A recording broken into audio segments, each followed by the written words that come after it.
So, Roy, morning, bud. Good morning, it. Good morning to see you, Roy. A skulk is what group of animals? That is a group of foxes. Yes, foxes. Yep. Hold on, Roy. Because they skulk. You got a $50 Rita's gift card, and Rita's just turned 40 to celebrate. They're running an online sweepstakes now through May 26th. Chance to win a trip to Italy and Iceland, plus other cool prizes. Enter once per week and get a cool reward like a free small ice delivered to your Rita's app. Info at ritas40th.com. That's ritas40th.com. What do we begin with? A lot to get to and not a whole lot of time. Let's start with this. All right, it was Mother's Day over the weekend. Chris Pratt celebrated with a shout-out to his wife, Katherine Schwarzenegger, and mom, Kathy Pratt. But he left out his ex-wife, Anna Faris, who also happens to be the mother to his 11-year-old son, Jack Pratt. He's catching a little bit of heat online from some people. He had written, Happy Mother's Day to all the mamas out there.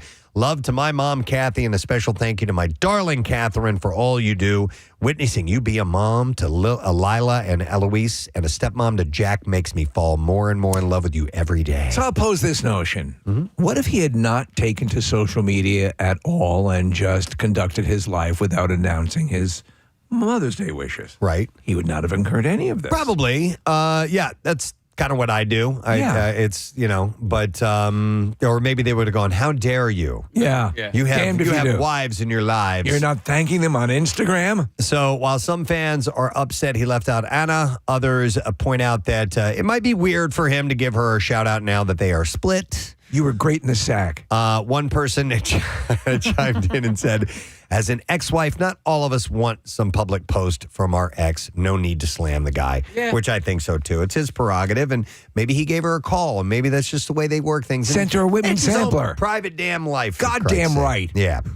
All right, but this sounds fun. A bunch of male celebrities are going to show some skin, all to raise awareness for cancer. It's called The Real Full Monty, and will premiere on Fox this fall and will raise awareness for prostate, testicular, and colorectal cancer testing and research and make us all more aware of some of celebrities' bodies. So Anthony Anderson, Taye Diggs, of course you get an impossibly good-looking guy like him. Tyler Posey, James Vanderbeek, Bruno Tunioli, is that how you say his name, Kathy, from Dancing with the Stars? Oh, Bruno. Tonioli, yeah. Yeah. And Chris Jones are set to do a striptease choreographed by Mandy Moore. All right. Who worked on Taylor Swift's Eras Tour at the end of the program. So, obviously, because it's network television, they're not going to go full Monty. I guess so, yeah. Ahead of that, the men will push their limits of comfortability, modesty, and brotherhood, as well as share personal stories of how cancer impacts their lives. Anderson said, don't die of embarrassment. Get checked. That's the message behind the special.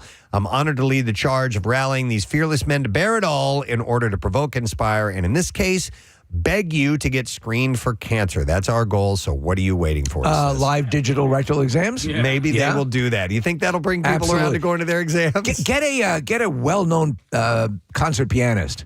Because their fingers are obviously very much more adroit. Yeah, exactly. So I think you would echo the sentiment, Steve. Get checked. You're living proof of that. Absolutely. Prostate cancer. Simple PSA test saved my life. And, of course, the due diligence of Dr. Mike Sirigliano, who made sure that we stayed on top of it. But here I am, almost 10 years out and undetectable. And get a prostate exam, get the colonoscopy. You just had a colonoscopy yesterday, Steve. I rocked a colonoscopy and an endoscopy. I slept through it thanks to Dr. Ginsburg over at Penn and his staff. He's been in my butt, too. The man is a virtuoso. He's the man. I've never had him in my butt. Dr. Ginsburg is as good as it gets. Yeah. I don't tell you something, man. Ain't no sleep like a propofol sleep. Yep. Oh. It's heroin light, really. Oh, my is God. What it is, yes. Without the withdrawal. Without that nasty withdrawal. You don't love having colorectal exams, Kathy? No, I didn't like the propofol. I was wiped out. I only had it one time for a procedure, and I was wiped out for the entire day. Like, I couldn't recover from it. Dude, not only did I recover, but, I went on a full-on, you went walk. for a walk. I went for, a 2-mile walk afterwards. Dude, you're in such a good place. Yeah. It's like in that movie Lucy, the Scarlett Scarlett Johansson. Yes. You can see electricity in the air. Real quick, so back to all of that, though. My brother had testicular cancer and did chemo and met a lot of friends while he was there. And there was one guy, they were in the same situation, except my brother went as soon as he found something, and this guy waited a little bit longer. That guy is no longer with us. He passed away, and, my brother is okay and has twins. So definitely, and he said, my brother said with that, he knew right away. He was like, this isn't right. Right. I have to go. So if there's something, just make sure you get it checked out. And we're going to segue right into a very unfortunate story that has directly to do with that. Steve and I were totally bummed out this morning. The great David Sanborn, 6-time Grammy-winning alto saxophonist who played at Woodstock, composed music for the Lethal Weapon movies, played in the SNL Late Night with David Letterman bands, plays this sax solo here. This is him. Played in David Letterman's band, Stevie Wonder to David Bowie. He passed away on Sunday afternoon. And it was an extended battle with prostate cancer. Yeah. It had complications. He was 78 years old. He had this television show that I absolutely loved in the 1980s, Music Night. Oh, my God. It was the best. Sunday nights. It was the best. Bring together people from all different genres of music, from jazz to R&B to pop to classical. We need to do that more. It was so great. And they would individually play, and then they would play together. And I just really looked forward to that program. There was nothing like that. No. And I don't think there's been anything quite like that since. So Sanborn's music was often described as smooth jazz, but he reportedly rejected that characterization and you can see why his iconic sax solo on this song is anything but smooth jazz. He preferred the idea that he put the saxophone back into rock and roll. He worked with a virtual who's who of rock and R&B legends, including James Brown, Eric Clapton, Roger Daltrey, Stevie Wonder, Paul Simon, Bruce Springsteen, James Taylor, Al Jarreau, George Benson, Elton John, Carly Simon, Linda Ronstadt, Billy Joel, Roger Waters, Steely Dan, The Eagles, The Grateful Dead, and Rolling Stones. By the way, he was a good-looking guy, so he was the classic saxophonist. Yep, he was a member of the legendary Saturday Night Live band in 1979 and 80, along a fellow alto player and Lord of the Rings composer Howard Shore, and Paul Schaefer, and a host of other great musicians. In the late 80s, he was a guest with Schaefer in the Late Night with David Letterman band. He also interviewed Letterman several times, or was interviewed by Letterman. At the same time, Sanborn, Clapton, and Michael Kamen composed the music for Lethal Weapons 2, 3, and 4. He also appeared, usually cast as a musician, in films like One Trick Pony from Paul Simon. He was in Magnum P.I., Scrooged. He was himself in Billy Crystal's Forget Paris. And he released 25 albums, won 6 Grammy Awards, and had 8 gold albums and 1 platinum. Also, he plays the classic sax solo on James Taylor's How Sweet It Is to Be Loved by You, which is beautiful. So he's in that group with like Tom Scott, and there's a guy named John Clemmer, a saxophonist, who were really, they were weaving in and out a lot of the music in the 80s. I mean, what would Lethal Weapon be without those David Sanborn sax transitions? Yeah, he was dealing with prostate cancer since 2018, had been able to maintain his normal schedule of concerts until just recently. He was already scheduled to play next year, so this came along with complications and unfortunately took the life of a great musician. So that was just sad news to pass along. So, yeah, get your prostate test. Get all those tests done. We're moving on to some lighter stories. Let's go with this. Ryan Reynolds was on the Today Show yesterday when he was asked by the host about what the 4th child of he and Blake Lively will be named. Savannah Guthrie took a shot saying that that Taylor Swift keeps inserting names, I guess, into her lyrics, and then just asked, is the 4th child's name anywhere on the new record? And Ryan, straight face, said, we always wait for Taylor to tell us what the child's name will be, and we'll say this, we're still waiting. So Blake Lively, his wife, and Taylor Swift are besties. Yep. So I wouldn't put that past them. Yes. So, and with the 3 kids, so there's an outside chance that if baby number 4 has a name, Taylor Swift knows it, or it's on her album. So we'll have to wait and see. Did they know the sex yet? Is it going to be a girl? Is it going to be a boy? I don't know. They have not said, or I've not seen anything about that yet. Since they were on the Today Show, they could have said he could have said the new baby's name will be Matt Lauer. Oh, maybe. Dude.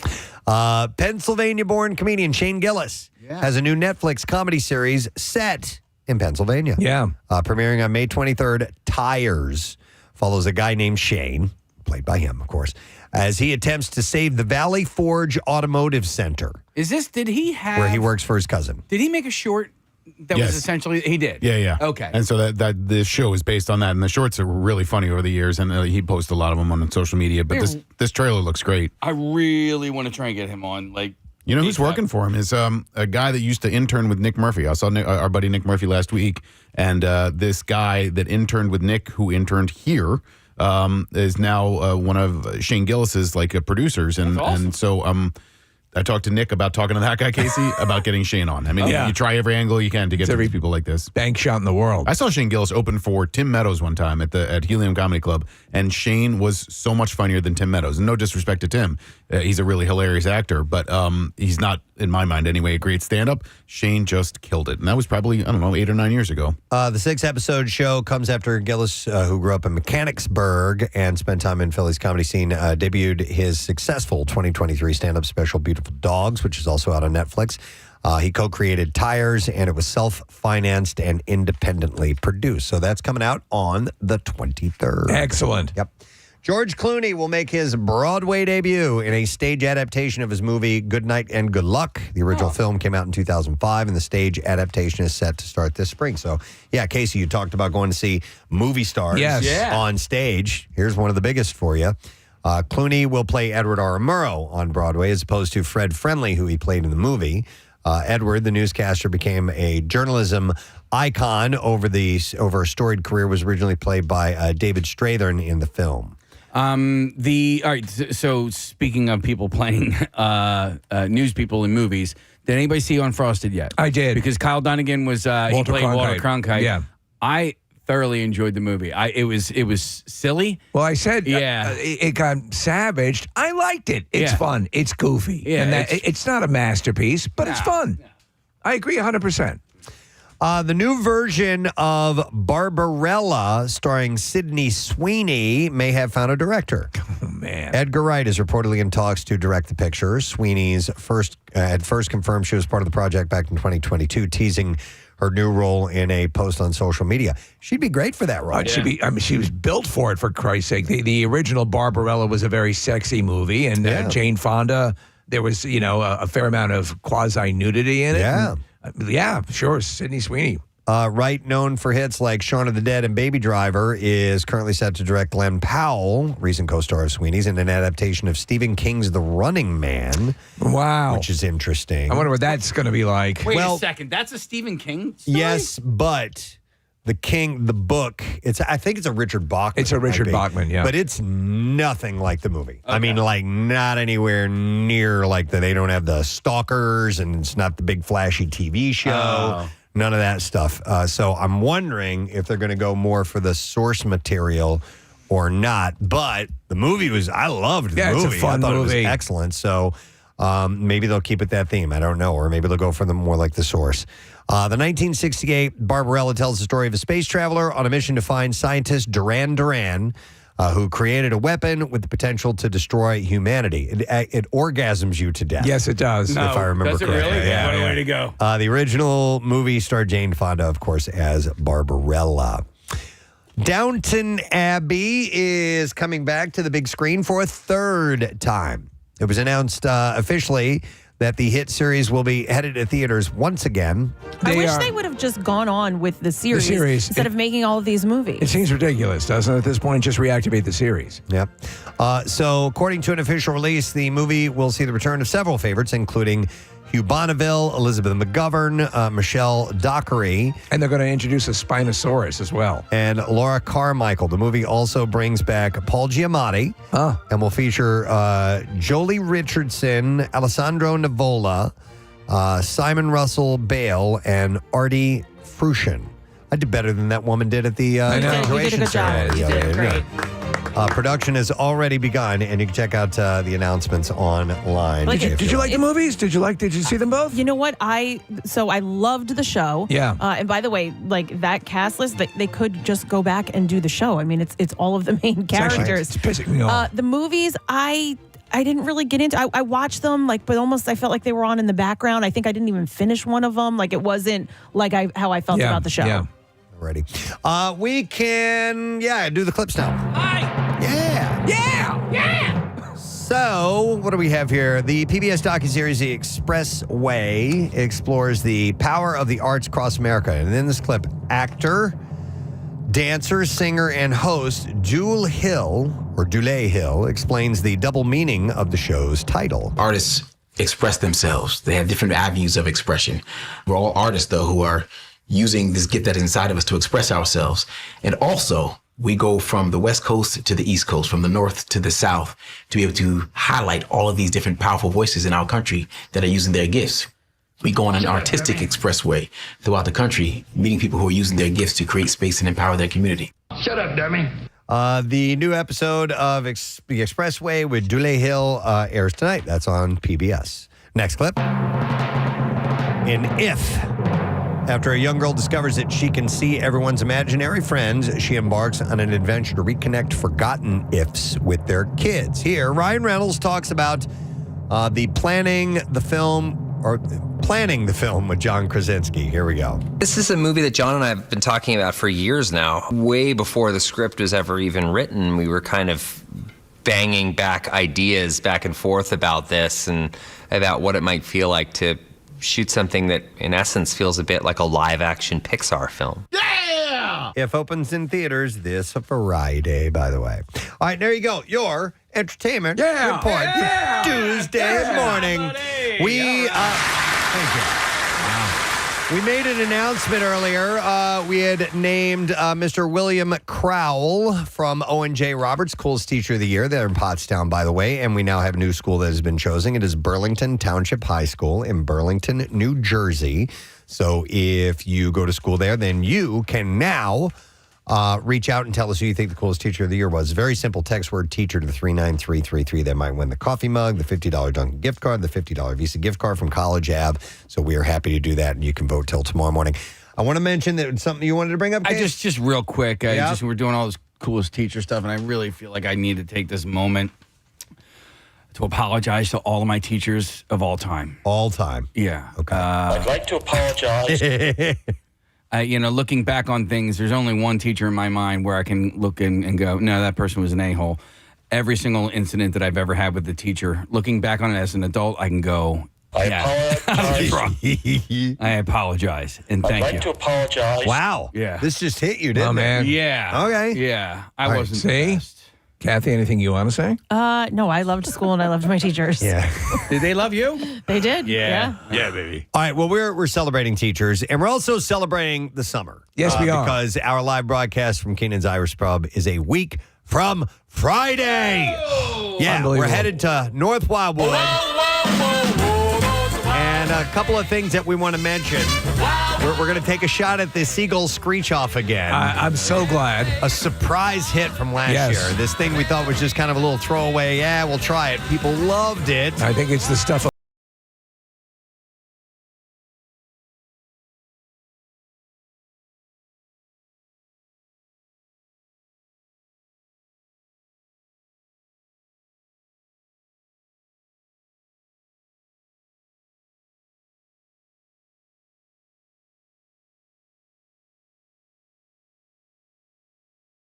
can't get back in. No, None they of the can't. business will start up. We really are opening the Jersey Shore. Yeah, this commerce comes to a close. Screeching halt. Until we open this bitch up. So we're going to get that going, and we want you to be a part of the Seagull Screech Off. So if you know someone who should be a part of this, please make them aware. Send them a direction at PrestonandSteve.com. And also, a last chance to win Cut the Line passes, a VIP table for 4 people, bucket of Coors Light, and a case of Coors Light.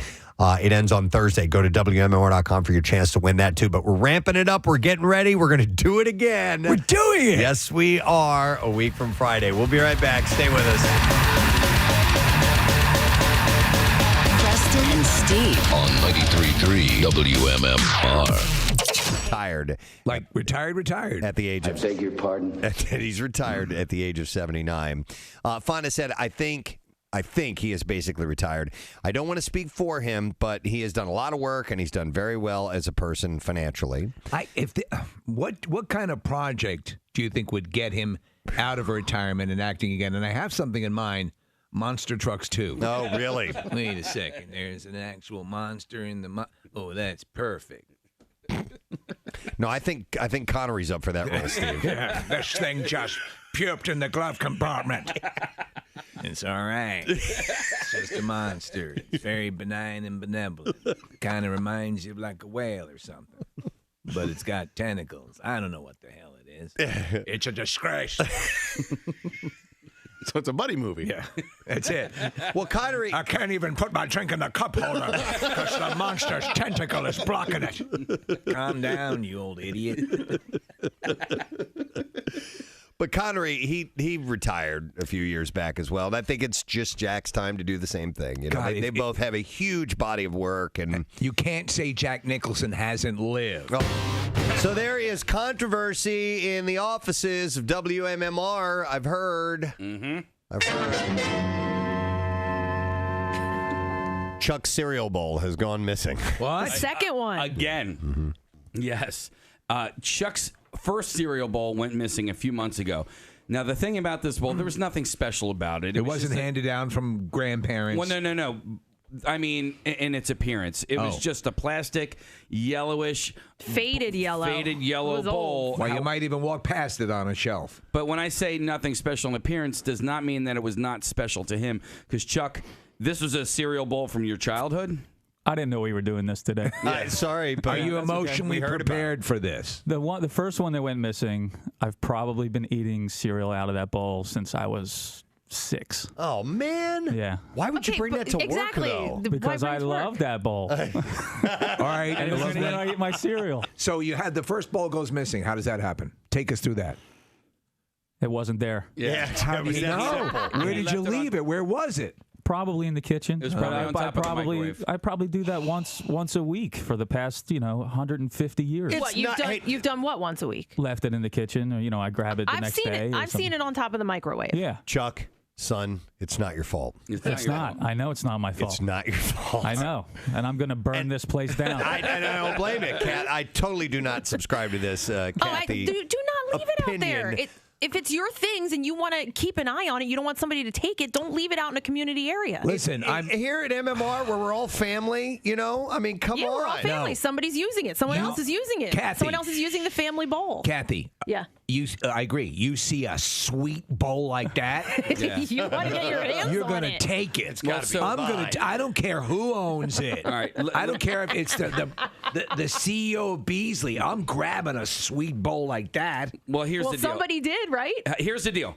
I don't think anybody took the bowl. You don't. no. Casey has a theory on this, by the way. I think somebody threw, And it begins in Mesopotamia. well, and the word was, the way Casey set it up to me, he's like, I know what happened, and it's BS. it is BS. Well, and I think I know too. Yeah, Okay. I think I know who it is. Yeah, no, I know who it is. So here's the deal. Chuck, before, I thought somebody took your bowl. But today, I think your first bowl was thrown away. I think your second bowl was thrown away as well. Because it was left. Because it was left in the sink. Now, here's where I have the problem, right? Because I understand you're going to leave stuff in the common area. And for some reason, that irks people, right? And their irkitude supersedes your need to have this bowl, so they throw it away. So here's what happened on Monday, on Martin Luther King Day, when nobody was in the office except for us. A day of service, A day of traditionally. service. Nobody was in the office except for us, the morning show, and Bill Weston. And one other person. Oh, Yep. get out of here. Bill Weston. I'm It's with you, Bill? Casey. Yep. Now, Bill Weston, known as the man about town, the silver pony, quick with a comment and a quip, always a smile on his face, cigar smoker, a family man. And there's a deep secret. Despiser of clutter. Despiser. Well, and here's the thing: I've had conversations with him specifically about the kitchen, the sink, and the items that are left in the sink. Wow, I'd love to hang out for your conversation. That's why I was going to say I think it's Bill. I think Bill takes whatever's left in the sink, if it's left there for more than one day, and he throws it out. So that ain't cool. Here is the BS part of it, okay? All right. On Monday morning, Bill was in a Bill mood and decided that he did not like the clutter that was left in the sink, Steve. A Bill mood is easily identifiable. He's usually singing Katrina and the Waves. Right. Let me see if I have that, by the way. He's walking on sunshine. Whoa. I don't have it. And whose bowl is this? Yeah, it stops right there. God damn this! Comes whistling his little tune in. Here I am walking on sunshine, and I see this clutter. I'm having a hard time wrapping my mind around Bill. All right, well, here's throwing away what is... Because if it's left there and it's dirty, we're not going to go in there and clean it. No, it wasn't dirty. It wasn't in the sink. It wasn't dirty in the sink. And Chuck... Okay, because that's usually don't just put dirty dishes in the sink. But that's usually what Bill has a problem with, are the things that are left in the sink. Now, if I had left it on the counter or on the microwave, somebody may have put it back in the sink, and water got in it, made it look dirty. But I don't just put my dirty dishes in the sink. Here is the BS nature of what happened on Monday. So Bill was in his Bill Weston mood. He was walking on sunshine. He's not walking on sunshine anymore because there are 3 dishes in the sink. 3 dishes in the sink. What I discovered is actually one of those dishes was mine. I didn't realize that there was a measuring cup left in the sink after the crock pot cook-off. Well, Mr. Foster, you said there were 3 dishes in the sink, and now all of a sudden there's a measuring cup. Yeah. Which one is it? But hold on. I just want to point out, it was the Wednesday prior. This is now Monday. It's now Monday. So Bill has probably been looking in that sink, and it's been annoying him. Right. And so I didn't realize my measuring cup was in there because I didn't actually wash the dishes after crock-pot cook-off. So I didn't. So I grabbed my measuring cup, and now there are 2 dishes left in the sink.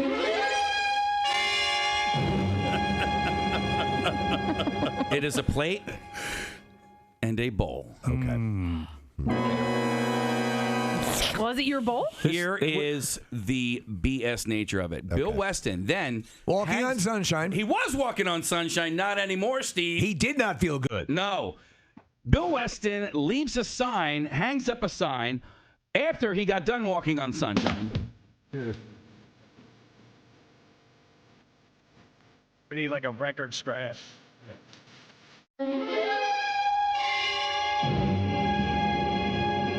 He puts up a sign, an ultimatum. Take these dishes out of the sink. Death to America. By 10 a.m. or I'm going to throw them away. Whoa. Now, wait, you actually saw the sign? Oh, yeah. On Monday when no one was here? When nobody was here! You can't do All right. that. So that means do that! But here's the thing, that means he thinks it's us. Please. This changes everything. Yes. This is like a Toyota-thon. How is it like Toyota? It changes everything. It changes everything. All right. There you have. Yes. You have intent. You have a declaration that would mimic the act stated earlier. Yes. I rescind my earlier comment, and now I am fully on board with this theory. We now have motive. We now have motive. We have opportunity. Yes. We have silver hair. And I submit the silver hair fibers that were found. Silver, yes, look at this. Yes. Silver hair. Well, not that she's biased, but Emma Watson, who was offered the lead role in the live-action adaptation of Cinderella but turned it down, says that she was happy to take on the role of Belle in Beauty and the Beast. She tells Total Film there's this kind of outsider quality that Belle had, and the fact that she had this really empowering defiance of what was expected of her. She was also offered the role of Xander Cage, and then Vin Diesel came back. In a strange way, she challenges the status quo of the place that she lives in, and I found that really inspiring. She manages to keep her integrity and have a completely independent point of view. Who's playing the Angela Lansbury character? The pitcher or whatever. I don't know. I don't know who's voicing That's sort of a critical character, is it not? Yeah. She was the clock or the... There's Luminaire. I thought it was a pitcher. She's a pitcher, okay. Yeah, she's a catcher. Emma Thompson. That's a good choice, yeah. Most stuff. And who's playing... Lumiere? Yeah. Is Ewan McGregor. Nice. Luke Evans, I don't know him. He's Gaston. Stanley Tucci is Cadenza. Josh Gad is in it. I mean, who's playing the gravy boat? Ian McKellen plays Cogsworth. Kevin Kline plays Maurice. I'm only too happy to hold your gravy, and I promise to keep it warm before you place it upon your mashed potatoes. He takes it very seriously. I am the vessel by which you will pour your gravy upon your various meatloafs and mashed potatoes. And I do not take this task lightly.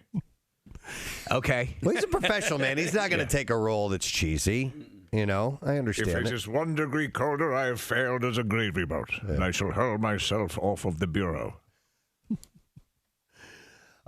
Should I see the animated movie Yes. before I see that? I don't know. Maybe that's not the way to go because apparently they're saying is pretty close to a live action rendering of the animated movie. It's so weird because this stuff now starts to cave in on itself, you know? Yeah, the story has existed for a long time before the animated movie. Oh, yeah. Did you see live action Cinderella? I did. I enjoyed it. No, I didn't. Did you see animated Cinderella? Well, yeah. Okay. When I was a kid. Yeah, I mean, Steve's right. It's all the same story over and over again, so it doesn't really matter if you've seen it or not. Are they working on a live action Pinocchio now? Yes. Are they? Yeah, with Vin Diesel. Oh, wow. Tale as old as time. I do know the song. Beauty and Beauty and the Beast, and not one drop of gravy spilled. Will you let it go? He can't. He can't. You know who's directing live action Pinocchio? No. Guillermo del Toro. No way. Ah. Wow. Well, that might be interesting then. He is a visionary. He's a visionary. Bitch. Wow. Is the name of that song. Makes me think of Freddy Krueger's too. I drive a Range Rover, bitch. Get in the Range Rover, bitch. Did you bring a water bottle? It's a long drive, bitch. 9:32. Where's the Easy Pass, bitch? Friday morning with the Preston. What do you call a female dog, bitch? I actually like that. Thank you. Let's get a look at traffic. What's going on, Kathy? Bitch. Give us the traffic, bitch. Do you think like Springfield Mall has numbered days eventually? Like these No, because you know it's what? similar in size and everything. Well, Springfield Mall did the right thing, and they put a Target as one of their anchor stores. So that brings in a lot of traffic. It's always packed now. Sears and Boscov's have kind of. And What are the JCPenney's plans was for the those? other one. Are they going to remain in the area? Because I know they're putting in apartments. Are they not in condos?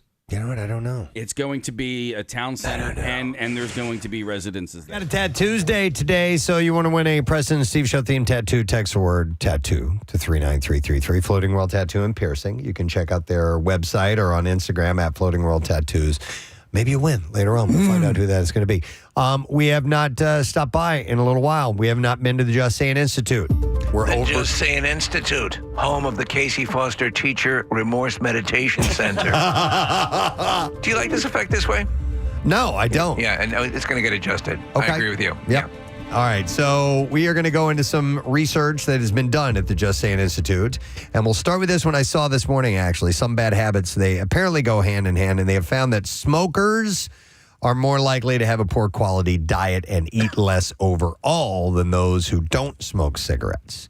They're also more likely to eat fried food, add salt and sugar to meals than non-smokers. Well, it's sort of indicating a more relaxed attitude towards personal health, right? Where you might be inclined to do stuff like that. It's rare that you see somebody post-Olympic gold medal chat say, I got here through cigarettes. Yeah. Right. I have, though, through the years been surprised to find out Who smokes? athletes who smoke. Right. Oh, really? Any names come to mind? Well, I remember, I forgot who it was exactly, but it was somebody on the Phillies.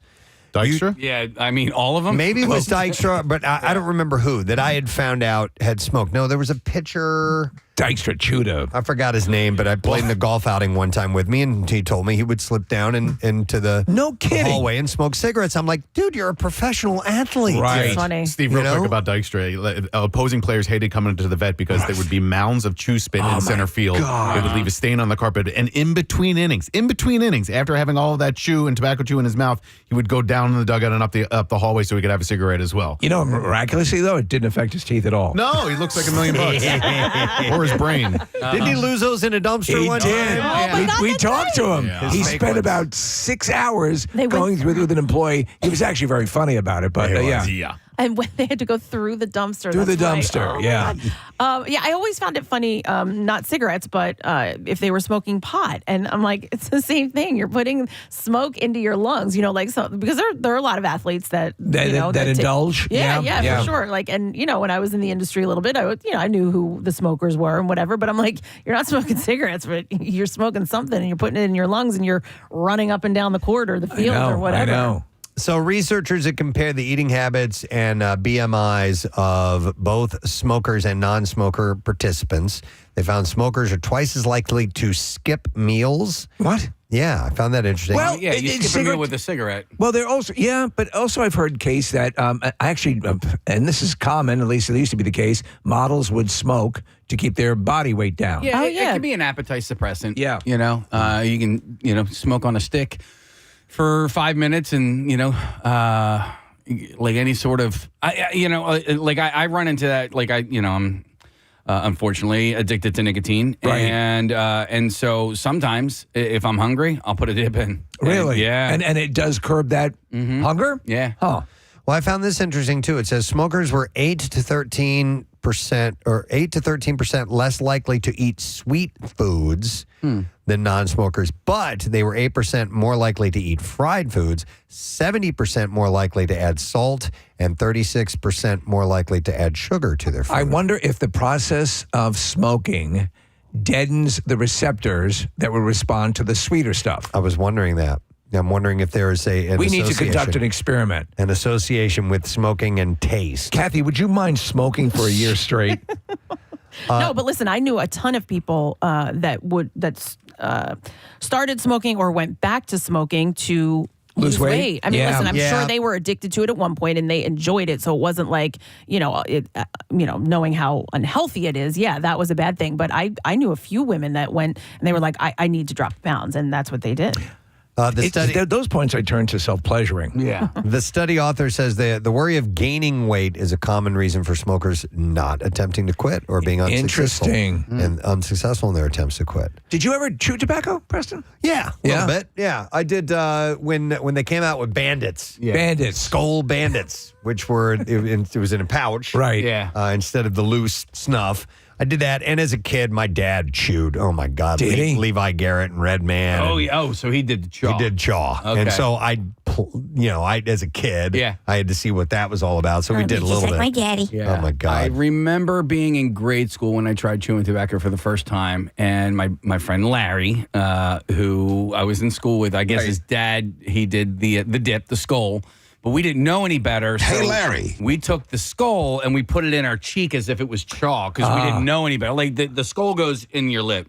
The Red Man, the Levi Garrett, you kind of like stick in the side of your mouth. Chew, yeah. And that's what Like we gum. did with and I just remember it stinging and it hurt. And I didn't keep it in long enough, and then later on in high school, we tried the dip and you got so sick from it. It just, like, you'll see, like, talking about like a Lenny Dykstra, but there are other players where you'll see this friggin' mound of crap in their mouths. Like, how is that possible? Well, and a lot of those ball players, they used to chew gum and tobacco at the same time. Oh my God. They would bound it all together. No. And Kruk might have done that, right? Yeah. I wonder the percentage of ball players that still do some version of tobacco, because it really has gotten a lot less over the years. But I feel like you do still see it. You see it, but just not like back. You see more fondue. In those in the mid '90s or prior, Right. every player on the team would have one version or another of a tobacco habit. Do you guys consider those Zins? Because I mean that's. I don't know what that is. They're basically like Skull Bandits, but it's they're not smaller, are they tobacco. not? Yeah, they're smaller. You're not supposed to spit with them. Bert Kreischer loves them, right? Yeah, Yes, he does. ZYN Nick. Okay. And I see guys. Yeah, they're oral nicotine pouches. But no tobacco. It's just nicotine. Okay. Do they have them at? They sell them at Wawa? Oh yeah. Right. Yeah. Oh yes. All right. I don't like those. They give me the hiccups. A couple of quick calls here, real quick. Back to the smoking. I'm going to go to Barbara. Barbara? Hi, how you guys there? doing? Good. What's up, Barbara? I smoked about 2 packs a day for 20 years. Wow. I quit when I was 30. Anyhow, it deadens your taste buds, and it does replace food. Like if I was working and I only got a half an hour for a lunch break, I would rather smoke and have a Diet Coke than have a meal. Okay, so let me ask you: did you find that you were more able to enjoy saltier fried foods? In comparison? Yeah, because you have to season everything because you lose your taste. Okay. Yeah. Barbara, I was a pack a day guy, and I never understood how anybody could do more than a pack a day. I thought a pack a day was a lot of cigarettes. I could sometimes do even 3 packs a day. 3? Oh my God. All right, Did you so let smoke me in ask. bed? Yeah. Right. That's my question. How do you fit all those Are you literally going from cigarette to cigarette all day long? Yes, I was a chain smoker. Yeah, when you light your cigarette with your last cigarette, that's okay. You're chain smoking. Yep. Wow. Mm-hmm. Yep. And I smoked in the middle of the night. I had an ashtray in my bathroom. Wow. Gnarly. Yeah. Do you look back on that and slightly disgusted? Oh yeah, I can't believe I did it. Yeah. You know what I mean? And I can't believe I was able to quit. I basically quit because of the money. Okay. Yeah. It's too expensive. Man. Yeah. I was at $175 a month just in cigarettes. Jeez. And how much is a carton of cigarettes nowadays? Oh, I don't even know It's anymore. like, let's say $8 a pack, probably about $80. Yeah, I was behind a woman in Wawa the other day. Thanks, Barbara. And she was buying Casey 2 cartons of Marlboro Red, and she was paying cash for them. And she didn't have enough cash to buy all of these cigarettes. It was over $200. Wow! And they weren't all for her. Did you step in and go, "Excuse me, pretty lady"? I was just let me cover that difference. No, I did not do that. I didn't support her habit. Nick, I walked into my Wawa into work one day, and somebody was walking out. They had like 5 cartons of cigarettes in their hands, right? And as they're walking out, I walk in and I say to the cashier, I'm like, wow, man, somebody really wanted those cigarettes, this early in the morning. And they were like, what are you talking about? This person basically just went behind the counter, stole 5 cartons of cigarettes, and walked out with them. Yeah. Dude, if you want to see something, though, so years ago, my father-in-law, he smoked Commander cigarettes, which were filterless cigarettes. Like his, was World War II, great guy, but that was his thing. And we went down to, I assume it was South Carolina. I think I remember it being South Carolina. And basically walked into what was Cigarette World, this warehouse that everyone was going in, and they were coming out with just cases full of cigarettes. Yeah. And it was the craziest and, in a way, most depressing thing you could see. It was just loads of cigarettes. I know. I heard of people that would drive south to get their cigarettes, and they would buy them in bulk because it was so much cheaper. I don't know how much they are, let's say, in Virginia or North Carolina, but That's full on illegal to do, by the way. Oh, yeah. It's like, taking booze across state lines. Technically, it's illegal. And some people would resell them, because they were saving money on how the states are taxing them. So in for a penny, in for a pound, Preston, we would also abduct children. Sure. Yeah. Why not? While we're down here. While we're down here. All right. So anyhow, that's an interesting study that there's a correlation there. If you can quit smoking. It's better for you. Yeah. You'll feel better. All right. Another study from the Just Saying Institute. Sleep paralysis demons. Oh. They're real. I know it. Are a nightmarish hallucination that often accompanies episodes of sleep paralysis. This occurs. So this is like seeing a shadowy figure at the end of your bed, a faceless presence sitting on your chest, and you can't wake up, you can't move. So this occurs when the temporary paralysis, which is a normal feature of REM stage, the stage of sleep, rapid eye movement, where dreaming takes place, continues for a few seconds or minutes after waking up. So you technically you wake up, but this sleep paralysis is part of the sleep phase, and it's a weird confluence of events that happens. Today, all you're going to be able to listen to is Milli Vanilli. As the line between, I think we have that. Yeah. Told ya. Come on, get up. Dance. As the line between sleep and wakefulness is blurred, sufferers see, hear, or feel things that are not there. One study reported that out of 185 patients diagnosed with sleep paralysis, more than half, 58%, sensed a presence in the room, usually something non-human, and 22% actually saw a person in the room, usually a stranger. Do you want to play Guess Who's Touching You? Have you ever had any kind of moment where you were wondering, where you had to clearly work at delineating if you were awake or not? Yes. Okay. I thought you were going to say if I've seen anything like a... Like a demon? Like a... This whole thing's a dream, Preston. You're not at the radio station. Oh, yeah, I absolutely, without question, the first time I had a lucid dream, and I've told this story on the air before, I realized, hey, I am asleep. My body is asleep. What I am experiencing right now is not real. And it was kind of interesting. And then I'm like, okay, I'm going to wake up now. Come on, nocturnal emission. And then I could not wake up. Really? And holy hell. It scared me. I was convinced that I was dead. That I had died, and this is what it's like after death, that I'm trapped in this nether. What was your reaction? Fear. Yeah. And kicking and screaming. Okay. And attempting to try to wake up, and clearly my body isn't moving at all, but I am doing everything my brain is doing everything to move my body, and it's not working. Jesus. And it was terrifying. Yeah. It was terrifying. And it happened again, and the next time it happened, I was calmer about it. And I rode the sensation out and eventually was able to wake up, but again, had trouble waking up. And so it's almost like, it feels, I think it'd be like that scene in Get Out where you're moving further into the away. floor. Yeah. So it's a really strange sensation. The content of the hallucinations experienced during an episode of sleep paralysis can vary enormously, but certain themes tend to occur more often than others. One of these is that of demons. And the researcher said in Europe in the Middle Ages, sleep paralysis episodes were commonly interpreted as attacks by sex-crazed demons who have their wicked way. I've got a boner. With their paralyzed, helpless victims, the male demons were referred to as incubi, and the females were known as succubi. How many times do characters from Finding Nemo pop up? They didn't indicate that in this study. There are two main types of hallucinations associated with sleep paralysis, both which can be seen very real and incredibly frightening. You have hypnagogic hallucinations when falling asleep, and then hypnopompic hallucinations occur when waking up. So, yes, I find that, and now I'm more aware of it, the bulk of any kind of dream I have is occurring in the minutes just before waking up.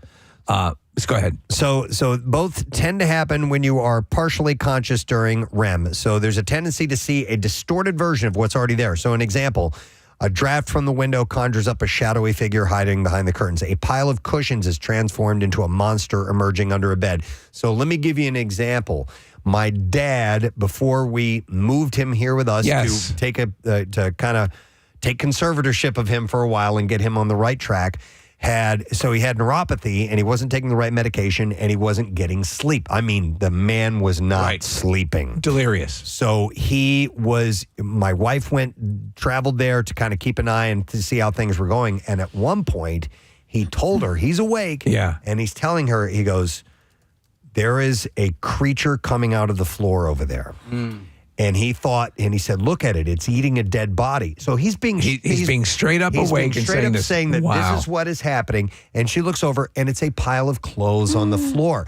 He is clearly suffering from some type of, he wasn't getting enough sleep, and it was causing these bizarre hallucinations. That was a close one, Cullen. Thanks for covering for me. So I don't know if it's the same thing as sleep paralysis. It's probably different, but lack of sleep clearly can mess with your That's head. why in paranormal shows, paranormal investigations, or wherever you see these specials popping up on the Travel Channel or whatever, when they say, I saw it and this thing was, okay, were you in bed when you saw it? Because to me, that's such a prominent part of a lot of these stories, that they're in this state where they see the laundry as a demon.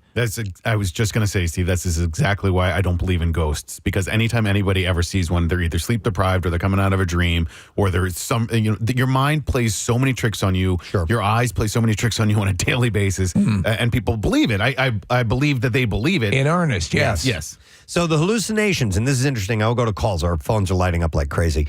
They can be the hallucinations can be classified into three main categories: intruder, incubus, and vestibular motor. Those are not bands, just one of them. Or VM. So intruder hallucinations include sensing and or seeing something threatening in the room. Wow.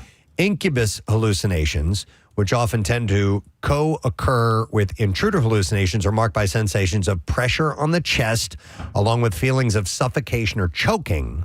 Unlike intruder and incubus hallucinations, VM hallucinations are sometimes associated with feelings of bliss. And these hallucinations involve illusory movement experiences such as sensations of floating, spinning, or flying, as well as perceptions of change in body position or size. So with this, I can't recommend the show Evil more, because they deal with all of this stuff, Preston, where she's trying to discern. I think she sees an incubus at one point.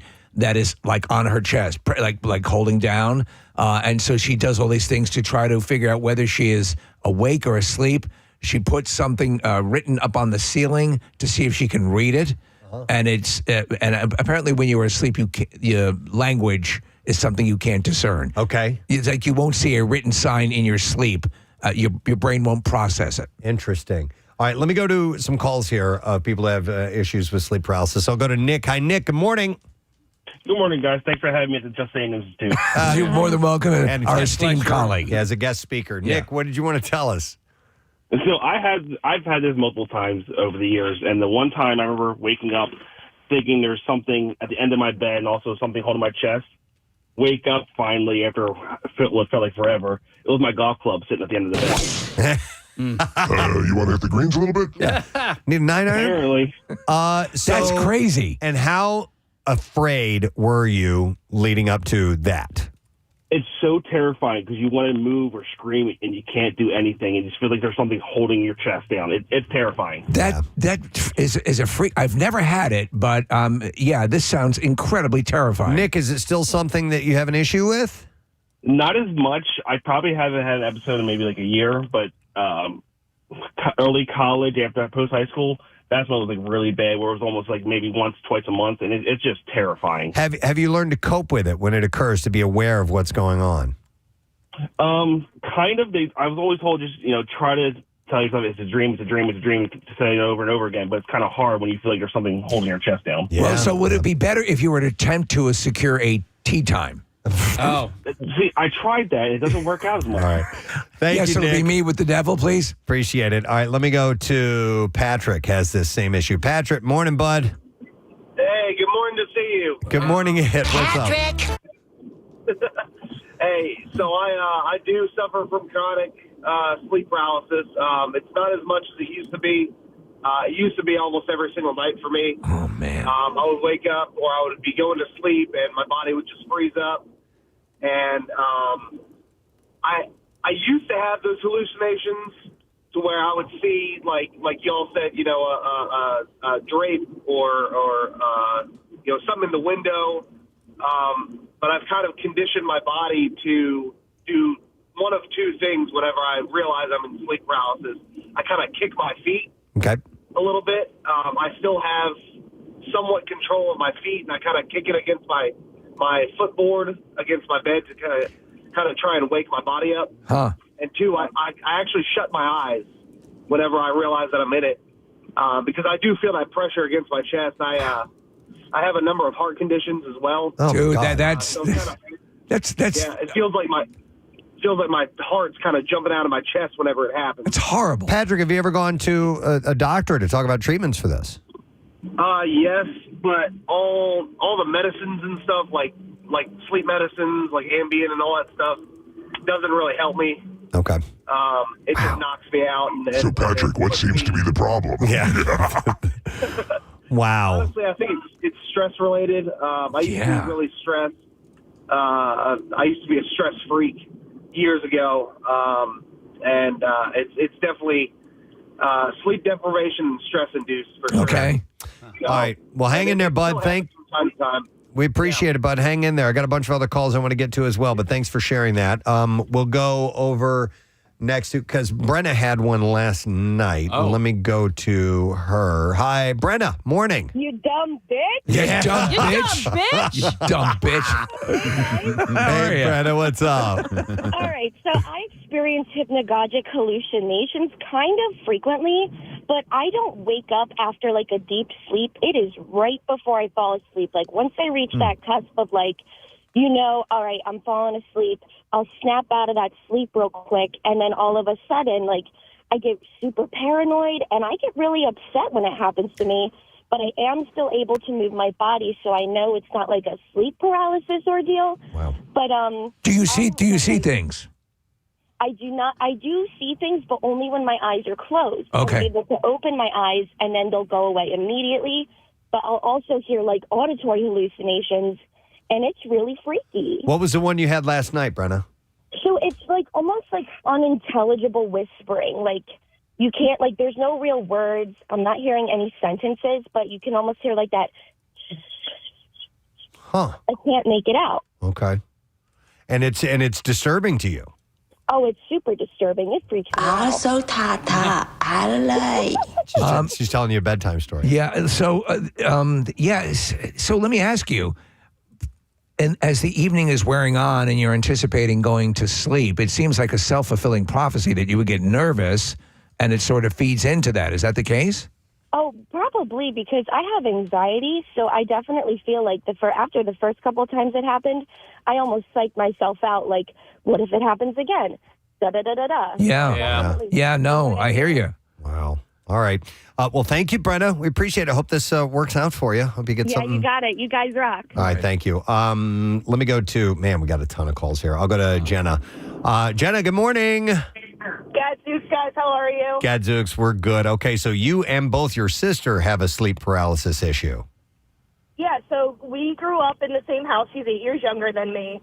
And I remember when I was younger just waking up in the middle of the night and my bed would face the doorway. And I would see this figure walk out of the bathroom and kind of stand in front of the door. And I couldn't move, but he was like outside of the room. I had 3 testicles.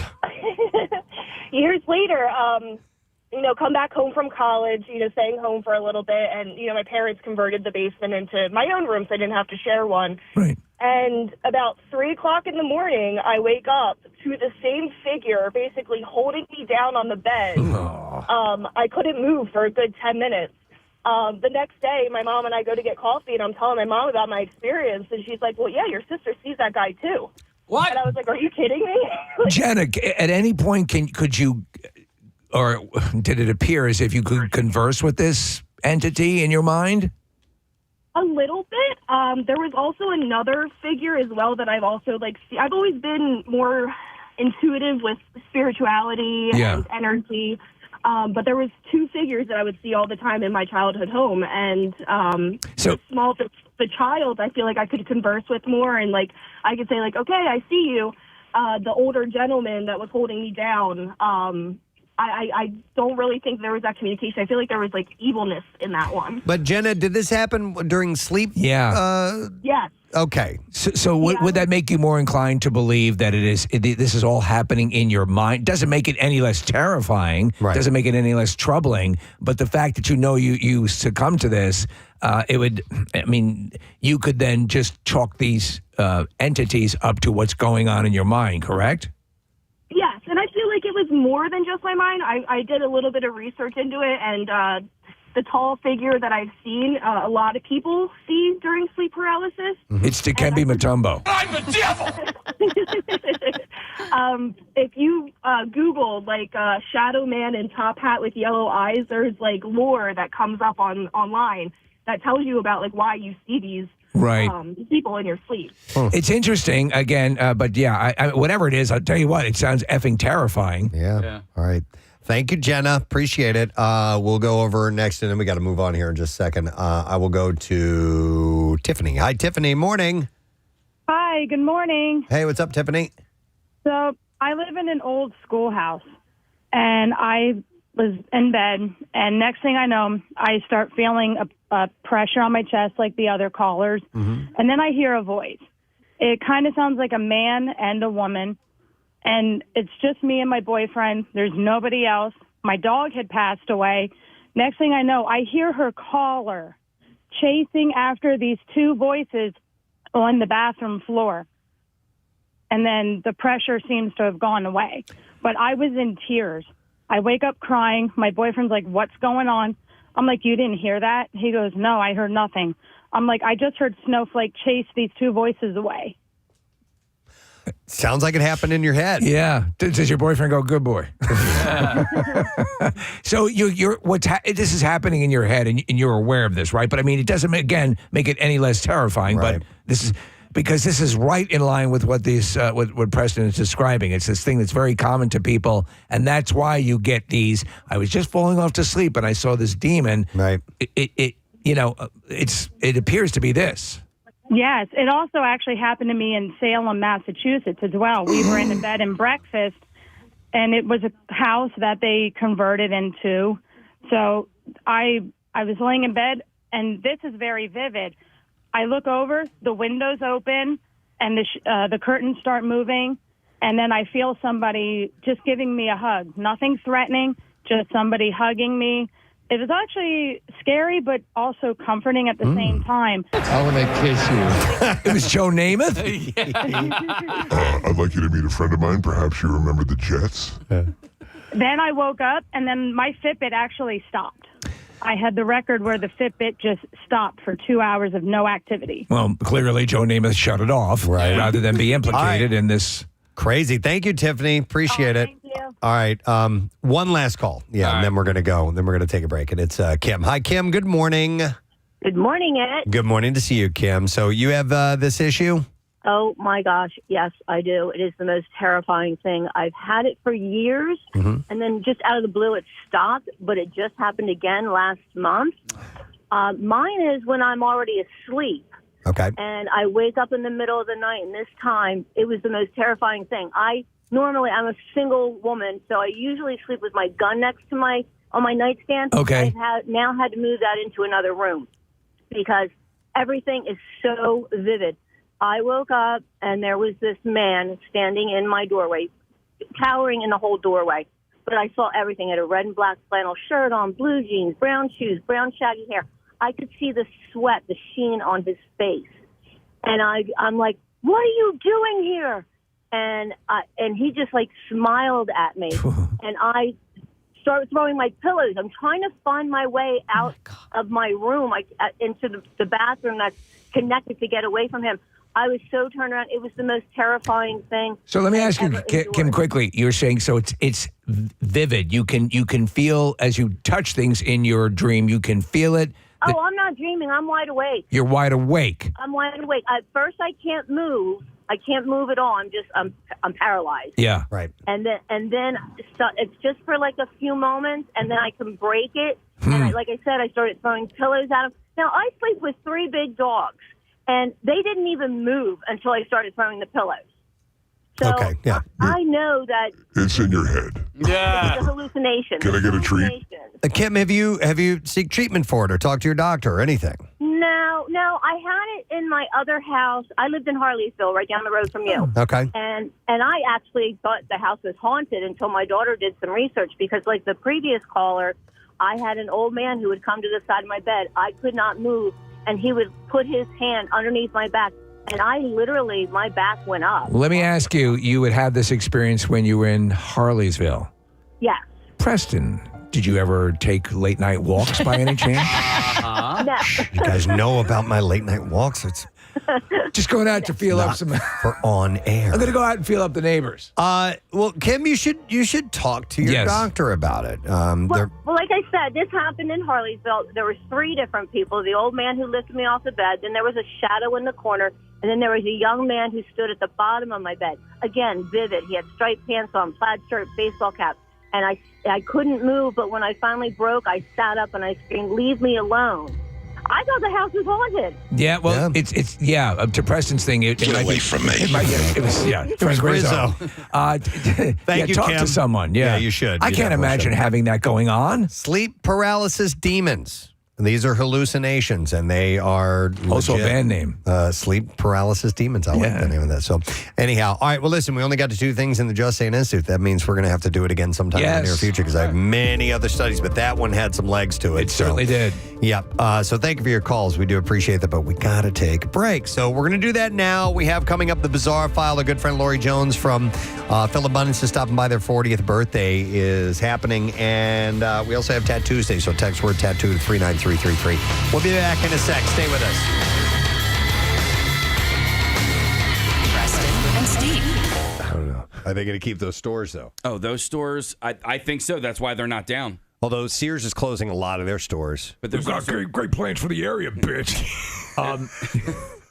Freddy Krueger, town planner. There's going to be a lovely promenade right over here, bitch. And bicycle racks for everyone, bitch. Town planner. Yeah. Just a place, community center, bitch. A place where other bitches can hang out and say hi to other bitches. Bitch. Lovely day in the park. Bands can play in the gazebo, bitch. What about things for the kids? Things for the kids, face painting, all that stuff, bitch. It's become cordial. He's pointing with his razor gloves to all the areas around. Kind of a pond, or like a large koi pond, or something for the ducks, bitch. All green though, bitch. All green. Environmentally friendly? Yeah. I would love to see Freddy Krueger as a realtor. Great schools in the area, bitch. And here's a nice cupboard for, your little knickknacks, bitch. And this is electric heat, bitch, so I just want to let you know, bitch. Oh, wow. All right. Freddy Krueger, real estate manager. Bitch. And his bus stop bench sign says, "Call me, bitch."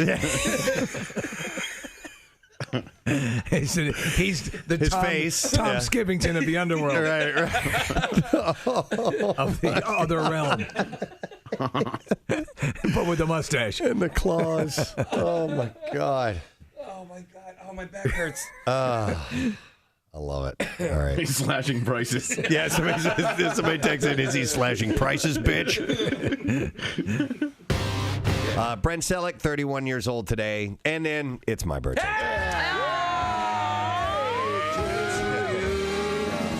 Happy birthday to you. Happy birthday, dear Preston.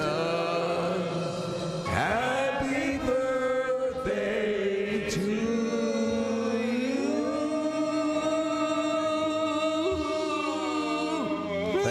Thank you, Kathy. I like Nick's version. He's eating a hamburger or something. He's actually eating loose leaf paper. He's like a goat. What? You chose to eat instead of sing happy birthday? I took that opportunity, yeah. That's why I was sometimes tagging along. we have to put something heavy over the garbage can. I'm like a bear. Are you at all into wine? Nah. I will. If I go out to dinner and we're drinking, I'll do cocktails beforehand. And a little blow. And a little cocaine. No, I'll do cocktails beforehand, but when the meal comes, there are times where I'll get a glass of wine. Oh, you will? Yeah, I think it pairs better with... So will you pair, do you like a red, or do you just pair with whatever you're eating? Whatever. Whatever kind of mood you're in tonight. Yeah, exactly. A little red, a little white. I'll stick with the standard, red meat, red wine, Okay. Poultry and fish, maybe a white wine. But it's okay to mix it up from what I understand. That rule is not hard and fast any longer. But I will have something. I think it's easier to eat with a meal as opposed to, a Jack and Coke or something like that. Or a wine and Coke. But I'm not a... Which is disgusting. Well, have you ever tried it? Yes, I have. Did you put Pepsi in my wine? Of course I have. A wine and Coke? Was this in the early days? Yeah. It was When you put anything in Coke. Yeah. Gin and root beer. Yeah. It's like, whatever. We What did, can we mix with this? Cranberry juice and rum. We called it crumb. That's not good. All right. But like a white wine spritzer, that's, Oh, I've been doing that lately. Have you? Yeah, you know what? I just... Have you really? Yes, I've been doing white wine that's spritzers awesome. in the evening. It just helps with the hangover when you have to get up before I am. And I've been making bracelets with my name on it. So anyway, but I do drink wine, but I'm in no way, shape, or form do I have any room to speak on it. My wife is definitely, she's into wine, and is this volcanic thing actually piqued her interest. Okay. Casey, though, with the white wine spritzer, seriously, I won't take, it has to be a certain grade wine. Like, I'm not going to take something that's, mid to higher level and add, a spritz, spritz it up. Yeah. If it's called piss wine from the Piss Valley, I'll you're not spritz gonna that. Yeah. So you do like a Ernest and Julio Gallo or whatever. Right. I'll have a glass of piss from the Piss Valley, please. It's not going to taste good. This is a 78. But tasting a white wine from Santorini, Greece, Zabo described the wine as... I am Zabo. As salty, saline, and crunchy. Everybody, Zabo's here. Zabo. I am Zabo. Crunchy wine. Crunchy. Do they can they grow grapes hydroponically? Sure. And would that make a... They can do anything. Yeah, right? They made RoboCop. Yeah. The movie. They did. He's not wrong. Well, technically, he's not right. No. They can do anything. He also tasted red wine from Canary Islands in Spain and another from Italy, which he described as being wonderfully perfumed, savory, potpourri, floral, and substantial. Did he mention RoboCop? No. Not Zalbo, what about RoboCop? What are you talking about? What? I know you guys think I'm crazy sometimes with my taste palette, but like there are, if I look at a menu, a wine menu, I will know, like I don't typically like, and it's a wide range, but like any wines from California. Like I don't think I've, and it can be anything. It doesn't have to be one specific wine. You but don't like them? Typically, like anything that I've tasted, if it's from California, and I don't know, maybe it has something to do with the soil that the grapes you grow in. said you're not fond of Mexicans. Stop it. I never said that. Oh, I'm part Mexican. Oh, okay. Well, then why would you say that? That's crazy. No. There are some people you might have a palate for it. That could absolutely be it. But I'm just wondering, maybe it does have something to do with where it's, where the grapes are grown. Yeah. I don't. There's a documentary a friend of mine recommended. I haven't seen it yet. It's about sommeliers, like master wine tasters. And and I haven't seen it yet, but he said it's about sommeliers? No, in the scene pay attention. In a scene, some friends are talking to the guy. He's like, "Come on, do the thing, come on." And he's like, "I don't want to blah blah blah blah this and that." So he ends up giving in, and they pour him a bottle of wine. He does not know where it comes from, anything like that. He's able to sample it. It has such a refined palate that he can not only tell you the type, he can narrow it down to the exact vineyard that it came from. Gosh, what? It's some people have these incredibly sharp palates. They're basically the Michael Jordan of the wine world. I mean, it's this rare genetic ability to do something that you can be trained as a sommelier and make it to a level where you can work in a nice restaurant and know a lot about wine. But unless you have this innate ability, you're never going to be like this guy. It's like people with perfect pitch. Exactly. And there are people that can smell things as well and know exactly the origin of it, what it is. RoboCop has a gun in his thigh. Well, to reference a movie. Move along. Drink your wine and move along. There's a scene in one of the Hannibal Lecter films that he leaves a scent of a hand cream on a letter, and they bring in all these perfume people, and they're able to smell and find out exactly where it came from. And there are legitimately people that can do that. Same thing with wine. People who work in the perfume industry are paid many millions of dollars because of that ability. Yeah. Not that I'm an expert, but I drink Sauvignon Blanc and from New Zealand. There are different wines from New Zealand that I really really love. But to some people, it's going to taste very similar. It's going to taste the same. So we did a taste test, and it was 4 different Sauvignon Blancs from New Zealand, and I picked out each one and which was which. Okay. Wow, you're like the RoboCop. Well, no, but it was like you're like the RoboCop in New Zealand. I'm from New Zealand. Lead me to your wine. No, you have a great nose and a really refined palate. And awesome boobs. And a pointy nose. I would not say a great nose, man. I can't take scents. Like, it gives me a headache. Your nose has abilities. Yes, it does. Is Somm the name of that documentary? This is the one that I know about, unless there's another one. Maybe there was one that you saw that I didn't, but I've heard of this one before. SOMM. Well, there is a documentary on Netflix that was, we put it up on PrestonSteve.com, like documentaries that you have to see. And it is about, I don't know if it's about sommeliers or wine, but it is about wine. So it was my birthday yesterday, and I have like 6 great bottles of bourbon at home. You got? Yeah, some of them I got, some of them I bought, and they're of the upper level of bourbon. So, So I was sampling a few, and the best way to get a feel for them is to taste them side by side, because then you can really taste the differences between them. No palate cleansers or anything? No. Okay. Ice. Call that a palate cleanser? And don't give me crap because I put ice in my bourbon. But anyway, I wish I could articulate what I'm tasting. I'm like, yes, this tastes different than that, but I can't go. It has hints of caramel and an aroma of star anise, or I don't know. Don't use words, just use sounds and grunts. Yeah, like RoboCop.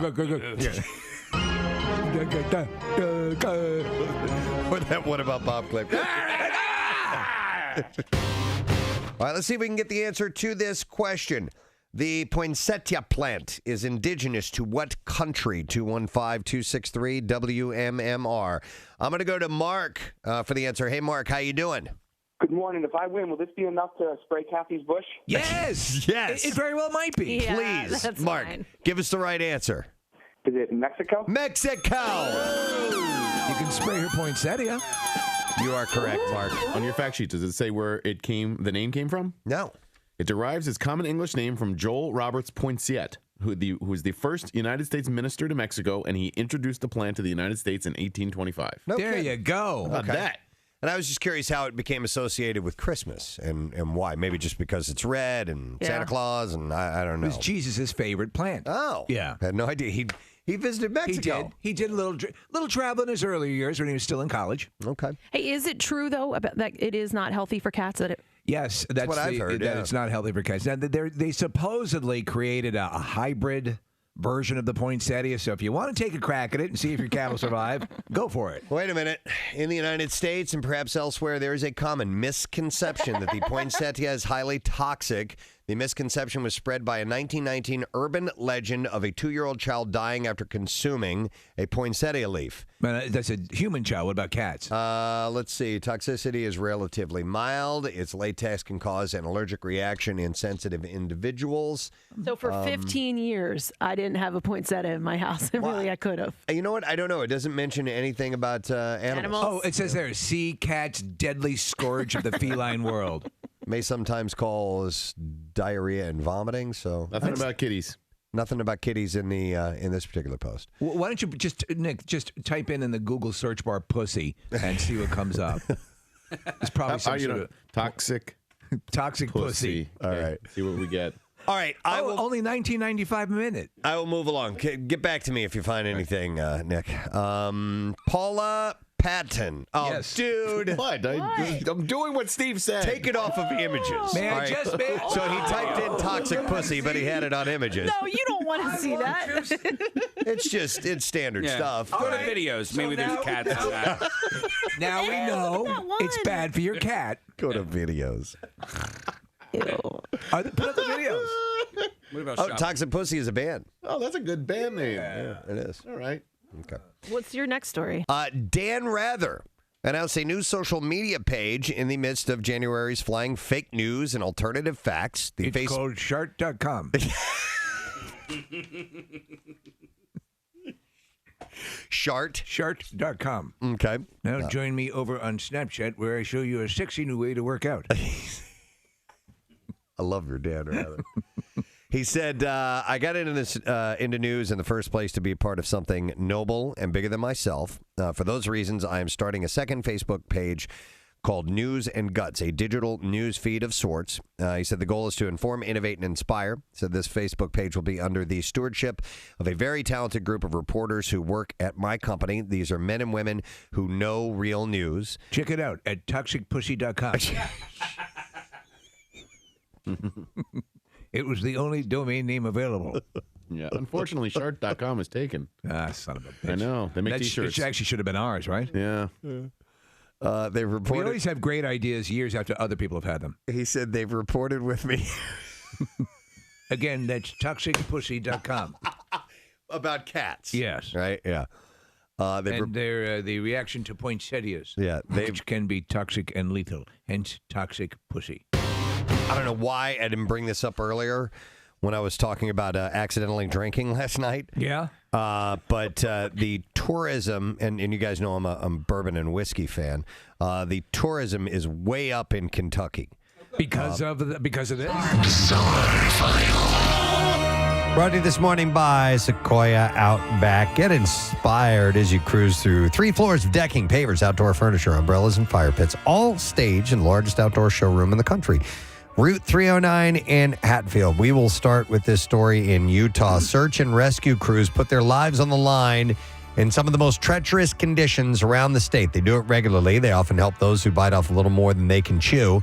And Grand County Emergency Medical Services shared photos from an incredible rescue last Saturday that found a man stranded on a Hoodoo. On a Hoodoo? Towering thousands of feet in the air over the canyon below. Casey, you want to describe a Hoodoo? I mean, it's like an earth structure. It basically, when you go down the shore and you make sandcastles and you just get the wet sand and you make a sandcastle that way, that's kind of what a Hoodoo looks like. Yeah, if you've ever seen, the Roadrunner and Coyote in the background, you'll see these tower-like structures made of rock.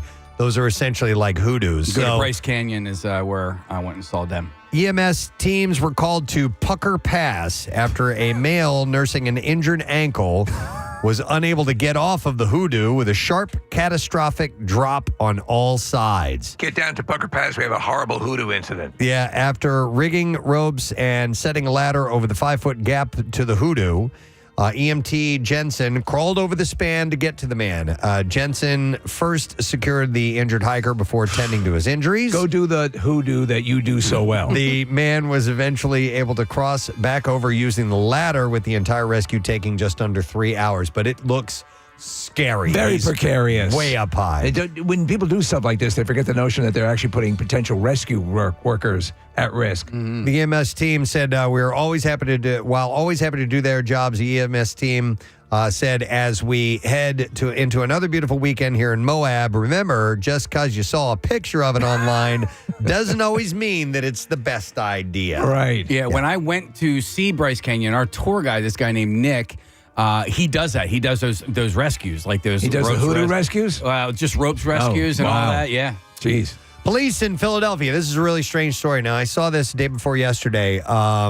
Police in Philadelphia are investigating a woman who was shot 4 times in an incident that happened early on Sunday. Police started investigating after a 40-year-old woman was taken to a North Philadelphia hospital before 1 a.m. by her husband after she had been shot 4 times.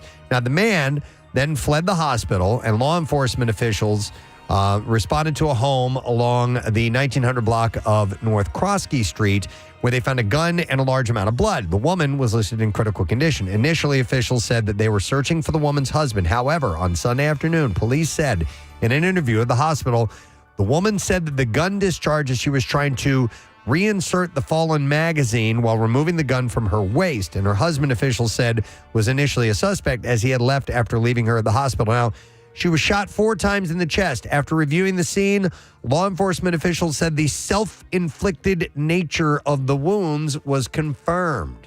How in the hell do you pull that off? I do not know. An investigation. Who do you do? Into the incident is ongoing. So I've never heard of being shot 4 times. 4 times. Self-inflicted before, but that's what they're saying. So I'm hoping we'll get a follow-up on that. Well, in Ireland, a Catholic priest has kept his job despite outraging parishioners with a vulgar sermon. This actually happened a while back over the Easter weekend. Father Thomas McHale shocked his flock by claiming during his sermon that Jesus died with an erection. No. Wow. That's going to go over big. The 53-year-old... Wait a second. What did you just say? Told the roughly 100 gathered that the execution by crucifixion would have sent all the blood rushing down to Christ's lower body. Oh, my God. He's probably thinking, I've got a great sermon today. One dismayed... I'm taking a whole new angle. Worshiper told the Times he told people Jesus died with an erection. The church was shocked. There were young families there. God almighty. Despite complaints... There, of all places. Friar McHale is understood to have kept his position. A spokesperson for the diocese said a complaint was received and has been investigated in keeping with our diocesan complaints policy. The investigation has been very recently completed and the complaint is upheld. It is not the first time, though, that a clergyman's comments have caused uproar. The diocese in Chelmsford apologized in 2019 after the Reverend Dr. Anadi Sodaza. I just have to ask one little question. Are you out of your goddamn mind? Questioned whether Father Christmas was real during a children's service. So some things have happened before. All right. In Maine, a tractor trailer hauling about 15 million honeybees to be used to pollinate blueberry fields crashed and overturned on Interstate 95. 15 million honeybees. That's ridiculous. The driver was taken to the hospital as a precaution Thursday night while first responders... Don't look at me, I'm just chickens. ...worked to ensure the safety of the bees that were in hives strapped on the trailer, which landed on its side. Bees everywhere! The bees were mostly contained, and first responders didn't realize the cargo was bees until firefighters went down an embankment to check for leaking fluids, according to the fire chief. He said they learned the hard way. He said these guys did get stung on a regular basis. Everyone got stung at least a couple of times. So when my wife transported about a lot of bees, and I thought she was going to come home with these large cases of bees when she set up her hive. Yeah. It really wasn't all that much. No. They compact pretty tightly. The temperature in the 40s might have kept the bees from getting rowdier during the several hours it took to get the truck upright and removed by a tow truck. A beekeeper was summoned to corral the bees. The truckload was headed to Washington County, which is the center of the state's wild blueberry industry, so they need them for that. Yes, of course. And that is what I have in the bizarre file for you this morning. All right, we have a guest who is here with us this morning to celebrate a big event. Philabundance turns 40 years old. Yes. How about that? Wow. And so, as you can imagine, they are celebrating, and there is an event that is coming up on Saturday and a few other things that are taking place.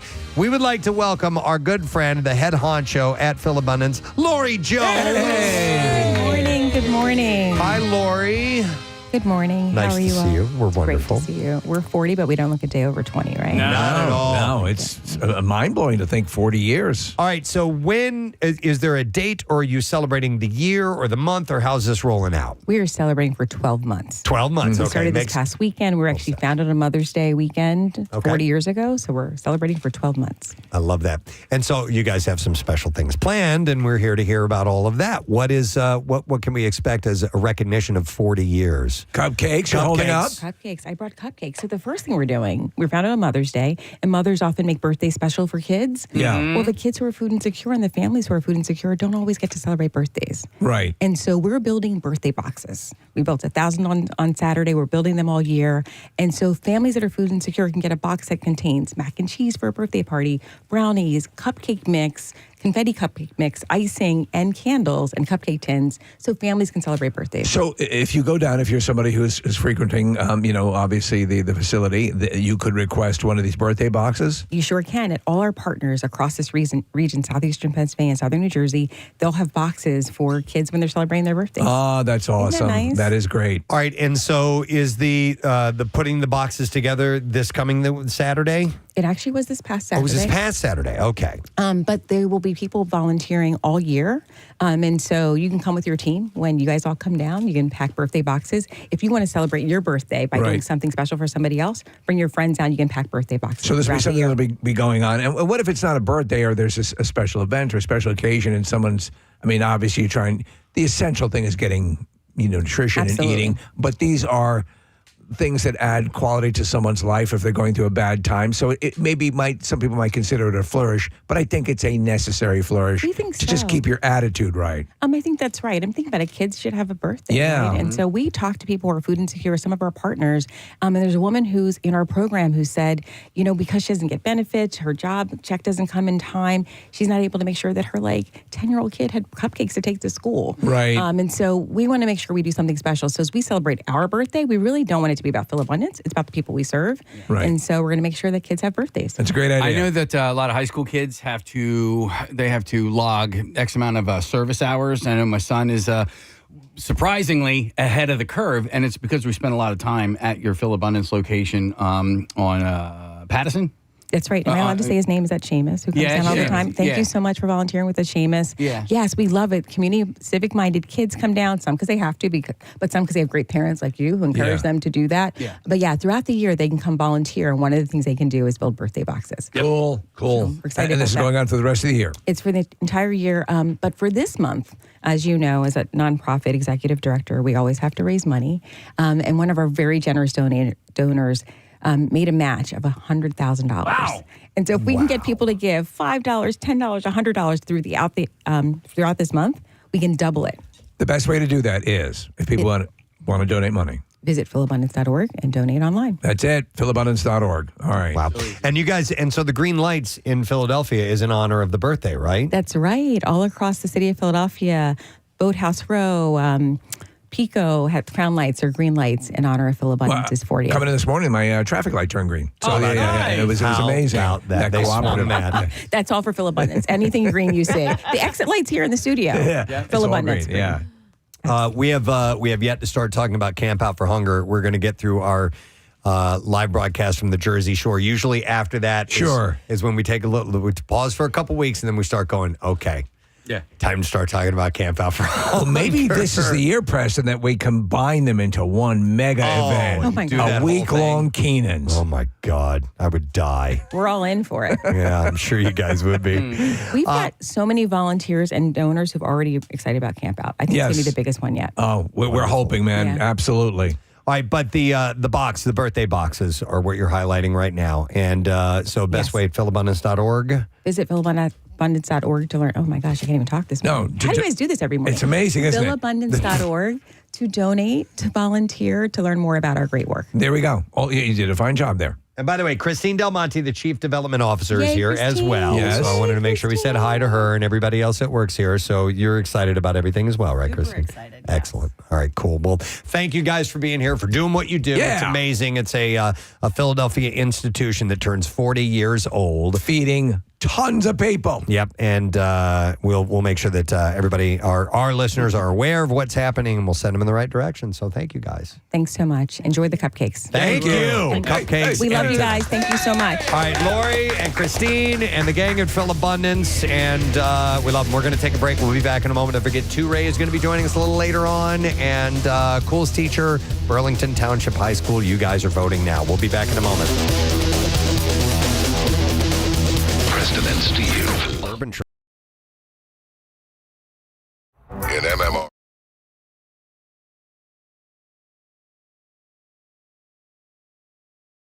Wow. What is the Kentucky Bourbon Trail? Well, they've got loads of distilleries. So it used to be, and it isn't as much anymore, when... I assume it's not a straight line. No, to call a spirit bourbon... Yes. Part of the requirement is it had to be distilled in Kentucky. All right. There's another requirement. It has to be 51% corn, I believe.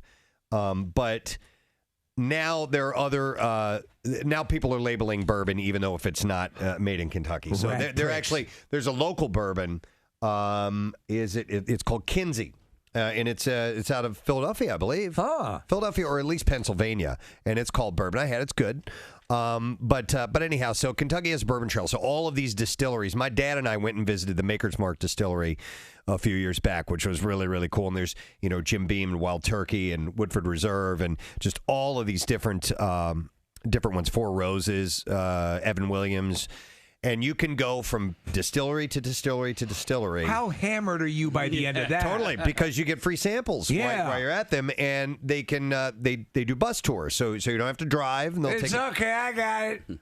My buddies and I, Rochelle and I and another couple, were going to go do this about 2 years ago, and something came up, and we weren't able to do it because my dad and stepmom live in Lexington, and we could start right there and then work our way through the Bourbon Trail. But we didn't get to do it. It is still on my list of things to go do, but I have been there for part of it. Yeah, so like Napa and Sonoma are similar. I mean, Yes. it is a it's a destination to go. Oh, first of all, it's beautiful up there, and you can go to San Francisco first. But you can do bus tours. But I mean, wine is a lot less potent than bourbon is, and you can really only do like 3 vineyards, and then you're good. You're going to be wrecked. Yeah, and at these, obviously you're taking just the small little samples, half bottles of the bourbon, just a half bottle. But anyhow, there have been more than in 2016 there were more than 1 million visitors who made stops at distilleries along the Kentucky Bourbon Trail. And the Kentucky Bourbon Trail Craft Tour. What is this music? Welcome to the Kentucky Bourbon Trail. I love this. Oh, what fun we're going to have this afternoon. Happy trails to you. It's not really like a line. It's like you just wander to the left and to the right, and eventually you'll hit a bourbon place. I'll be your tour guide. Kentucky Distillers Association President Eric But first I got to take a piss. Eric Gregory says that it shows that people don't just want what's in the bottle, not the Bible. I don't want what's in the Bible. So they have a thirst for Kentucky's bourbon culture. Now, here's where I can connect to this. I do not drink. Mm-hmm. Everyone knows that. I, however, am fascinated with the culture surrounding it. Yeah. When Mila Kunis talks about the way, what does she do for bourbon? Is it bourbon or what booze does she push? Oh, Jim You know what I Beam? don't know? Jim Beam. Yeah. Is it Jim Beam? That's Talks bourbon. about the process and all that stuff. I'm like, I am fascinated by that. It's pretty cool because you go into where they make, where they create it and distill it and and refine it, and it's really cool to see the process. And then they age it in all these barrels. Right, and then the wood apparently can have like a residue in the wood that can also be part of the water that they get right from that particular area or county. The minerals in that water have to do exactly with the flavor that comes out. So anyhow, so they said that it's way up right now. The Kentucky Bourbon Trail showcases 9 distilleries, and it was up 17% from 2015. So it's really cool. I'm going to go do that.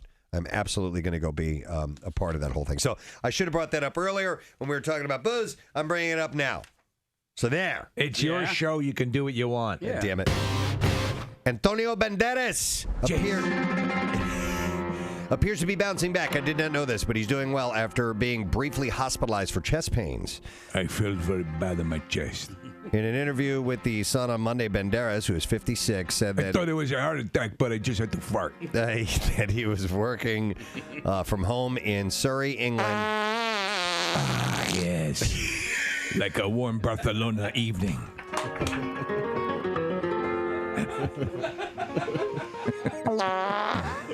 I miss my home. Of Barcelona. Wait, so you just do that, Casey, again. Like the streets of Barcelona. Did you have to waft that up to your face? Is it what you call a Barcelona oven? So... You can see the streets now. And the little children's playing in the street. And you know what? I wonder if people have to... I'll bet you people talk to us. Via their radio. They're probably screaming, "No, you're wrong." Oh yeah, most of the that has time. to be the most common thing uttered at the radio when we're on. That information's incorrect. Yeah. In fact, I had jotted down a note not that long ago. I think I have it right here. Yeah, why have you yelled at us? Oh, really? Yeah, see it right here? Oh, I love that. Why have you actually yelled out loud, audibly in your car at us? I don't know if I want to hear this or not. I do. Okay. Do you think who ranks higher in the yelling department, lawyers or doctors? Probably. Well, let's put it this way: anybody with a degree or even a basic level of intelligence is going to be absolutely irate listening to us. It's funny because you get bits and pieces of information, and then you kind of put the rest. You make up the other puzzle pieces together, and it must be like A plus B must equal C. I think every state has a Springfield. Right. But, and it sounds theoretically. Well, I heard that somewhere. But every now and then we venture into territory where we have absolutely no expertise in it at all, and obviously we have a wide range of people that listen to this show, and some people are experts. Yeah. And then when we start to tread into their waters, it's got to be infuriating. But the truth of the matter is, part of the mechanics of the show is we enjoy having you set us straight. Here, I have some examples. I yell when you pronounce towns in Massachusetts wrong. Okay. Mechanics, you're almost 100% wrong when you're talking about anything car related. Yeah, it sounds about right. Yeah. My boyfriend and I pretty much only yell at Kathy. Let me go to Kyle. Hey, Kyle, how you doing? Hey, what's up, Gadzooks? Gadzooks. I thought you were going to sing Hey, Paula for a second. When do you yell at us? What's that? When do you yell at us? When do you yell at us, Kyle? All right, yeah. So, earlier in the show, a couple weeks ago, you guys. There might be a gas leak in your house, Carl. People are yelling right now. Right now. At you, Kyle. My cat's sleeping. No. A couple weeks ago, you guys were talking about like bank robberies. Yes. You guys were talking about it's funny. People are calling in about like super crazy. Like they were calling about bank robberies. You guys want to know all the secrets about banking? Yes, we did want to know all the secrets about banking.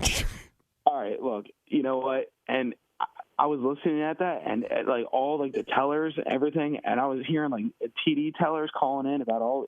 Yes. Yeah. Honestly, they could lose their jobs over that. As nuts what they were telling you. Okay. All right. Okay. Now, what show were you listening to? Background? Do you have an expertise in that? Are you a bank robber or what? No, I'm not a bank robber. No, I'm not a bank robber. There is definitely a gas leak in your apartment. There are people yelling at Kyle right now. Open up a window now. Seriously, Steve. Okay. Steve, We're losing Oh, darn it. We're not losing him. He's passing out. The gas finally got him. Breathe deep, Kyle. Do you find him an attractive man, Robert Downey Jr.? Yeah, he's okay. Yeah. Okay. He's attractive. I don't know if he would be on my list. Do you like the attitude? Do I like his Do you attitude? like his sort of freestyle, loose cannon, happy-go-lucky? I mean, I like him. Snarky. Yeah, no, I do. I like him, but I just don't know if I created this list, if I would have put him on it. Okay. He is a guy that has matured well because he was kind of goofy looking. He was. In his teen days and early 20s when he started in the films, and he definitely had chops. He had acting chops. You could tell early on. Early on, yeah. But he had a goofy look about him, but he's stayed in good shape, and he got the big gap between his teeth taken care of, and he's a good-looking fella. He did. Yeah. If you go back to old, Weird Science. Weird My Science. name is Tony Stark. Totally. He had a huge gap between his teeth. I've just invented a repulsor ray. Holy cow! It worked. Tornation, it works. Good Lord. I'm going to be an Iron Man. A man what's made of iron. Number 3 is Denzel Washington. I want to hear more Dumb Iron Man. I know. I'm going to fly. It's cold up here. Gotta remember not to fly too high. God. Because my parts all got all frozen up. Denzel Washington. We are getting ready for the festivities, so let us now go live to a small area of the WMMR parking lot known as Knob Gobbler, Pennsylvania, where our own Nick McElwain and Catherine Romano anxiously await the appearance of the ground slob, Gary Lauer, our slobnosticator. So we're here to observe a ritual as old as late yesterday afternoon when we first thought about it, and I'm so excited that we're here to observe that ritual. The arrival of the ground slob, Gary Lauer, and his prediction for a longer or shorter winter. That's what we're here for today, Nick. Yes. Yeah. I don't know if you guys can tell or see from the video feed, but it does appear that there's a little bit of rustling going on inside this POS. Is there a way that we can kind of listen in and see? Let me put the microphone up to the door. Okay. I don't know if you guys can hear anything. I'll turn it up a little bit. Okay, all right. Can't get it open. Who the hell's out there? For Christ's sake. Can't a man take a piss? This morning boner's so freaking hard to piss in the morning. Give me a double beer, for Christ's sake. Can you guys hear that? Can you hear the rustling? Amazing. He's just starting to stir. Give me that damn beer. Saying something. Tell everybody, I think we're going to be in for another 6 more months of winter. Oh, you should smell it from down here, guys. Can you see him in there? No, I can't. Really? All I can hear is some rustling going on. I can't see anything yet, Steve. It's not very well lit inside. Who's he talking to? That hooker I don't forgot think her anybody, damn eyes. Casey. I think he's talking to himself. I heard something about a hooker. Yeah, he's attempting to. It seems like he's almost attempting to read lines I wrote for him, but not being able to do it.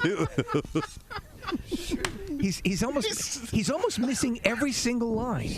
That is shocking. What was her name? I knew it. That damn hooker left her glass eye here again. Darn it. Preston, you got to help me out here, man.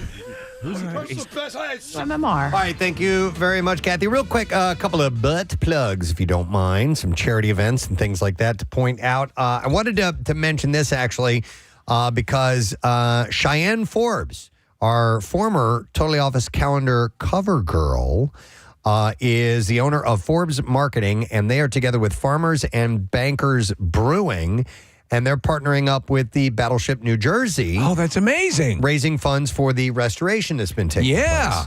Good for her. Their collaboration with the Battleship New Jersey, in under a year, the brewery has sold over 5,000 pints of the bespoke Battleship Pilsner, aiding the restoration and conservation of our storied naval icon. And I also want to point out that they were well represented at the Cardboard Classic with the bright pink angry pig from Farmers Bankers Brewing and Farmers and Bankers Brewing. You remember that sled? Yes. It was awesome. They made a run at it. But it was a cool sled. So I just wanted to throw some love their way, and I assume they're still doing some more. So there are further details on the Battleship Pilsner events, on the tap room, and other information at Farmers Bankers farmersandbankersbrewing.com. Excellent. I wanted to mention that for Cheyenne. I'm going to our give him a shirt. Cover gal from the Totally Office calendar. Here's another butt plug real quick. This is from, I got an email from Bobby Langerfeld. And I've mentioned before this event that they've done in honor of their late son, Keegan's Touch-A-Truck. Their son, Keegan. They are hosting the Keegan Classic Golf Outing now. And proceeds raised from this golf outing will benefit the Keegan Cares Initiative, which is a part of the Adeline Rose Foundation. And it provides financial assistance for parents grieving the loss of a child during pregnancy, infancy, or early childhood. Keegan Cares was created in honor of their late son, Keegan Robert Langerfeld, who passed away unexpectedly on the day of what would have been his first birthday party. Unimaginable. Yeah. So this event is coming up Friday, May 31st, and it'll be at the Landis Creek Golf Club in Limerick. Registration's $150 per person, $600 for foursome, and includes golfer welcome bag, lunch, open bar, cart during play, and raffles to follow. So Bobby Langerfeld reached out, and Nick has it up on the community page at PrestonandSteve.com. And always check there for golf outings, beef and beers, charity events, all kinds of functions that are going on that a lot of times are in your area and inexpensive and fun. Can I give a quick plug and a shout out to everybody that joined me for Big Climb Philly on Saturday? We had an awesome event. It was at Lincoln Financial Field. I love the fact that it's at the Link, and it was a perfect day on Saturday. Big ups to Bob Havens. I love that guy. He's so nice. He's so generous with his time. So thank you, Bob, for everything you've always done for Team Luke over the years. And our buddy Cale Beer stopped by, and Cale was a part of the event too. Cale actually ran the whole thing, which was really cool. So did my son, Ben. Ben came in first in our team. And nice. Yeah, his team, his time was about a third of what my time was. I did a lot of walking for Big Climb Philly, but it's a really great time, and we raised nearly $6,000. So thanks to everybody who came out for LLS Big Climb Philly on Saturday. Wonderful. All right, and then one last email real quick, and this is not a shard or anything. It said, hey, I just wanted to say thanks for including the Hello song in the Friday podcasts lately. I guess, Marissa, you've added that to the, or Connor has. It's a nice little treat, they said, and I get to sing it as I walk around, working around my house on Saturday morning. So thanks. Have a great weekend. And that is from Jason Heel. So excellent. Our pleasure, Jason. All right. So something we wanted to bring up. There was a story from a few days ago over the weekend. The Mavericks. So Luka Doncic, is that how you say his name, Case? Yes, sir. Had a post-game interview. And while he is doing the interview, we actually have audio of this. The reporters are asking questions, and he's giving the answers. And at some point, there's a sound that comes out clearly of nowhere. And I haven't heard this yet. Yeah. So I'm going to play this and see how well we can hear it. And if not, I'll explain what this is. I think we shared the ball really well. We were knocking down shots. We were open shots. So just our sharing the ball and our energy was great. What do you think? So You it was rewind it? moaning in the background, and somebody on their phone or their laptop opened up some porn and didn't realize that it would be playing. So let me hear it, and let's play this again. Back it up just a little bit, Case, where he's still talking. All right, here we go. It was great. What do you think? Isn't that great? Oh my God. Moving on.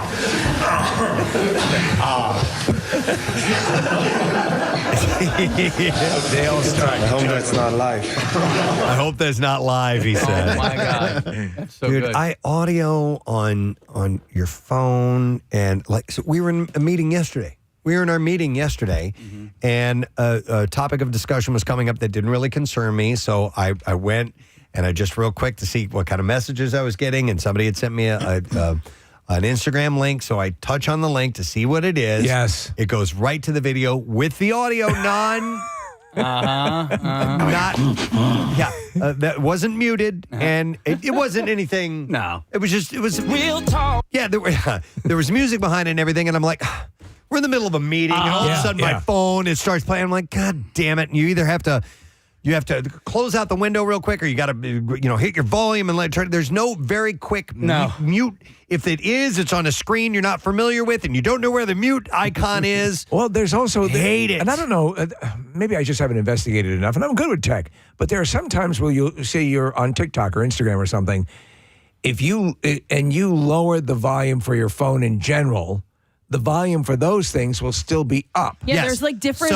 There's different and it's volumes. like you rat. Well, the master control for the phone should kill all that audio. My ringer mute is on all the time because we work in a studio. We have live microphones. Likewise. So all day long, rather than futz with flipping it on and off, I just leave it off, which sucks when you lose it because you want me to call your phone. I'll listen to them. Yeah. I gotta find my phone. And so anyhow, yes, I think there should be an option where it mutes everything. Master. Any noise at all. When you kill the ringer, no.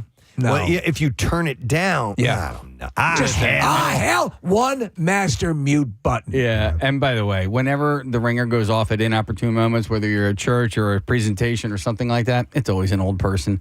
It's always watching porn. Yeah, watching porn. Oh, look at that! One of the two girls in one cup. Every now and then, I'll think of this moment that we had in a meeting, and I will laugh out loud. But Kath, do you remember when I videotaped myself I do. farting, and I texted it to Kathy, and we're in the middle of a group meeting, right? I'm pretty sure Fulham was in the meeting. Yeah. I mean, it was like full on, like all the muckety mucks, every single person. And Kathy, I just see her from across the table. She grabs her phone, turns it on, and then you just hear, and you see her drop the phone. She goes, "Oh my God!" Like she's like, "I can't believe it just." Well, and I remember picking it up and seeing it, and I'm like, "Do I take the chance?" Like I knew something, and I'm like, I don't know. And I took the chance, and it was the wrong one. Well, it was the wrong decision. You had done that on purpose, I had right? done that on purpose. Dude, you know what I see popping up a lot, and then people are calling attention to it. It's just these are some of the pitfalls of dealing with the technology we deal with on a daily basis. And you had a story, Preston, that pertained to someone who had 7,600 tabs open on, I think it was the browser. The very tell-all tabs that are open on a browser when somebody does a screen capture. Yeah. And I see that popping up all the time. Yeah. People don't realize they get so comfortable and they're not looking at their own tabs that very indictable material is sitting there. Yeah, you'll just see the name of it. You're not actually seeing anything graphic, but it'll say, Pornhub or X Hamster or whatever. Squirtapalooza. Yeah, maybe it's that. But if you've had one of these moments where porn or a sound that is like porn has popped up at the inappropriate moment, feel free to call us 215-263-WMMR. I haven't really had it happen that to where it's been like, oh my God, just mortified. Yeah. I host designer bag bingo at the girls' school every year, and this past year we needed to use my laptop to call the bingo numbers, and nothing happened. But did you prep it knowing that there was a? Not only that, like I had already prepped it, but then I got the warning from my wife going, make sure that there's nothing embarrassing on your desktop because everything on your desktop is mirrored on this giant screen in the gym. That's a smart lady right there. I did have one time, and this isn't porn or anything embarrassing like that, but Rochelle and I, in the short time we were going to church for a little while, we were at this Catholic church that we went to, and the woman singing was just amazing, off key, horribly off key. It was difficult to listen to, so I had to record it, of course. Yeah. And so I do, and then like a dumbass at a later part of the whole sermon that morning, I had pulled up the audio. Oh, no. And I didn't mean to hit play, and I did, and all of a sudden it's a recording of her singing. I managed to turn it off, and nobody found out what was going on. But I was just, the blood rush from my head and everything. Just want to die. Like, oh my God! I'm just making fun of you because you're a terrible singer. Yeah. In church. God knows you can't sing. When you're in the stall in the bathroom, like you ever have the sound kick in? Yeah. Yeah. And that's and it will always come out super loud. Yes. Fortunately, it's never been anything embarrassing that's popped up. It's just been whatever goofy, dumb video I've seen on Instagram or something like that. Good rule of thumb. If you're going to do that sort of stuff, don't peruse Pornhub. Yeah. at work. God. Because it was a story of the teacher who was giving the lecture, and it was a PowerPoint. It was at a college in one of those amphitheater sort of arrangements. And he walked out for a little bit. The presentation was running itself. When it finished, it rolled right into porn. Oh, no. Rolled right into No. porn. Yes. Wow. Yeah. All right, let me go. We're getting some calls coming in. I'm going to go to Bill for a story. Bill, morning, bud. Morning, Gadzooks. Gadzooks. What's up, man? Hey, so so it's not necessarily a porn sound that I have on my that was interrupting, but my text tone that I created is of Timmy from South Park. Okay. Him yelling his name, and most of the time my phone is on mute. But when I forget to turn it off, I was in a movie theater and I had it on. I was in the movie theater bathroom and I had it on, and it went off, and it's Timmy yelling his name like Timmy. he does. And I got out of the stall, and I swear to God, there was a person in a wheelchair sitting right there. Oh, man. Oh, no. Yep. And I wanted to die. Yep. Did you say anything? Did you make eye contact, or did you get the hell out of there? Absolutely not. Yeah. Absolutely You not. just move along. Out of there. Wow. Thank you, Bill. Appreciate it. So apparently with this Luca audio, it was actually a teammate that was pranking him. Really? Oh, that's wonderful. Which is I a love really that. good prank. And so, Steve, one of the things that they're saying is that we like to do that around here. We're not sure if we could do it up in New York or other cities. I'm not sure how it would work. But it was a reporter. It was not a reporter accidentally opening up their phone. It was not the real life act. It was a player that was being played through a phone to prank Luca. That's great. I love that. Yeah. Yep. Let's go to, hang on a second here. We have Mike. Hi, Mike. Good morning, sir. Hey, what's up? Hey, man. Just taking your call. What do you want to tell us? Oh, good morning. Hey, I was a teacher, and I retired in June, but I taught a military history class, and at one point we had a guy who had served overseas in Afghanistan who came in to talk to the kids, and everything was up on the big projector on the screen, and he was going through all his stuff to bring up his presentation, and one of the folders was full of just porn. Yo, ever heard of Jerkmate? One of my kids, it was awesome because he goes, "Let's watch two girls with big boobs." Oh, my God. What was his reaction like? Oh, he's like, "Oh, we got to close that. Close that. What's that about? Yeah, that's my own thing. I'm just into huge knockers, but forget that. That's a military code name. Yeah, Operation Huge Knockers. Yeah.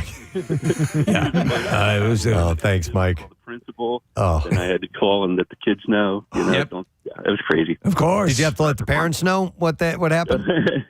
Well, we kind of put something out. I led it to the principal to let everybody know what was going on. Okay. Yeah, I'm calling. What was that huge knocker site again? Thanks, Mike. Yeah, my son saw this in the class. And he was, I'm furious. I need to investigate it myself. Apparently, a women with huge knockers. Let's go to Deal. Yo, Deal. Morning, bud. Morning, you guys rock. Thank you, sir. Appreciate it. All right, so you're a barber, it says here? Yes, sir. Right in Doylestown. And people, they want to show you a haircut they want to get. And a lot of the times they click on their photo album and you will see things that you do not want to see of them, their friends, other people. You just, No, comes to mind, you can imagine. I want to see it. I definitely want to see I it. will tell you this, and because we're in a situation Deal where people will come up, we're at events, or we took a picture 2 or 3 years ago, and they'll pull out the thing, and I will catch pictures all the time that are sitting in their library. They haven't thought it through. Wow. And you don't know what to say. It's okay. So I've learned my lesson over the years. Anytime it's like, I got a photo. I step to the front of my station by the mirror and I wait till they have exactly what. Yeah. I want my hair cut. Over the years. I want my hair cut just like this woman's bush. Yeah. Can you do the landing strip? Like this woman's bush here on this porn that I'm at? By the way, if somebody is going to show you a photo and they hand you your phone, their phone. Isn't it fun to just scroll through? Oh, yeah. Just start going, yeah. Oh, that's really great. Hang, let me see something. Bang, bang, bang, bang, bang. You start ripping through them rapid fire. You go through people's phones? Sure. Oh, God, no. I will say, if they're like, you can scroll, I'm like, are you sure? I ask. Yeah, how many photos are you allowed to scroll through and or how much time You're do you not. get? You're not No, allowed I'm to not asking scroll you, at all. Kathy. I'm asking the rest of the room. There's no rules. Okay. I think There are no rules. All right. 1 or 2 until you hit a woman with large boobs. Yeah. I think you get about 15 seconds, and then you got to hand the phone back. No, you don't. You're not allowed to scroll. You can look at the photo, the picture that they give you, and if they tell you can scroll, then you scroll. And No, you can take the phone for one night. Yeah. Yeah. No, you've handed it over to me. You have, It's no. you have relinquished control of this that's for the right. time being. Give me your phone real quick. Let me go to Janine. Hi, Janine. Good morning. Hey, good morning. Hey, what's up, Janine? Nothing much. About that story with the whole moaning thing. So my daughter, I don't know if it's on YouTube or one of these videos, but it's not just her. There's other kids. They'll make this moaning noise. And it drives my husband absolutely insane. Yes. Okay. Please explain. Yeah. What is this? You know what? It's from something. I'm going to text my friend right now because her daughter does it, and she's like, "Stop it! Stop doing that! It's from something." Okay, my husband gets so mad, and I can't help but laugh. I have to walk out of the room because I think it's hilarious. But I mean, it's an actual a moan, and we look over, and she's just sitting there laughing, talking. Like a sexual sounding moan, But it's Janine. not. That's not what it is. It's from like TikTok, like a show or something like that. Yeah, but like you can see on TikTok, there's different teachers talking about like the sounds and the things kids say, and that's one of them. The moan comes. So is just for context, is it the moan of someone in pain or someone disappointed, or what would it be most closely? It's a moan. It sounds like a sexual moan, but it's not because she's little. She doesn't know. Okay. Yes, it sounds like a sexual moan, which is why my friend tells her daughter, "Stop it! You can't do it." But the kid doesn't know because it's from. I just texted her to find out what it's from. It's from something. All right, I'm having a hard time understanding this. Kathy, can you do the version of it? If you could do it. It's like something like that. That's what it is. Yeah. And I have a video of her doing it because I wanted to show my friend because we were laughing, and you hear my husband yell in the background, "Stop it!" It sounds like you're getting railed. It's true, but it's funny. It makes me laugh. Yeah, it's okay. Yeah, I had not heard of this. All We're going to right. have to do some digging on this. Thank you, Janine. Oh, my God. Wow. Oh, my God. I just realized at Keenan's we should do an entire crowd full of fake orgasms. Yes. Like Yeah. everybody at the same time. Yeah. Orgasm Palooza. Orgasm Palooza. I love it. Let me go to Ashley. Hi there, Ashley. Good morning, it. Good morning to see you, Ashley. What's up? All right, I've got the story. Let me paint a little picture. It's like a beautiful Sunday afternoon. The whole family's gathered in the family room. I mean, aunts, uncles, my grandmother, God rest her soul, cousins, kids, and we're going to watch some old family videos. Oh, no! The first video that gets popped into the old VCR is my cousin's homemade porn video. Oh, my God. Okay. My grandmother is like, "What's that?" Oh, my Ashley, describe what scene first popped up as soon as they put it in. Just describe what you saw as gingerly as you can. It was a close-up. Luckily, there weren't faces, but there was Genitalia. all there. So it was a close-up shot of genitalia, of the action that was going on. Yeah. Wow. You got it. Wow. That's my grandson. Oh, my God. Ashley, how old were you? Ashley, at that time, how old were you? I was young. Okay. 13, 14, something like that. How long before somebody turned it off? Oh, seconds. It was once it kind of came out of their dumbfoundedness. It was like, "Oh, turn it off." Let it play a bit. Oh, my. The end is purple. Oh, that's wonderful. Thank you, Ashley. That's a great that is story. the classic dynamic. Nick, anybody calling in with the origin of that moan? Is anybody I don't or understand texting that. in? Yes, but the context of it makes no sense to What me. do they say? Ara, A-R-A, moan. I think we have it here. Okay, hang on. Let's play this. Yes, it's that new trend. It's called, let me think, honesty. That's it. It's a baby moan? No, yes, but if your kid's older, it doesn't sound like a baby No. moan. But I'm saying this is what they got it from. No, it's I don't. I texted her, All right, well, waiting for her to respond. yeah. It might be a song Here or we like go. a TikTok video. We got a caller who says he can explain it. I'm going to go to Adam. Hi, Adam. Morning, bud. Hey, how you doing, guys? Good. All right. What is this moan thing? So the one me and my buddies do, we got from Letterkenny, Okay. right? And that's what it's. Oh yeah. That's what that is? Oh. That's part of it. That's Yep. So Letterkenny is a show about these. It's a Canadian show about these hockey players, and so I guess the moan is from that. Yeah, that's originally Letterkenny. The kids are doing it. The adults are doing it. There's a video online of a kid. They let him on an airplane. They give him the phone. Yes. And he does it. Right, and they're like trying to take the phone away from him. I saw it. My mind is reeling here. Okay, so the video of the kid on the phone, is that from the show? I don't know that, but I saw that video. The kid on the phone is just a kid on an airplane. Yeah. And he looks like he's maybe 10 or 12, and he's doing it, and the flight attendant's freaking out. That's just a video on social Okay, media. so it's somebody who's following the social media trend. The origin of it is this thing generated from the Canadian hockey show, Nick, you're talking about. Letterkenny. So that was the first. That made its way around online, that clip. Yeah. And so when Adam is saying that this kid's on the phone, the phone is the handset for the plane? For the plane intercom. Okay. Oh, okay. Yeah, so he's not Okay. on a phone I per got you. se. So this is just a scene from a show that, for whatever reason, people have shared around, and now it's become kids orgasmically moaning. Okay. All right. Hey, thanks, Adam. I appreciate it. Take it easy, guys. I don't get it, but I appreciate it. But I guess, you can't explain why some Tide Pods, man. That's all you need to know. take off, and they do, and next thing you know, people are doing it, and it becomes a thing. For whatever it's worth, Letterkenny is a great show. Okay. We will go next to who's been on hold for a while here. I will go to hang on, there's a bunch here. I'll go to Jackie first. And she on line 4? Yes. Yeah. Hi, Jackie. Morning. Hi, how are you? Good. What's up, Jackie? So I was actually in church, and like you, I keep my phone on silent all the time. Had forgotten that I took it off silent, and I totally forgot what my ringtone was. I had downloaded a bunch of Preston and Steve ringtones.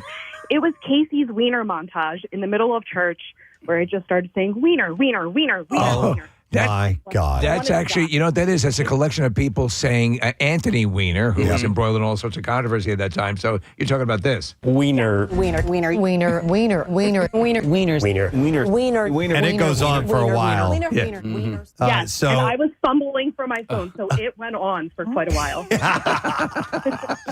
that's brilliant. I love that. Thank you, Jackie. Appreciate Thank it. you. Wow. Love Let's see. Let's go to let's go to Kyle. Kyle, good morning. Good morning, guys. Sorry to bother you at work. No, we want to hear it. What's your All right. accidental porn story? Oh, God. So in 9th grade in high school, we were doing a website design class. And at one point, we were told by the textbook to enter a website. But the kids that skipped over the .gov and put in .com took them to a pornographic website. Oh, no. And the teacher frantically ran around 30 different computers, mapping off the screen, trying to get people to stop, turn off all the power. Our teacher told us to visit a porn site today. Oh, my. Exactly. It was in the textbook and everything. Wait a man. minute. What Friday site is so afternoon. similar to .com and .gov that one is a government website and another one's a porn site? Exactly, and it's very interesting. That's how it works out, but I won't give the name of it. No, you should give the name. Yeah, why wouldn't you? Does WhiteHouse.com still have? Is it still a porn site? I don't know, man. I'm going to check. All right. Yeah, Thank we you. checked it out one other time, but it was quite entertaining watching that teacher panic. Like that. I'm And here it to was Yo, ever had a jerk mate? not that bad. All right, Kyle. Thank you, man. Appreciate it. Absolutely, guys. Take care. Looks like it's not porn anymore. Nick just pulled it up. Yeah, whitehouse.com is not that. But I Try know .cum instead and see what comes up. I know people have tried Googling, Dick's Sporting Goods and have run into all sorts of issues there. Right. Have you had, and this almost happened with my friend. He was trying to throw through the AirPlay. Stuff that he's watching up on the big screen. Oh no! But what happens is if you have a number of Apple TVs in the house and they're on, you can throw it to multiple. Yeah. And just to the point, he got, let me make sure. He was about to send it up to the bedroom Yeah, where the kids were upstairs watching cartoons. Whoopsie. Yeah, That could have been a would- problem. That would Sorry be about that. a big problem. Wow. All right. Well, this is that's a great prank that they pulled on Luka Doncic. Doncic. It was one of his teammates who was. We'll play it again. What do you think? Okay. Hang on and back it up a little bit. He's answering questions. We were knocking down shots. We were open shots, so just our sharing the ball and our energy was great. What do you think?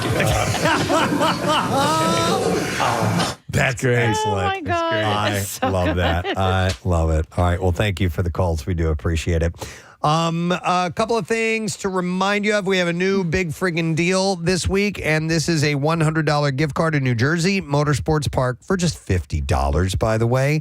It's in Millville, and you can high-speed thrill it with the Arrive and Drive go-karting. They have axe throwing, wide-ranging menu at Finish Line Pub. But if you go to WMMR.com/deals, you'll find that and get it before they're gone, because a lot of times these things sell out. So that's a great deal for you, and it's always available. We're going to take a break and come back in a second. Ray is performing in town, and we will have him here in our studio. Stay put. We'll be right back. Look at skid marks in my underwear. Okay, all right. This is exciting. This is magical. It's just beautiful. Okay, Magical. Yeah. So Kathy's gonna knock 3 times on the door. Knock 3 times on the door. Wait. Okay. And now the moment we've all been waiting for a good 5 or 6 minutes. Hear ye, on this, the 2nd of February, in the year our Lord 2017, our Crown Slug Gary Lauer, working his way out of the RV, drinking a beer, terrified of the sun. Beer cans and bottles aplenty. I need help. We need help. There's a bottle of Admiral Nelson's rum. We could not afford Captain Morgan's, but I we wish do we could have another groundhog here I could share my time with. You know? Yeah, sure, whatever that was. All right. He's got toilet paper draped out of his robe. He's wearing a robe. Is there a hole out of his bed? Is his I think there's going to be 6 more weeks of winter, children, boys and girls of all ages. Well, we haven't asked you if you saw your shadow. Well, you heard it here. 6 more weeks. Oh my God! He's walking around. He's absolutely aimless. He's going to the back of the RV. Hey, look in there and see if there's a meth lab. Gary, come on over here. There's a lot in there. Here, Gary. All right, do the official thing, Nick, just to make sure. Hello, boys and girls, kid of all ages. Kid of all ages. Kid of all ages. Good morning, everyone. Is that one of the lines you wrote, Steve? Kid of all ages. I don't even recognize it, but yeah. Gary, Gary, I have forward. to actually ask you a question before you announce it, okay? That's how this works. Because this is tradition and a ritual going back to yesterday. Absolutely. Do you, Absolutely. or do you not, Gary Lauer, our ground slob, do you see your shadow? Oh, I definitely see my shadow. He sees the shadow. I mean, it's in there. How not at all anticlimactic. Well, does that not mean 6 weeks more of winter? Yeah. Yes, Sadly. and that's what he said. Oh. You could understand that? Not Wait, really. I did. think it was written down. I speak Gary, and I understood that. And yes, he said 6 more weeks. And Gary, Gary looks like an Amber Alert in the making. he sure does, Steve. Unbelievable. We have some more invites to our Painfully Single Mixer. It's coming up on Thursday, and we are headed to Maggie's Waterfront Cafe in Northeast Philly. I think that's everyone is very excited that it's going to be there, by the way. It's a great location for this. And this, of course, the most important mixer of the year. The view is supposed to be beautiful and romantic, which is perfect for what we're doing. So let's take another 8 callers, 215-263. WMMR. Bill hates it when I do 10, so I'm going to do 8. 10's a weird number. 215. It looks like a skinny guy standing next to a fat guy.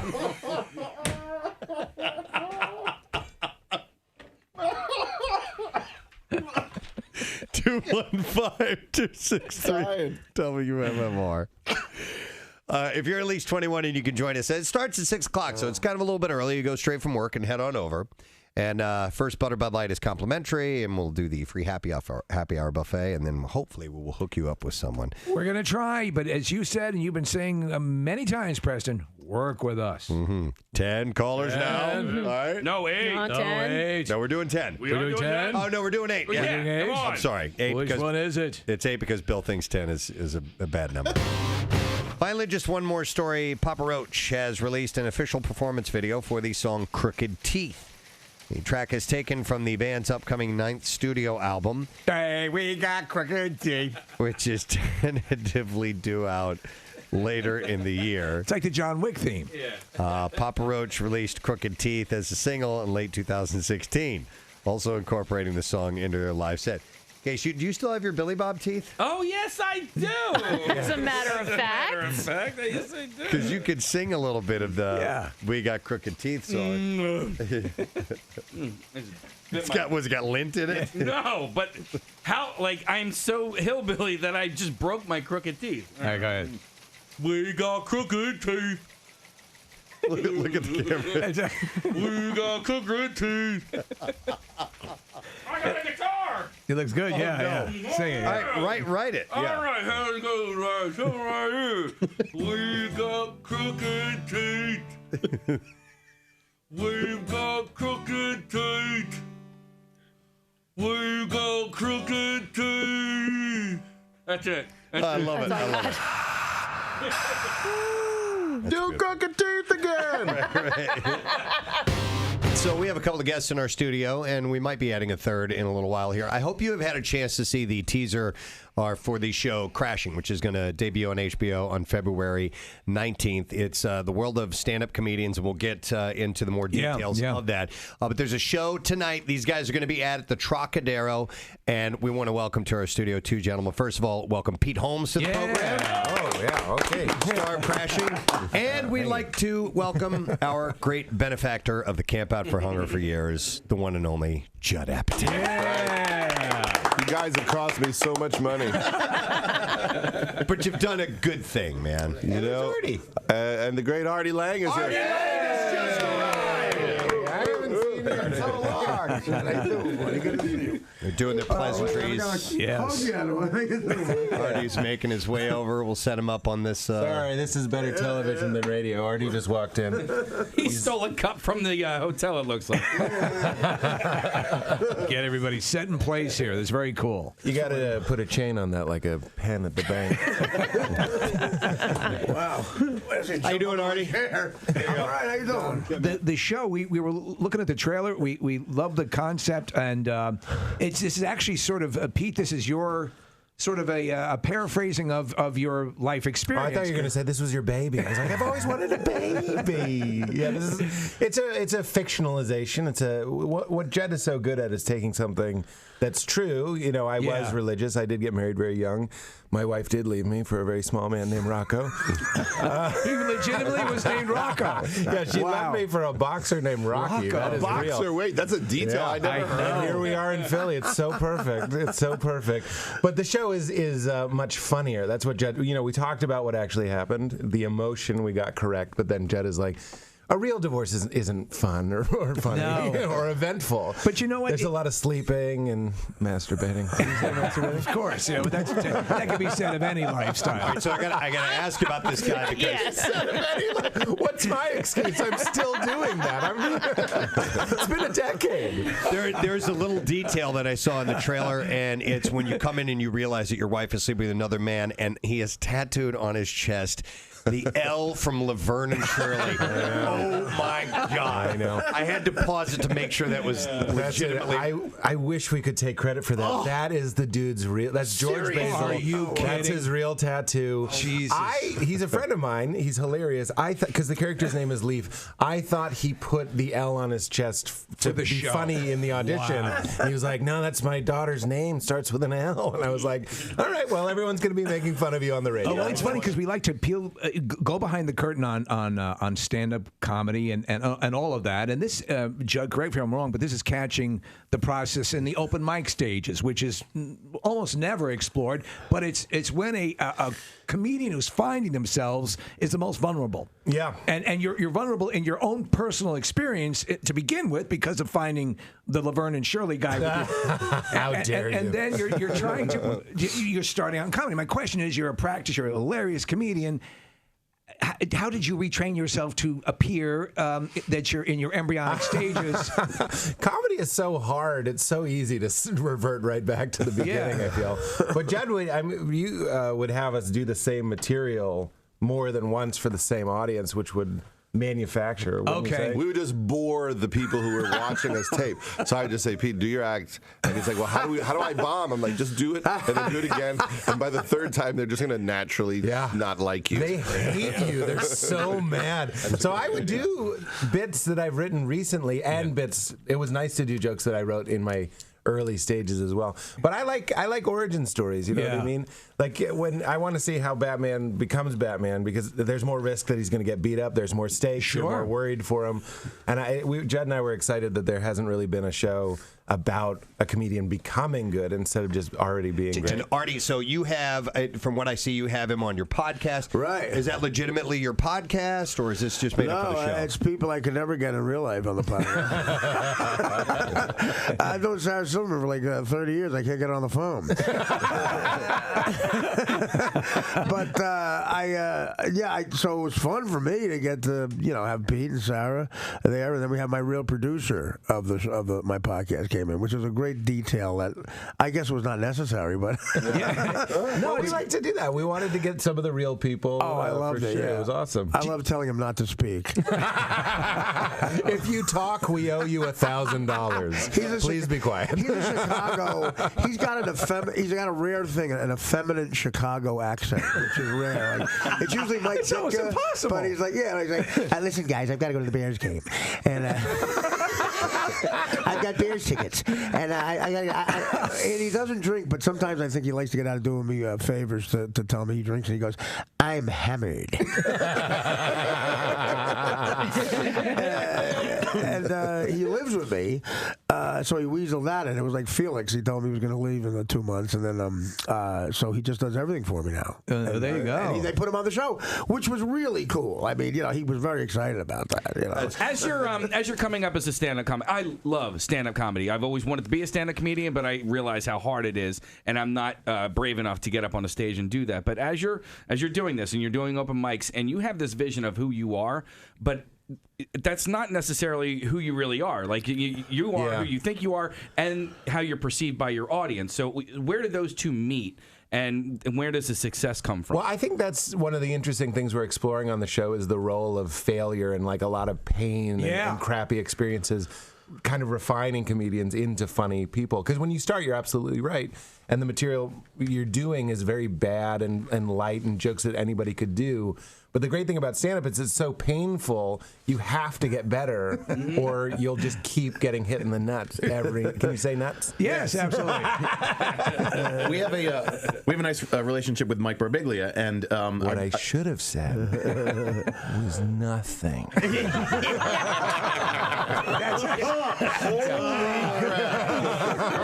Dude, that was so good. And you were in Don't Think Twice, and Judd, you have a relationship with Mike as well, obviously. He was a consultant on the show. Okay, yeah. You look like Mike Birbiglia. I do? A little bit. Wow, that's a compliment. I just think whoever you're talking about, you look like that. I'll take it as a compliment because he's talented. But I loved Don't Think Twice, and I loved it because of what it seems to me is sort of mirrored in this show. There's the pay attention to the art of the craft, and we're all fans of that. So how do you do that without getting too far away from actually being funny and entertaining?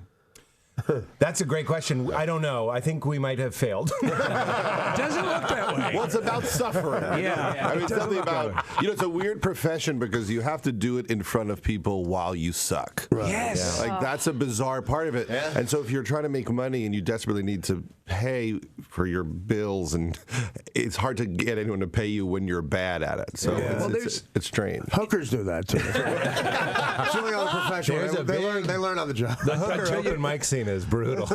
Don't do it. It sounds great. It's like a free haircut. I think that's what you said. Well, it's good to have Judd because you trust somebody. Like he knows how to get it right. So if you figure you just throw a bunch of stuff out there, and he'll know what he's doing in the editing room. That's true. If not, it's like I'm clearly the bad luck charm in his career. Well, don't you have to be on Howard? If the ratings book came out and he was number 7, I'd be like, he'd look around the room and go, "What's different?"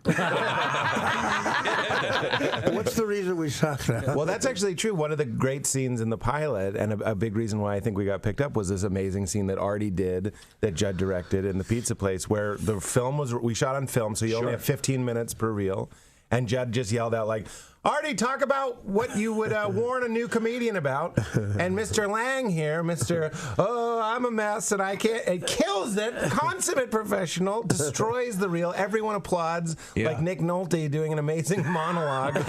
People are wiping tears. Someone got pregnant. It was amazing. But that's Judd's genius, knowing this is we cast What a real resonates, guy with real stories, and we just let him talk to a real version of me. I got to say, Arty, I read your book, Crash and Burn. And man, oh man, that is a powerful ass book.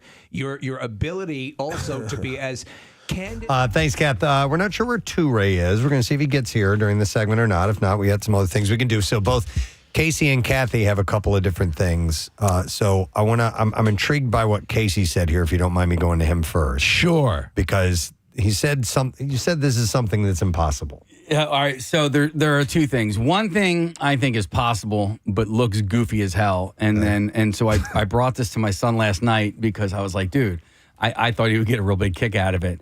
And then he hit me with, well, you try and do this thing. So do you want to do mine? Are these physical challenges? The first one is yes, they are. Yes, they are. Do you want mine or my son's first? Well, your call. All right. Well, for mine, we need video. So, Marissa, I'll give you a little bit of a warning. So let's grab a camera here in a second. But while we're waiting for that, he told me, and I want you guys to try this, to take all of the air out of your lungs and then try and scream at the top of your lungs. Take all the air out of your lungs and scream. But that's if you've blown all your air out, you can't really nothing to scream. I know. Wait. Who was the first? That's Nick. All right, want to try it? All right.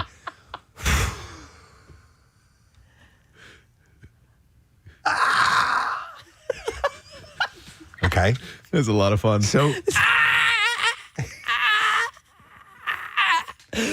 Oh, my God. Oh, that actually hurt. I strained so much on that. It looks painful. It's not painful. It's not painful. You're just like, it's there. You're just trying so hard. You're trying so hard. Let's try it again. It's like when there's nothing left. It's like when an incubus is sitting on your chest.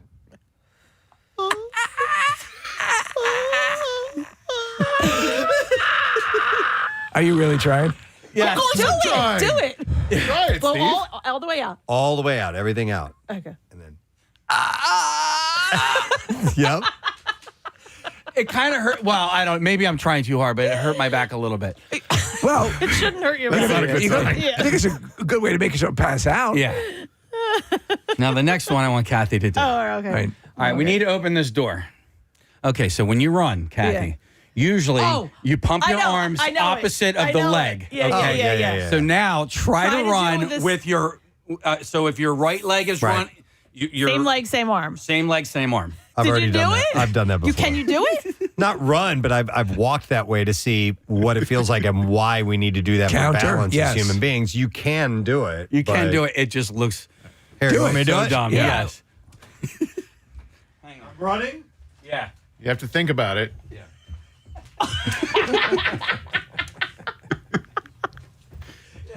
All right. That's not bad. It kind of looks like a robot thing. It's a robot thing. You really have to think about it. Oh my God. It's just goofy looking. It's very goofy.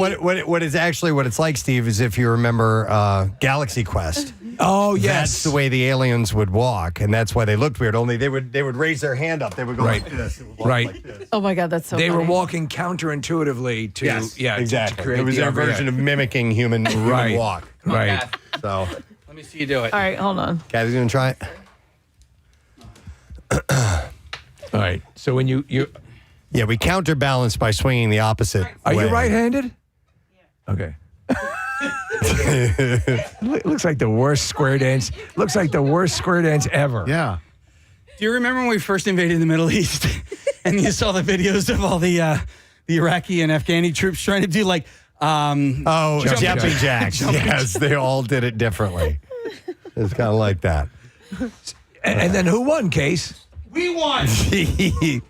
Casey's running around trying to swing his arms in opposite. So But with me, it almost corrected. It almost corrected by the end. Yeah, sure. I think it's natural. You've been going that way your entire life. Yeah. It's pretty easy. It's you have to. It's like learning any kind of musical instrument or something like that. Moving your hands and body in ways that are not natural, and you have to think about. After a while, eventually, it becomes easy. By the way, if you talk about one of the things that is supposed to be the most instinctive things to do, breathing. How many times are we corrected on our breathing methodology? I'm not even sure that how many decades I've been breathing improperly. No. I tried to do it properly, but you know what I'm talking about, right? Oh, absolutely. And it's the most annoying goddamn thing. Things as simple as sitting with good posture. Like I'll be like, okay, F posture. I'm sitting right now. I'm sitting with good posture, and I think to myself, just keep doing that. Less than 2 minutes from now, I'll be like this again. Yeah. Why does good posture hurt? Like when I straighten you've been so used to. It's like anal. Yeah. It's like anal. After a while, it just begins to hurt. But even like good anal, I'm talking about. I remember going to mass, and there's a couple of times during mass where you have to kneel, and most people kneel like straight up, and I can't do that. It hurts my back so much. I have to like lean and put my ass on the pew. I swear in church, and that. And if you go to a church, what they'll do a lot of times is they will lean the back of the pew as you sit on it. The part that's on your back is leaning back, so that it forces you to be straight up in a proper posture deal. I hate it. Marissa brought in books to balance on our heads if we want to. I think that the balancing a book on your head thing is a bit of a myth. I think it's ridiculous. For proper posture. It's just silly. I have one right here, Marissa. I have one on my head now, Steve. You got yours. You're standing, so you're a different profile. My posture's actually, I've been told, is very good. Yeah? And I don't know how the hell it is because nothing else is good. What about the walking? You can do that, right? What was I going to mention just a second? Yeah, Steve's walking with the book on his head. I can slouch and the book still stays. You can slouch so you don't necessarily have to have good posture. You think you could operate a jackhammer with a book on your head? Yeah. All right. Yeah. How's your posture in the car? That's a good question. I don't know. I'm comfortable in the car. Do you and your wife adjust? Like you guys don't often drive the same car, but when you do, is her position in the car in the driver's seat very different than yours? She's usually straddling you, facing the other way. Yeah. No, not really. My son Carter, though, when he gets in, it's 90 degrees. Really? Yeah, like he sits straight up. That's how I am. Oh, really? Yeah. And so I prefer it that way because I feel like I'm slouched the rest of the time. But Andrea prefers it kind of like probably you and Rochelle. A little more reclined. But I like having my back forward. I'm sure that I'm in the minority because I think most people prefer a more comfortable seating position. I think, I kind of agree. I prefer kind of like a NASCAR, back sort of cockpit feel, to the way I'm seated. Do you mean straight up, 90 degrees like that? Or then if that's the way NASCAR does it, 90 degrees straight up, then it's not me. I like those guys back. Sit like this. They're like right on top of the steering wheel. I like having the seat push me forward so that my hands are on the steering wheel. I don't know. I just feel like that it gives me more support that way. I'm more worried about the airbag coming out, so I want to give myself just a little bit of grace between the steering wheel and or just and my when you chest. drive leaning a little bit to the right out of the airbag. Out of the way. But go ahead. I was going to say, I think the best way to describe, Nick, how I sit, I can do that with music. This is how I sit in my car.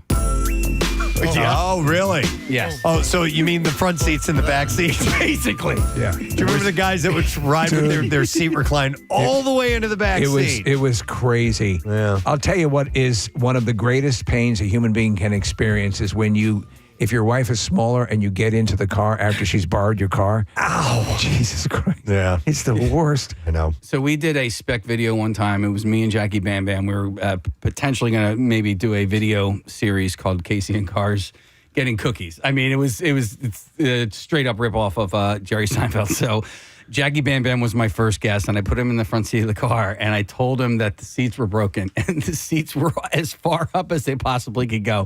What is he, like 6'4", 6'5"? His knees were basically in his face, and he didn't even try to fix the seat at all. He just took my word for it. It was hilarious. All right. Well, anyway, now we're now going to segue over to Kathy had something. So Casey's was the blow out all your air and scream as loud as you can and then walk with your arms going the opposite direction. His story is a story of triumph, whereas Kathy's is a story of humiliation. Mine is so stupid, and like I almost don't even want to bring it up with this group, but I'm going to because you're my family. So I was talking to somebody who cannot believe that I ball up my toilet paper instead of folding it into like neat. So when you're going in for the kill, when we're taking care of Mr. Heine. Listen, it can be urinating as well. Women wipe themselves after urinating. Yes, just grab the toilet paper and ball it up. I'm a little surprised too. Really? Yeah, because Do you're you very. fold? No, I don't. Okay. No, I crumple, but I'm use surprised oven that mitts. you fold. Yeah, Because you're very, very precise in your. noticing. Yeah. Very clean.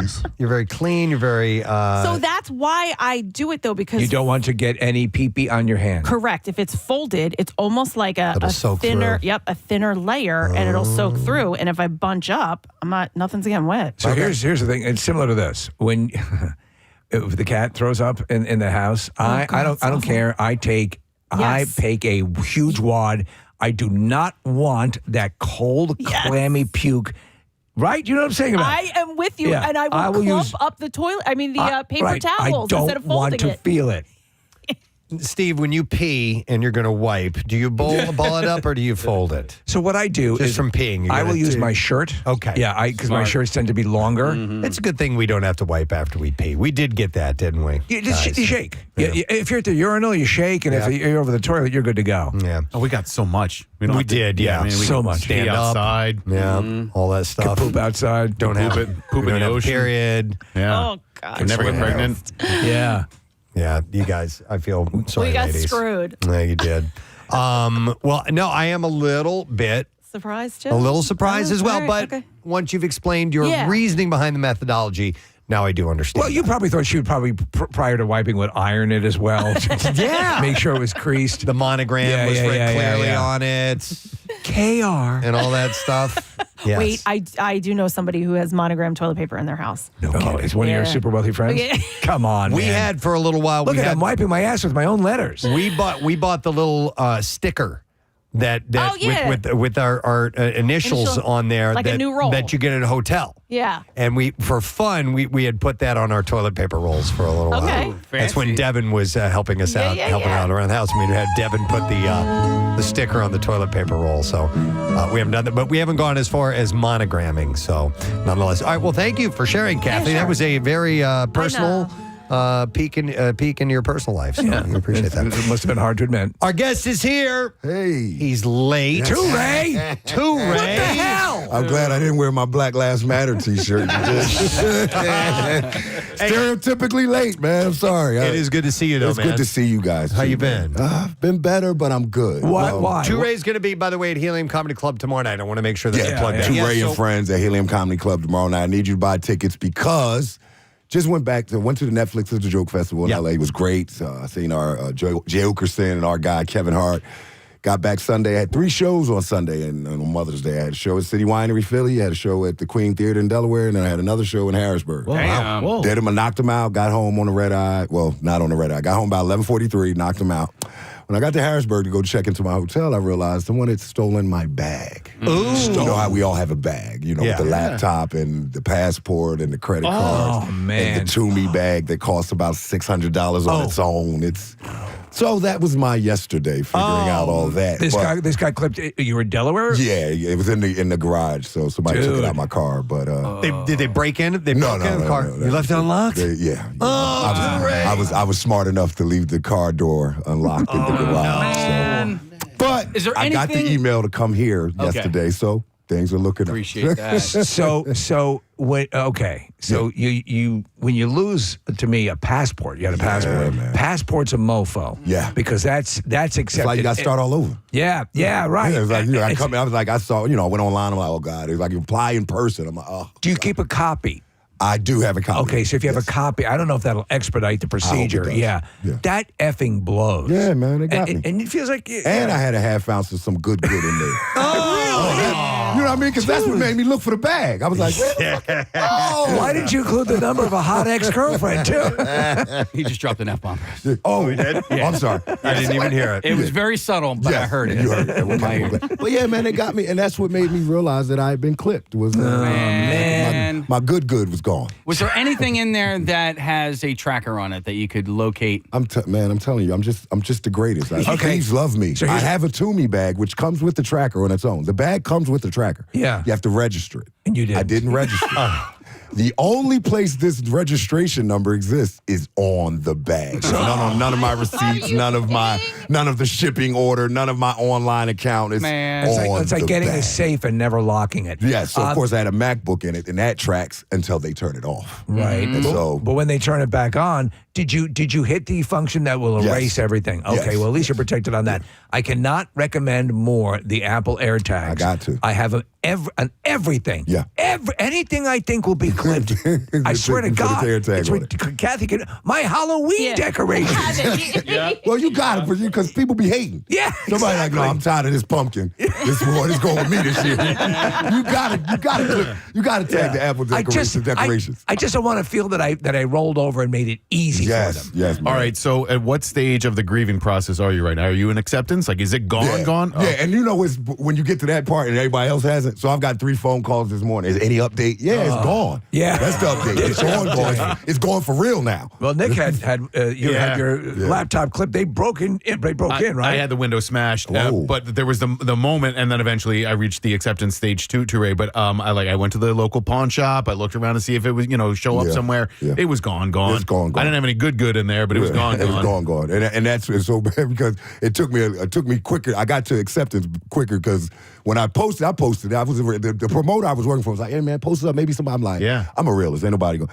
When I posted it, the guy I get my good from hit me up. He's like, you all right? I was like, no. He was like, all right, I'm going to slide by. So you got the good, you got the laptop, the expensive bag, but the passport. Can anybody do anything with your passport? Are you concerned about that at all? They can create fake identity. Because it's so readily accepted. They figure the passport's the mofo. I would go with the identity. I wouldn't go with trying to get a credit card with my situation. They're probably going to come arrest you for applying. You're not going to get another credit card. That sucks. Yeah, that it sucks. does. But I mean, it's part of the game. I was able to complete everything I wanted to do Sunday, and that was a trying effort. So it's part of the game. I look at it like I just got to replace the materials. All your years on the road. First time you ever had that happen? The whole bag, yes. Yeah. I've lost, oh my God, I've left. I left, and the one thing up until that bag yesterday, the biggest thing I left was I had a pair of Black Cat Air Jordans. And I left them in the back of a rental. So of course, when I called Enterprise, oh no, we didn't see it.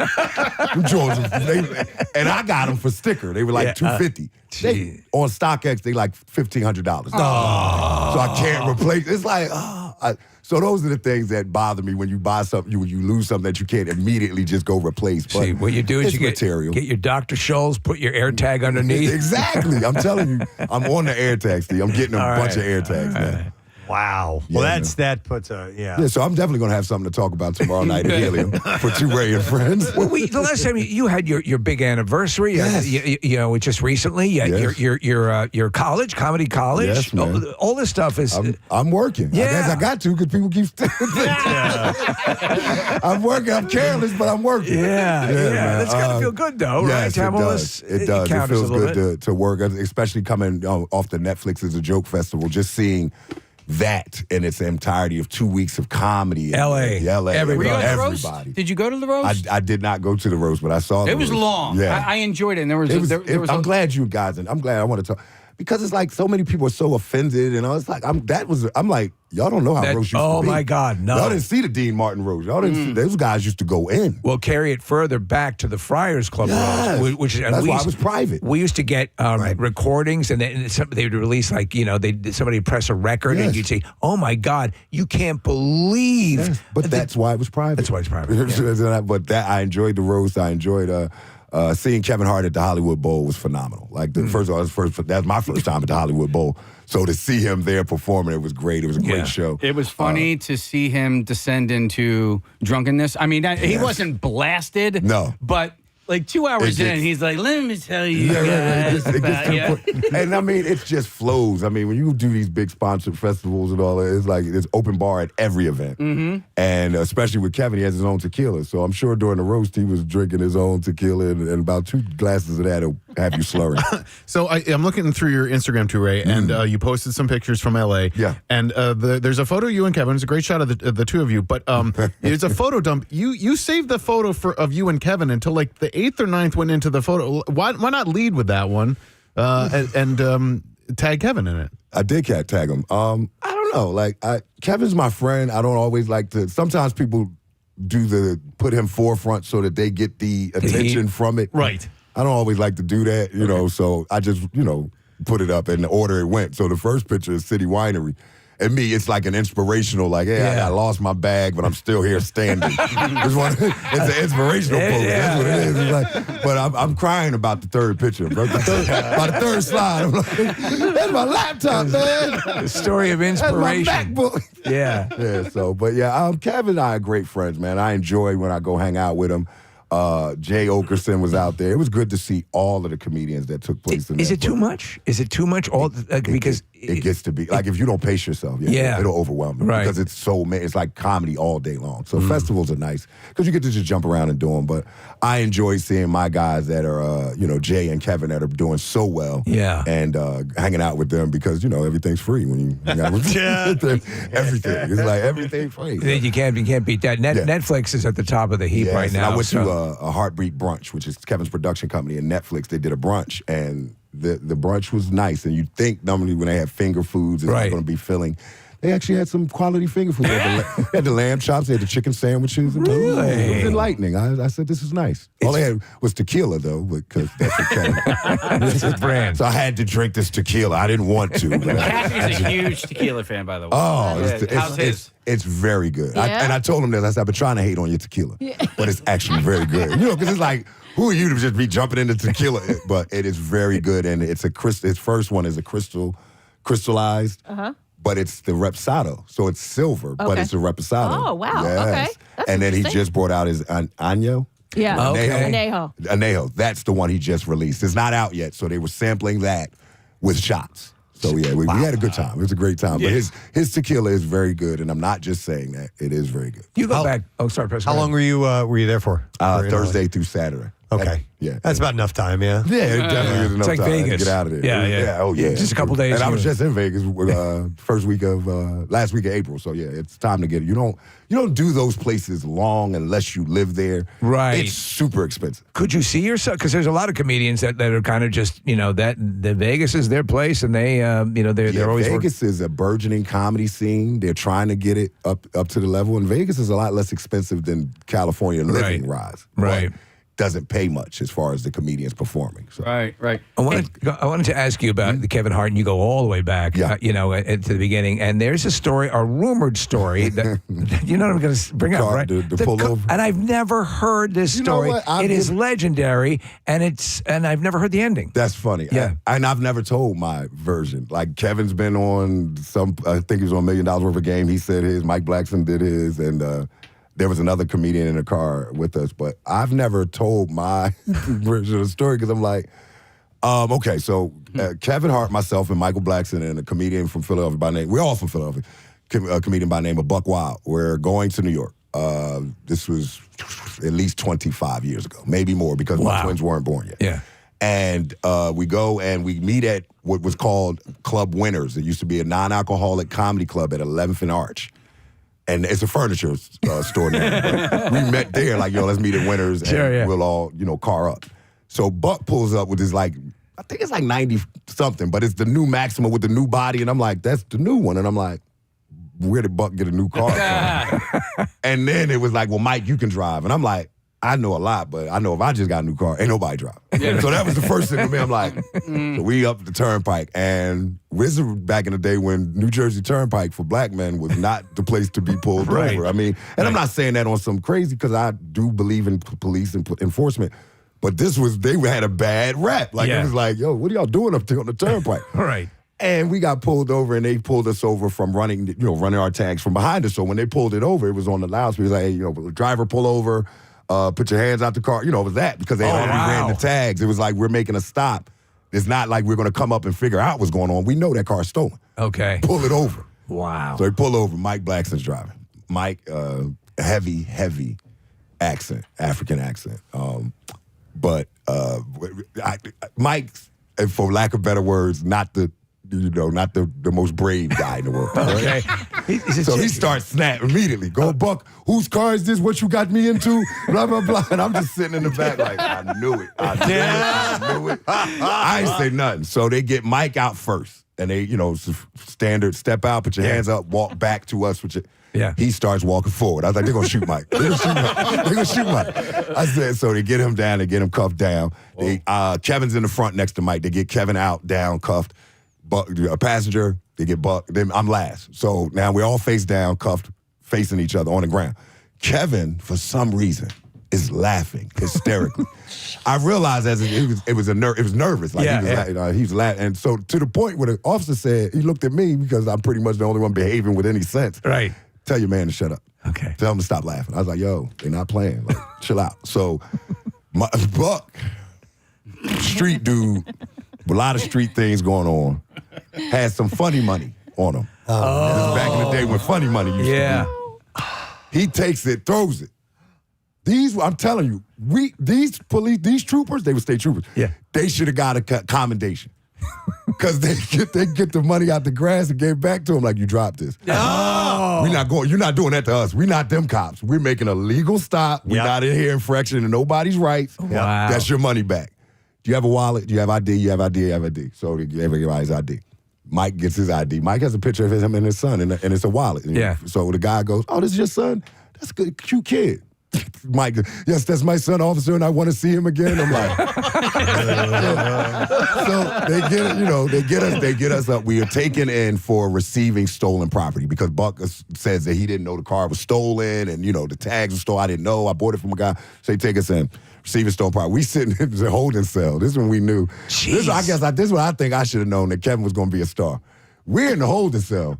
He out there with them, entertaining them, sitting on the desk. They all like laughing in the precinct. We out. What?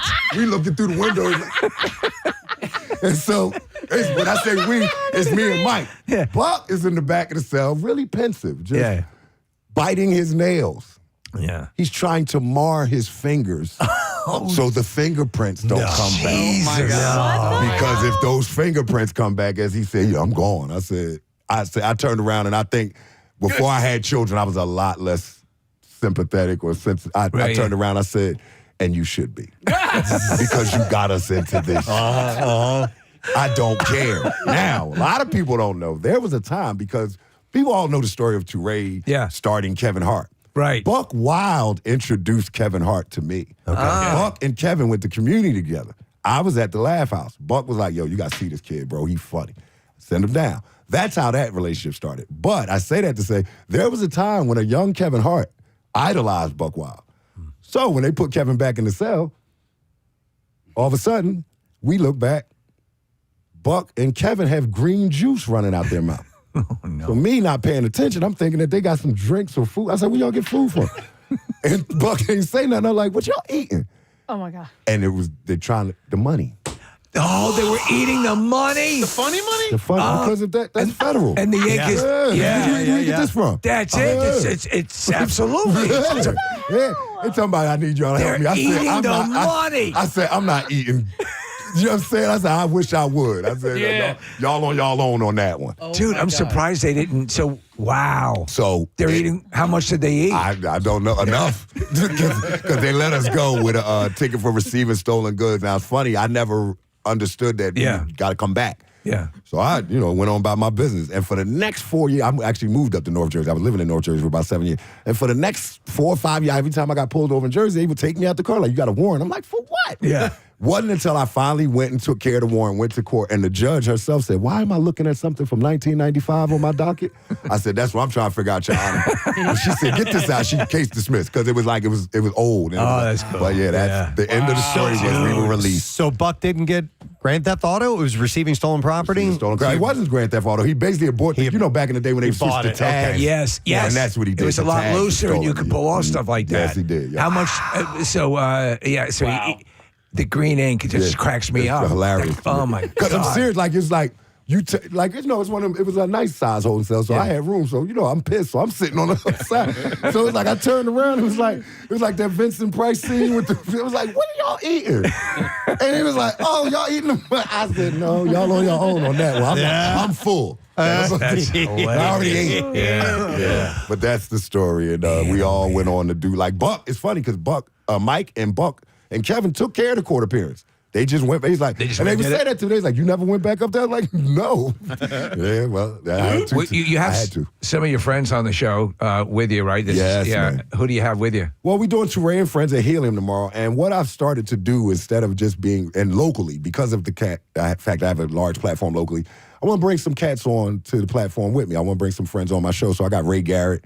I have Shatara Curry. She's a phenomenal comedian out of New York. I have Big Mama Badass. Okay, cool. Out of Trenton, New Jersey. So we're going to have her. And I got Philadelphia comedy legend Ronnie Long. Now, Ronnie, a lot of people don't know, Ronnie was the first comedian out of Philadelphia to tape HBO's Def Comedy Jam.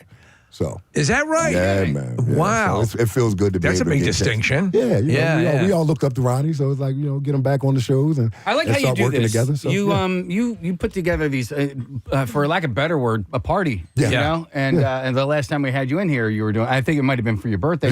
I like to bring it. I mean, the stage is for some harder to get to. Like some of these comedians that I bring maybe are not working in the club yet. Yeah. But that is the opportunity for them to get introed into the club, and then some of them are comedians that want to come to the city and you haven't seen them, so I get a chance to get them to see. And then there's some that are just favorites and they're coming back. So. Have you always had that kind of the organizer? You're the guy that get stuff together? Yes, I started in comedy as a promoter. Originally through my first shows myself. So, yeah. And it was funny because my mentor was D. Lee, who used to work on the radio. I remember when I put together my first show and I was like, well, who am I going to get the host? And he looked at me, he's like, you host. He's like, and you don't have to pay yourself. He's like, and then later in life he told me, he's like, but you do pay yourself. You put that down in the budget.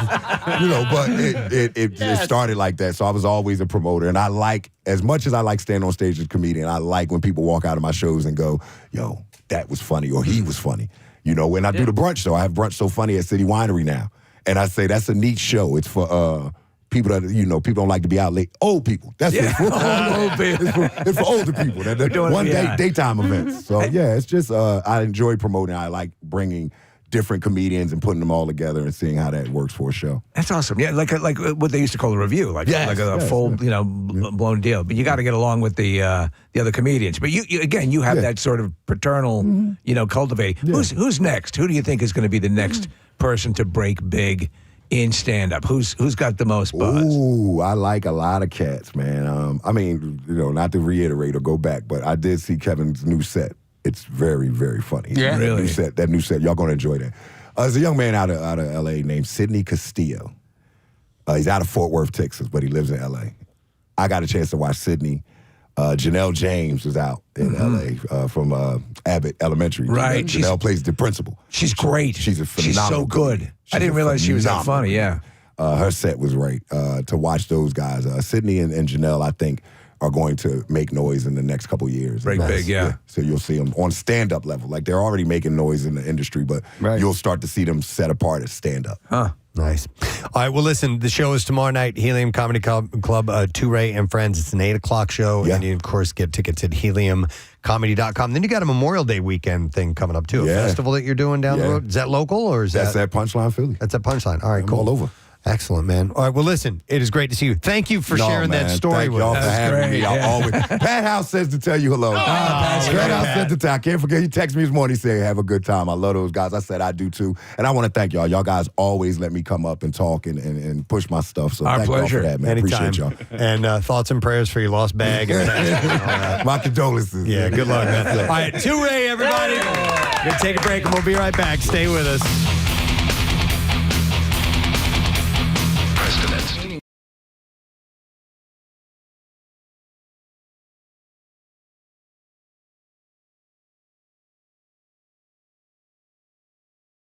the same time, I think, is the skill set that makes you just such a great comedian because, I mean, there's a lot of soul bearing in that. And it's the Game of Thrones with heroin. You know, it's unbelievable. Yeah. It's an amazing thing. And fewer breasts. Only mine.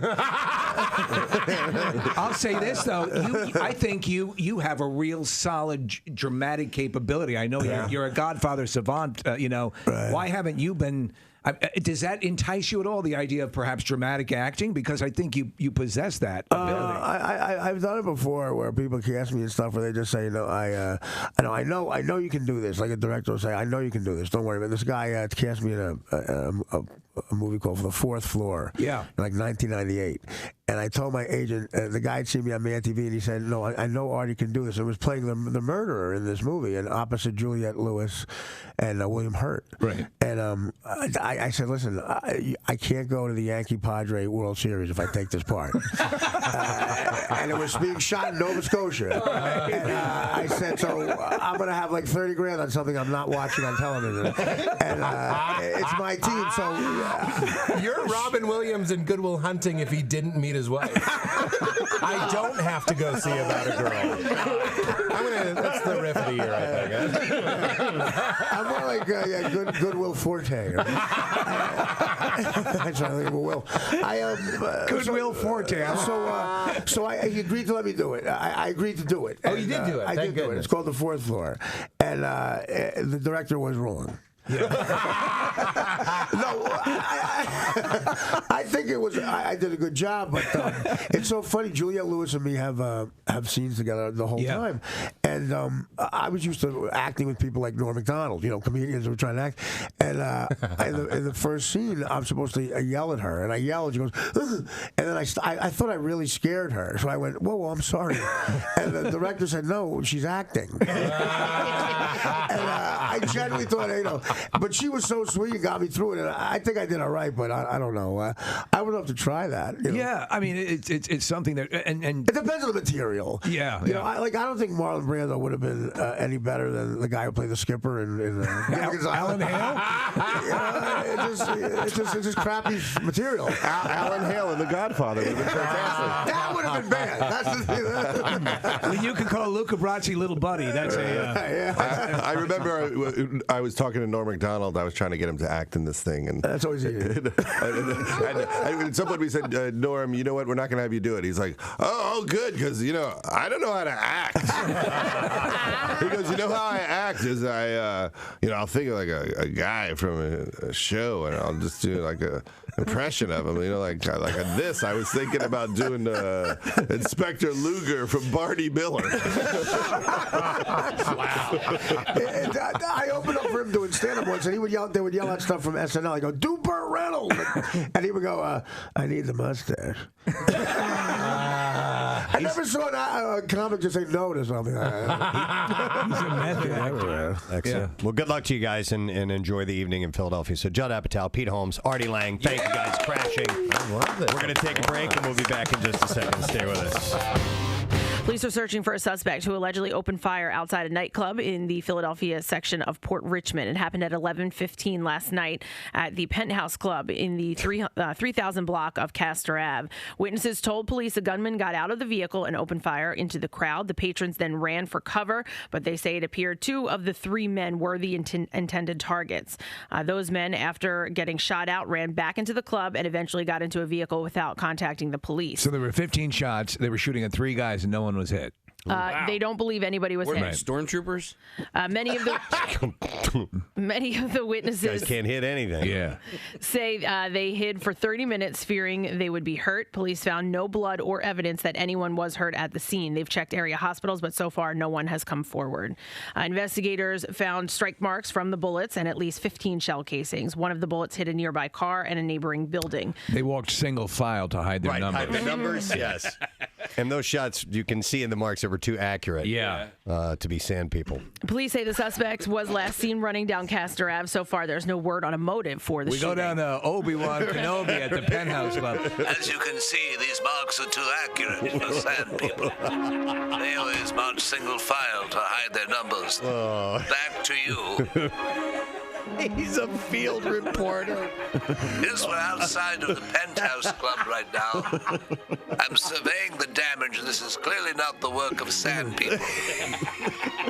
As you can see, the shots are too accurate. Well, I wish I got the humor. You guys look like you're having so much fun. I know. I was singing that. I was singing that too, Kenny. 4 people in the room are really enjoying themselves. No idea what we're talking about. Fifth one, God. slightly removed. Do they not have great aim, or what's happening? I saw them. They came in from that direction. He's a witness on the scene. C-3PO. Thank you, C-Hero. Yeah. All right, nerds. Let's do sports this morning. Shall we do the letter? Yeah. Okay. I was going to give you another fact about Steamboat Willie. No, tell me. I believe that the technique that they used to make that, when they would show that in the movie theaters, it had a certain frequency that it vibrated, that the sound would make, and it actually would make people sick. Wow. Sick. I just saw Steamboat Willie. That it would make them physically ill in the theater. And it's like it's almost as if you have like a whoop, whoop, whoop, whoop, whoop, whoop type of sound in your ears. In the projector? Oh my God, I'm doing Randy Newman cars. Yeah, do it again.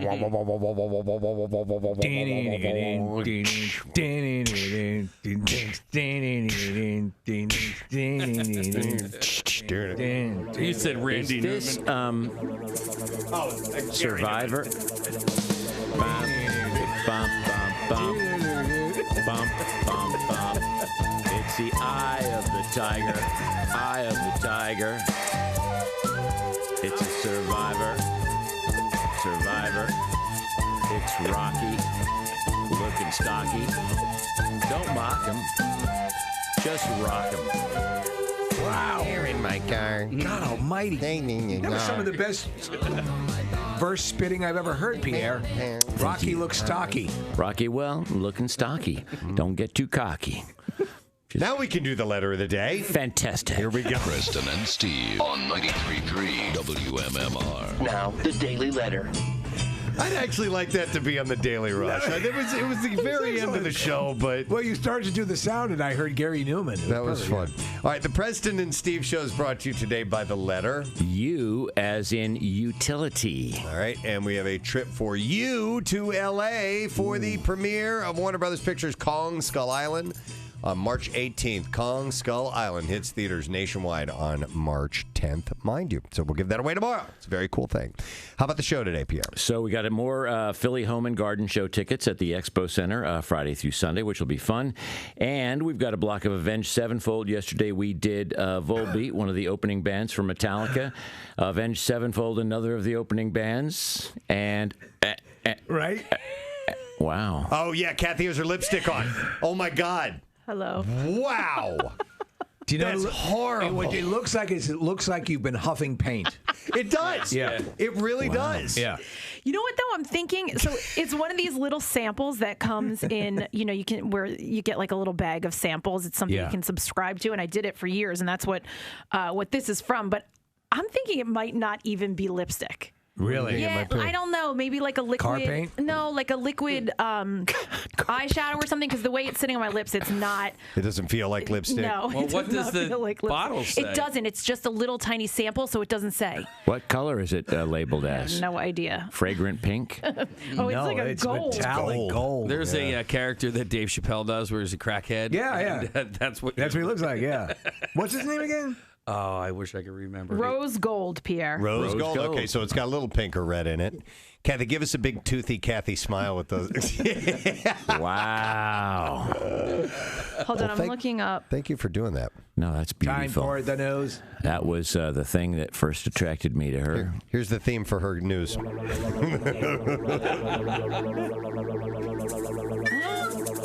could be like Eye of the tiger.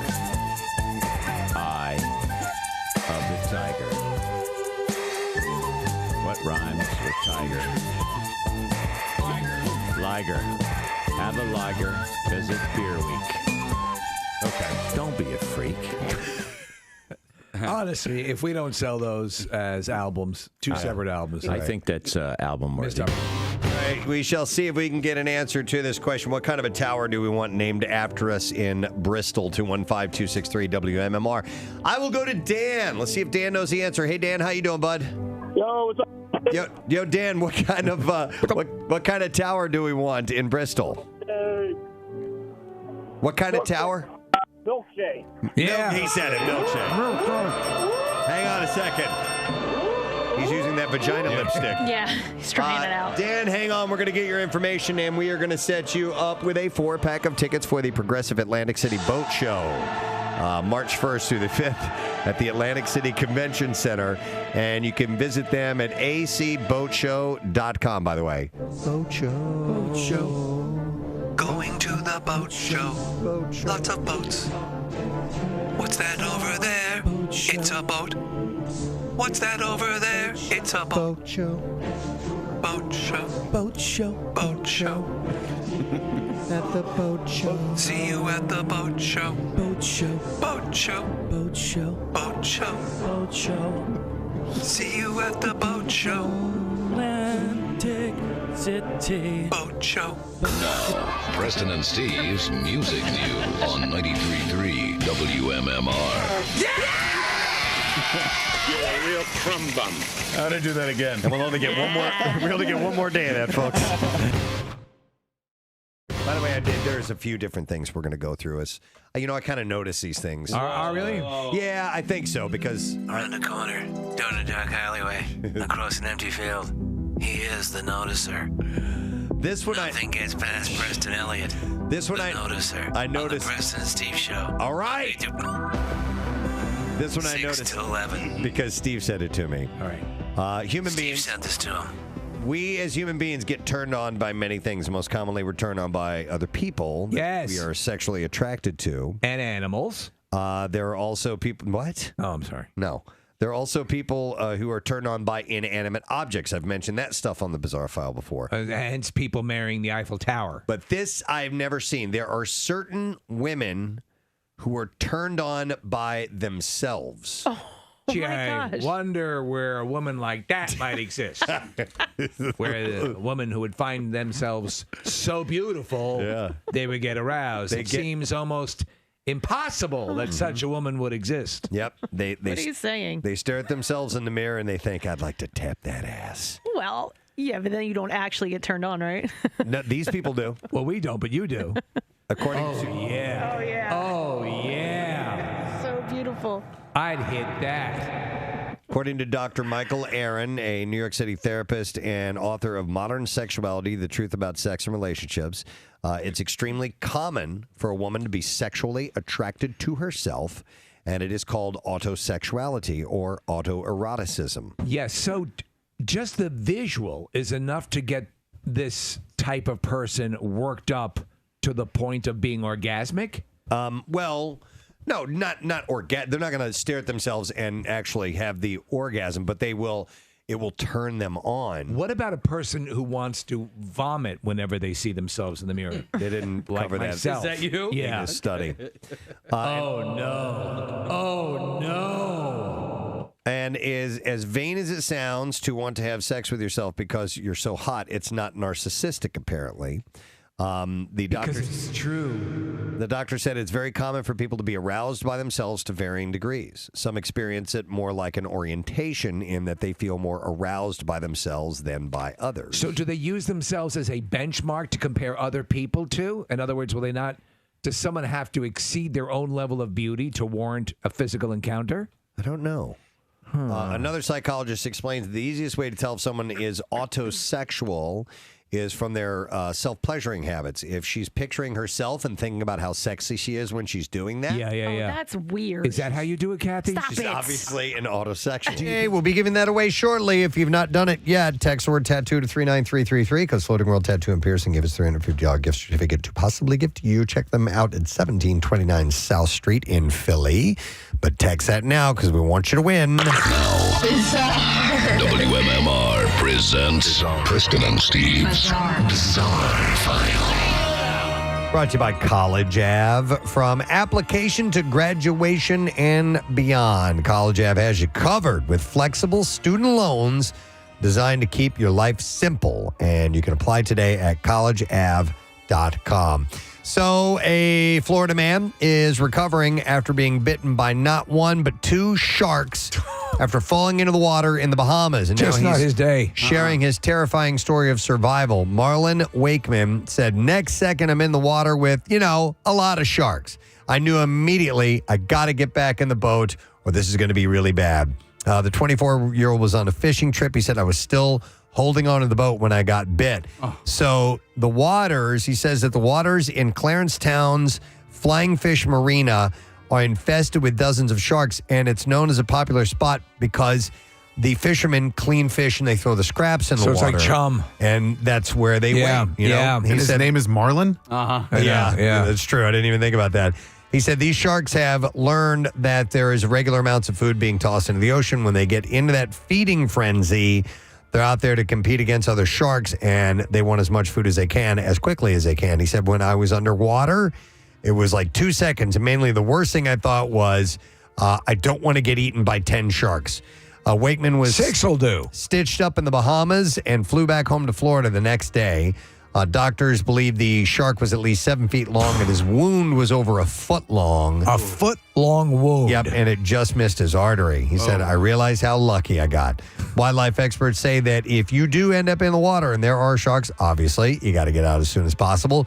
But experts also say to fight, punch the shark in the nose since it is a sensitive area and can often deter an animal. The thing to do is to pick out the biggest shark, go right up to it and punch it in the face. Yeah, you need to you gotta establish dominance. Absolutely.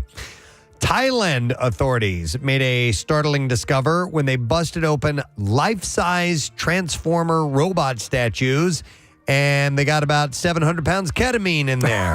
What Transformer? Is that how they do it? A police lieutenant said, currently, we are facing a drug trafficking problem with transitional crime networks hidden in all regions, using Thailand as a base to smuggle drugs to third countries continuously through international shipments via air or sea. Forget the Allspark, I'm tripping balls. Australian authorities found around 220 pounds of methamphetamine that an unidentified woman tried to smuggle inside a food processing machine on March 12th, and they kept an eye on her activities in the following week. She allegedly tried to smuggle an even bigger batch of drugs inside the bases of life-size statues of Transformers characters Optimus Prime, Bumblebee, and Greenlight, and others. The statues ostensibly were to go to a movie exhibition in Taiwan. The woman allegedly paid around $4,800 to the shipping company to help her transport the statues. Authorities says that she had received instructions from another unidentified woman in Laos who would receive the drugs. Which Transformer would be most likely to have a virulent drug habit? Probably Starscream. Megatron. Oh, Yeah, Starscream. Okay. Yeah. The Narcotics Board claimed that the drugs originated in Cambodia, and they have agents working to track down any accomplices in Taiwan. Maybe Soundwave? Well, I was thinking Starscream has like a inferiority complex when it comes to Megatron, so he's going to compensate with some blow. It's true. Absolutely doing a few rails. The Thai authorities have intercepted more than 4 tons of crystal meth, 2 tons of ketamine, and over 580 pounds of heroin in their bus. At this point, they're so used to seeing this stuff. Why don't you smuggle in what you want to smuggle in inside a package full of ketamine? Yeah. They'll never suspect. Yeah, they won't suspect. Yeah. A California homeowner who was ordered to hide his boat from view of his wealthy neighbors has hilariously trolled city officials with an act of malicious compliance. Seaside resident Etienne Constable was told that he needed to erect a cover to obscure the vessel or he would face a $100 fine. This was back in July of last year. Municipal codes state that, quote, boats and large pickup campers, motorhomes, recreation vehicles, utility trailers, and vacation trailers can only be parked on driveways if screened on the side and front by a 6-foot-high fence. So the homeowner acquiesced, but put his own tongue-in-cheek spin on it by painting a photorealistic mural of the boat on the front of the screen. And I mean, it's amazing. So what you can see behind the fence, like part of the boat pops up there, like the artist did it to where it connects to that. When I saw the picture, amazing. Preston, did you have the same reaction? I was looking at it and I'm like, well, what did he do? What did he do? Until I realized that is a painting of the boat. He said, I'm not a rule breaker, but I like to make a political statement as necessary as a humorous, as well as a humorous statement and a creative statement. Constable explained he frequently uses his boat, might as well, to go fishing and has kept it parked in the driveway for 4 years before receiving any complaints. He said, my first reaction was to leave a nasty message at City Hall. And then I thought, well, I might as well build a screen and I'll do what they want, but I'm going to do it. I'm not going to do it their way. Images of the work done by Constable's neighbor, Hanif Pani, soon went viral, much to Constable's surprise. And he said the fence cost a few $100s to erect himself, and he then paid Pani for his skills. Pani, who has murals across the Central Coast, said that he saw the painting as an opportunity to stoke a debate on what constitutes art. And the artist's art has since been inundated with requests from other neighbors to paint similar murals at their property. Kathy, look at this up on the screen here. Yeah, that's the painting. That's brilliant. It looks real.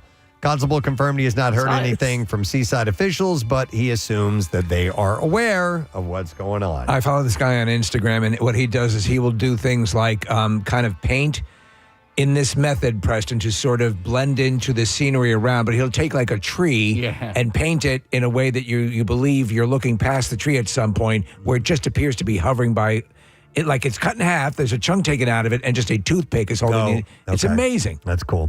Last story out of Florida. One alligator desperately needed his morning coffee last Saturday, joining a drive-through line at a Northport Starbucks. The police department and fire crews responded to the scene. They were able to relocate the gator to a nearby pond. The department will remember, folks, even on your morning coffee run, always expect the unexpected.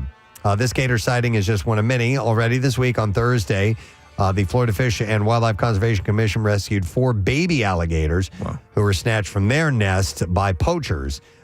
In Flagler County, 2 food-conditioned gators were seen swimming up to people at a park in search of food. One of those gators was removed, and the other is likely to be removed as well. Just for reference, Preston, Flagler County is where I saw my grandmother topless. Oh, dear God. I need to remind everyone of that. Terrible. You'd rather see a gator. I'd rather see a gator at the drive-thru. Yep. All right, and there you go. That is what I have in the bizarre file for you. Let's take a break. When we return, we'll test your knowledge of our program today. We'll do a lesson question. We'll get into the trash and the music news as well. So stay there. We'll be right back.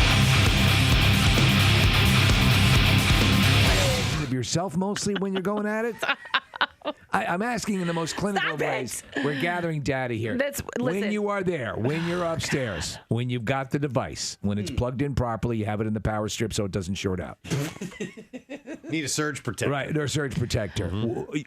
How do you see yourself dressed in your mind? Oh, God, I'm not answering you, but listen, I do think this is very bizarre. Yeah? They said it's more common than you think. It says if you think you're dating an autosexual, you're probably not, though. It says, according to the original definition of the word by ego analyst Dr. Bernard Affelbaum, an autosexual is someone who has a great deal of trouble responding to someone else sexually, but can respond fairly or very well to his or her own touch. Have you ever made love to yourself thinking of yourself? No. Yeah. Not that I I've know made of. love to myself thinking of you. Oh. Yeah. And we have to talk. We do have to talk. No.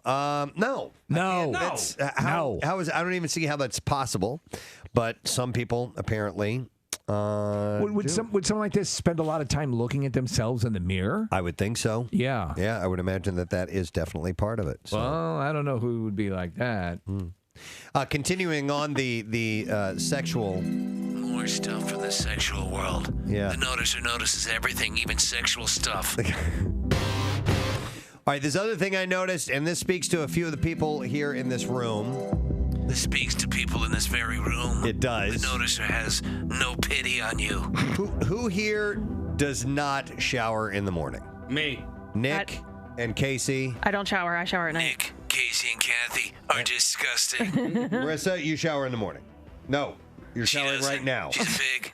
They're all pigs except for 2 people. She's pointing down. No, you shower at night? She cleans everything but a cooter. Oh my That's wretched. I thought No, that's what you shower meant. at night.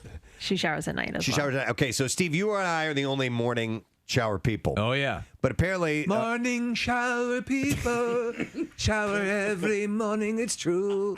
Morning shower people, shower for me and for you.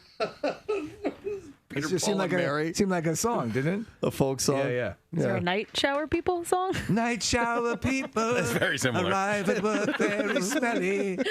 Kathy, Nick, and Casey, and little Marissa too. They all smell so bad, we can hardly take it. I like when I get up early enough to shower in the morning. I just don't, and I prefer to get that extra 20 minutes of sleep in the morning, and that's why I'll shower. If you take a shower before you go to bed, you're fine unless you're a sweat ball. But to me, I use it as much for waking up as I do for anything else. All right, so tell us what Morning is shower people. Morning shower people. Shower every morning. All right, so a recent article at time.com extols perhaps the single best virtue of evening showering, noting that if you want to improve your sleep, showering at night may be the way to go. Well, guess what? And this is going to be a surprise. I shower at night as well. I know you do. And in the morning. Experts say there's evidence that a night shower can help you drift off. All right, do you... Night shower, night shower. We know how to take one. Every night shower, night shower.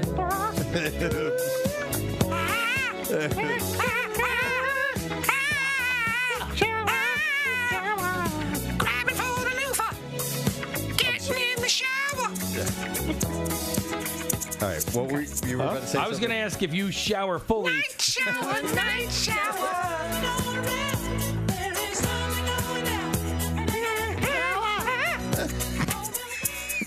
You do that better than anybody, Steve. Thank you.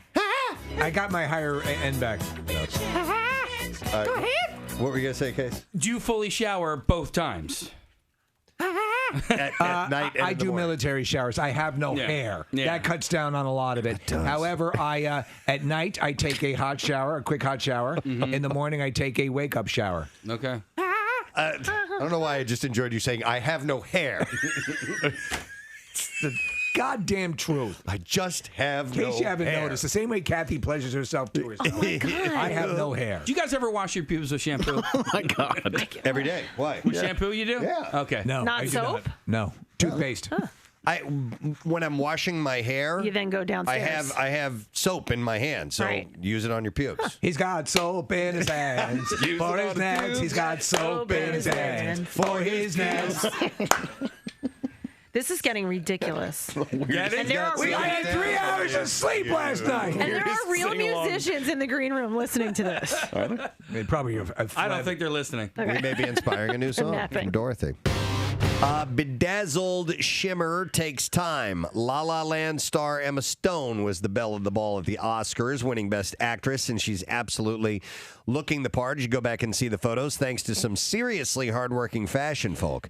Stone's stylist, Petra Flannery, that's who I use, tells people that her custom Givenchy haute couture gown, custom made by Riccardo Tisci, took a mind-boggling 1,700 hours to make. Oh, Wait a second. Okay. my God. Wait, I mean, you guys don't like to talk about this fashion stuff, but she I do. had the best dress on at the Oscars. She looked gorgeous. She did look gorgeous. But Kathy, I thought it was a really beautiful gown, but 1,700 hours. Well, if you, I mean, there was all kinds of beads on it. The bottom was fringe. I mean, that's all handmade. You know, that's all done by hand. All right, Miss Fashion Maven here.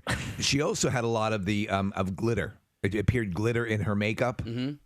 Did you notice, like around the eyes and stuff like that? Yeah. Is that stripper glitter thing still happening? Well, I think that she did it a little bit more glamorously, not so I wouldn't Not call like it a stripper. glitter.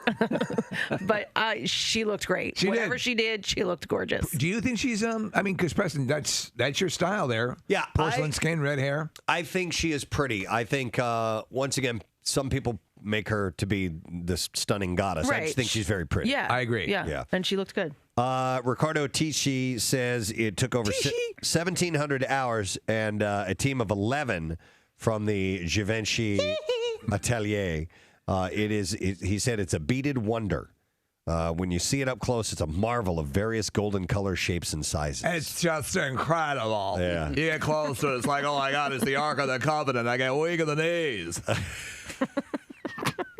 How alien is that world to us? Oh, my God. We can't even say the names of the places or the designers. I don't know. I don't know who these people are. I don't know. I think you'd do great as a commentator on the red carpet. Yeah. I mean, who's the guy from Fashion Yeah. Gunn? Tim Gunn? Yeah. It's just crazy. Oh, you dominate. No, I don't know. I can look and say, oh, you look nice in that, or that looks like crap. That's pretty. Pretty much. I can it. see your booties. Yeah. By the way, I finally saw Amy Adams. Holy God. Yeah. I mean, she's not that really busty, but she sure looked like it in her dress. Who looked? Brie Larson. Yeah. Did you see Brie Larson? Yeah. Whoa. That was nice. That's our commentary. Preston, check out the kids. Oh yeah. We should be like you're at the beginning. We don't even have the microphones. We're just yelling down the. Oh! Yeah. She's coming your way. She's coming your way. Nips. What? Nips. Bush on 93.3 WMMR, Machine Head. 10:15 Tuesday morning in the Preston and Steve show. Getting ourselves prepped for the official opening of the Jersey Shore, Keenan's Irish Pub, North Wildwood. It's brought to you by Coors Light. We hope you're going to be a part of the event. And we're looking for people to already sign up for one of those little morning contests that we do. It's the Seagull Screech Off that we had last year. And we had some formidable competitors. But I think now that the word is out, maybe it's spread amongst the seagull impersonating community. And there's some people that can really do that. If you know somebody like that, they can sign up now at PrestonandSteve.com. And also, we have our last chance to win a couple line passes, VIP. All good stuff. So yeah, go to the website, get in on that, and let's have your chance to win that. And whether you win or not, you can still come out and have a great time. All right, we are asking a lesson question. We are giving away a prize. We have a pair of tickets as MMR Rock's Heart, Friday, May 24th at the Hard Rock, live at Edis Arena in Atlantic City. And the question is, sleep demons often force you to listen to which musical act? 215-263-WMMR. If you heard that earlier this morning and you know the answer, we ask you to call now. Sleep demons often force you to listen to which musical act? 215-263-WMMR. We do the trash while you call. The trash business is a gold mine. 93.3 WMMR with Preston and Steve's Hollywood Trash. Brought to you this morning by A.D. Moyer. Trusted expert since 1939, A.D. Moyer Lumber is your professional source for decks, windows, doors, kitchens, millwork, and more. So visit them on the web at admoyer.com. What's up this morning, Steve? Well, a rare painting by Bob Dylan from 1968 is going up on the block through a company called RR Auction. $100,000 will be the starting price for the painting titled, "This One Guy is Fighting a Monster That Shoots Fire." Miranda Cosgrove recently opened up about a scary stalker experience that involved an obsessed fan. This is true. He set himself on fire and shot himself to death on her front lawn. Cosgrove says the whole thing was a tragedy, especially since she had just started to fall for the guy. And finally, Whoopi Goldberg telling Chris Wallace that while she enjoys hosting The View, she believes it has, quote, gotten too woke. On the plus side, Whoopi says the crew has finally found an air freshener that effectively hides the smell of Joy Behar's decomposition. That's your Hollywood. All righty, we'll see if you know the answer to this question. Sleep demons often force you to listen to which musical act? 215-263-WMMR. It's Tracy that we'll go to try and get an answer. Hi, Tracy. Good morning. Hey, guys. Hey, Trace. All right, so sleep demons force you to listen to which musical act? Milli Vanilli. Milli Vanilli, yes. Hang on, Tracy. Love you. We're going to give you a pair of tickets as MMR Rock's Heart, Friday, May 24th at the Hard Rock Live at Edis Arena in Atlantic City. Tickets are on sale now via Ticketmaster. Get them now. Now, Preston and Steve's Music News on 93.3 WMMR. Brought to you by Mainline Armory. Experience shooting range like never before. Mainline Armory in Malvern, the area's first Gumtree Club. And you can visit mainlinearmory.com for more details. David Sanborn, we covered this earlier this morning. Amazing saxophonist, 6-time Grammy-winning musician who played at Woodstock, composed music for the Lethal Weapon movies, played in the Saturday Night Live and Late Night with David Letterman bands. Worked with everyone from Stevie Wonder to David Bowie. Passed away on Sunday afternoon.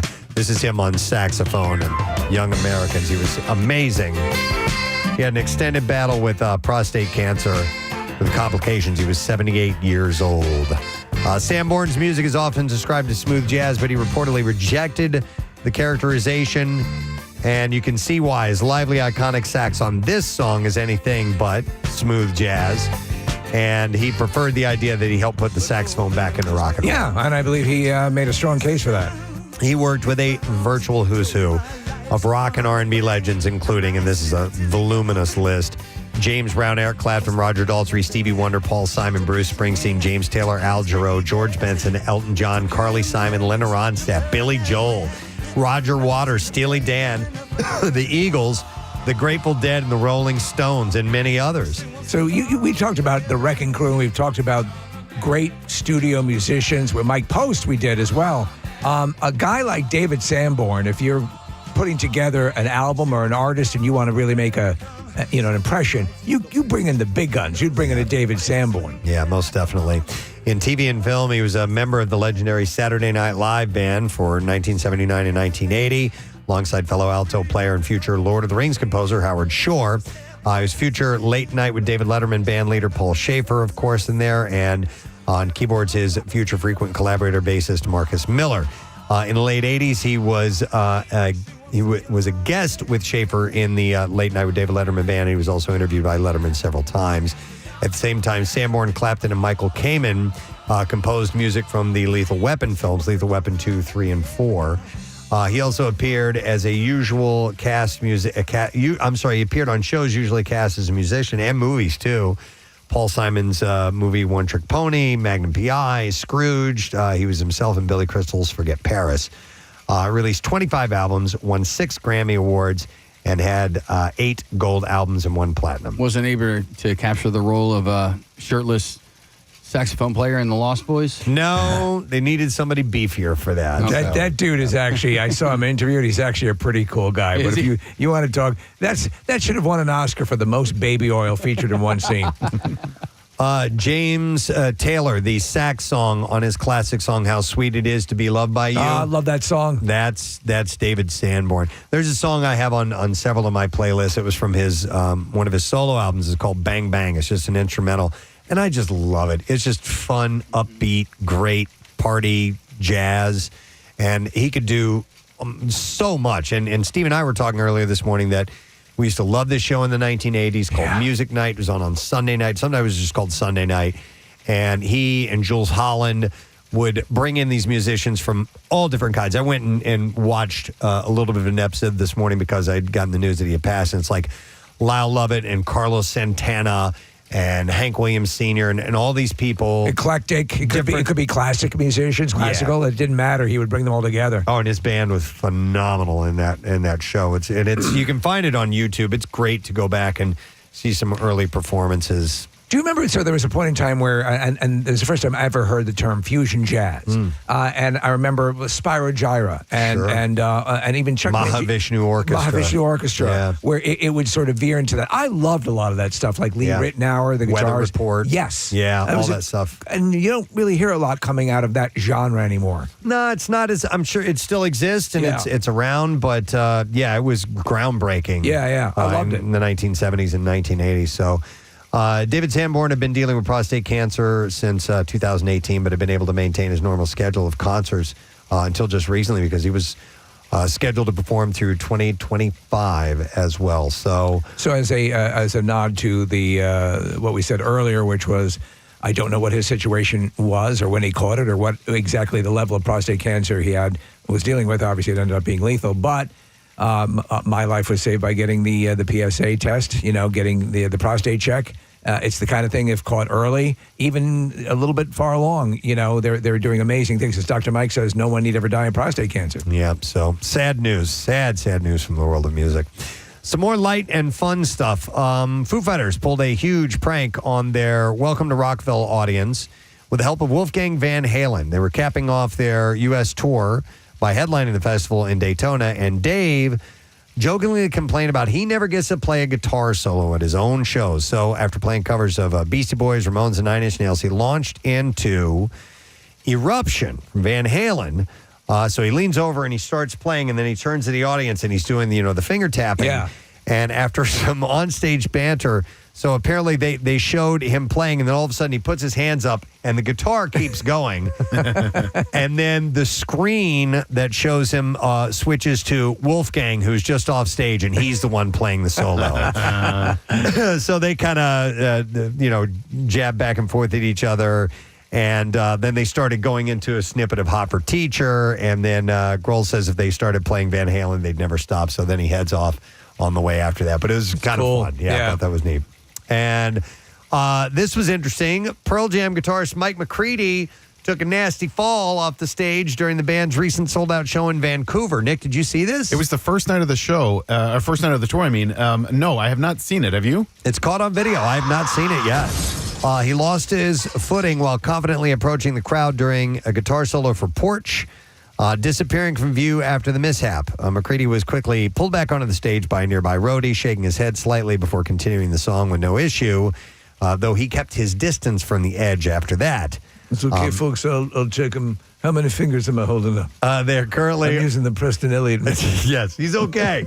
It's great. It's fine. Currently on a major tour supporting the new album Dark Matter. Despite the fall, McCready and Pearl Jam are sure to deliver electrifying performances throughout the remainder of their extensive global trek. It's amazing when artists will take a fall like that, or just in life, and you pick up steam and get right back to what you're doing. You have to. Yeah. So we're watching video footage of it. It looks like Eddie's over at the edge of the stage looking for him. That was the funniest goddamn thing I've ever seen.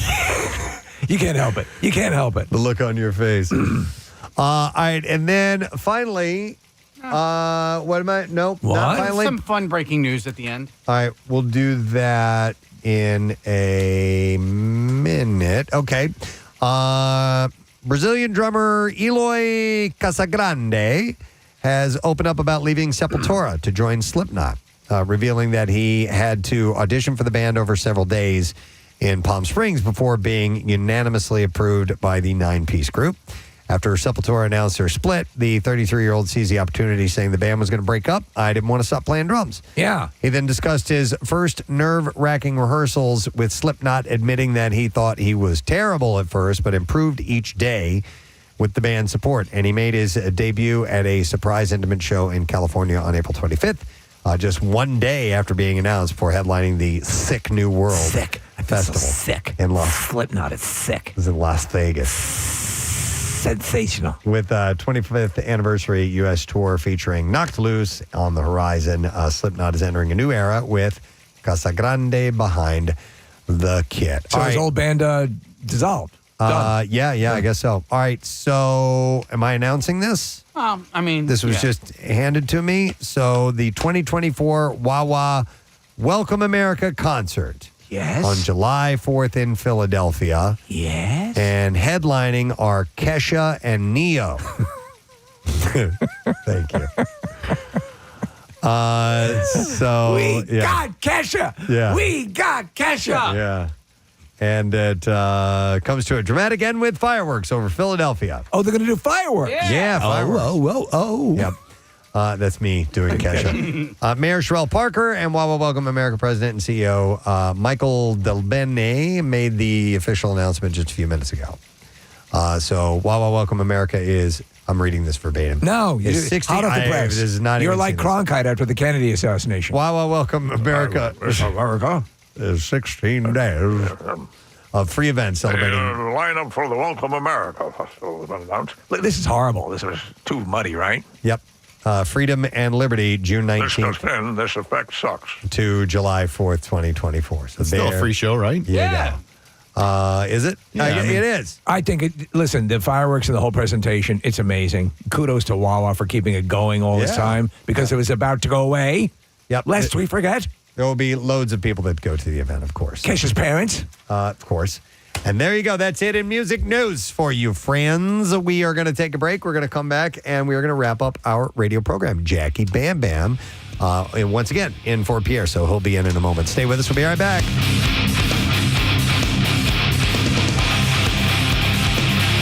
Preston and Steve. 93.3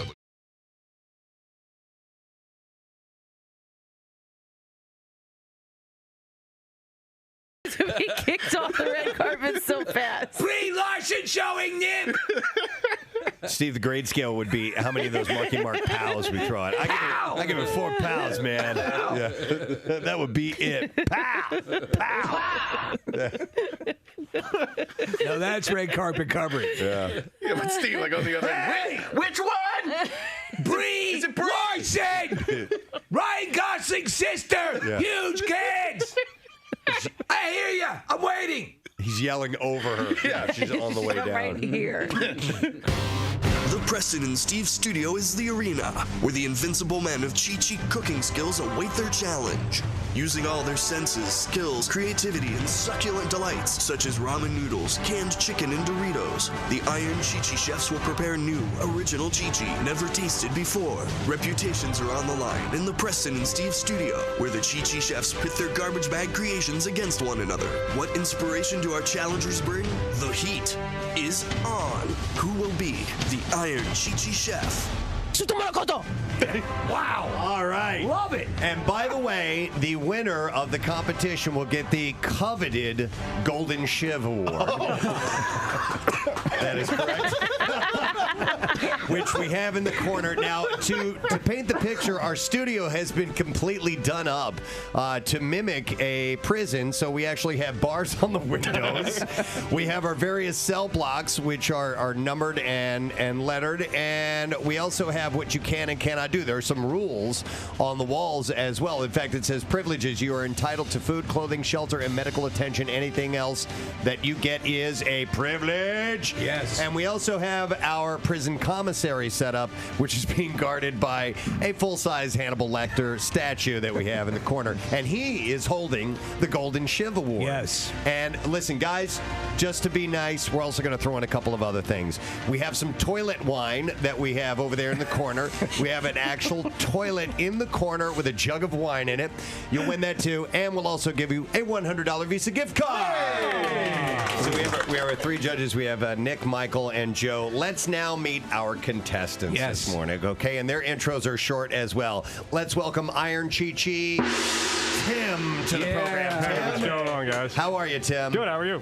Very, very good. Now, we're not going to go into the specifics of everybody's background and how they ended up where they ended up, but how long were you incarcerated? 3 months. 3 months. Okay, so a little bit of time, not a whole lot. No, but you make a couple Chi-Chis a day, so. Okay. So a couple of days. Now, Tim was assuring me, he said, emphatically said, don't dismiss this, basically. You're going to love the way this stuff tastes. Really? Correct, Tim? I actually emailed Casey and I said I'd like to place a bet with everybody about them liking it because it is top notch, guaranteed. All right. Yes. Do you still make it even though you're Not recently. When I first came home, I was making it like every day still. You kind of get used to it and the flavor. And you miss it. Yeah. I got it. Okay. So. All right. Well, that's Tim. Let's meet our next contestant, the second Iron Chi-Chi. Welcome, Chris, to the studio this morning. Thank you. Chris, how are you? Doing well. You? Doing well. And for how long were you behind bars? 24 months to the day. Wow. To the day? To the day. Wow. So you didn't get out for good behavior then? Nope. Okay. But how's your Chi-Chi? It might be a little rusty. It's been a few years since I've been away on vacation, but it's all still here. Vacation. No, Chris, the fact that you stepped away from it might breed a little bit more creativity and improvisation. A little bit. I have been a cook for about 20 years. That was my main profession. And then, So you're bringing that wealth of knowledge into your Chi-Chi preparation? A little bit. Okay. All right. Fair enough. All right. Well, good luck to you. And let's go over to our final Iron Chi-Chi. This is Mike, everyone. Let's hear from Mike. Hey, how's it going, guys? Good, man. How are you, By the way, sorry for bothering you at work. Oh, it's okay. Good. All right, sorry to bother you on parole. That's been gone for a long time now. So. Mike's actually wearing a prison T-shirt, by the way. I don't know if you guys noticed or not. Mike, if you can turn around. What is DWHCI? George W. Hill. George W. Hill Correctional Facility. No kidding. That's a Delco. Yes. Delco, baby. What pride. What pride. Hold on, they sell T-shirts? or did you make that? No. I kind of took it with me when I left, even though you're not supposed to. So you robbed the prison. You took something on the way out of prison. You gotta have a reminder to not go back. Yeah. So, but it's not a Marriott. All right, so for how long were you away, Mike? a little over 7 months. Okay. I did 3 different times. One was a weekend, one was 12 days, and the longest was just over 7 months. But you had your Chi-Chi experiences and your Chi-Chi preparation skills are up to snuff? I actually emailed Casey. I told him Chi-Chis aren't even the best thing that they make there.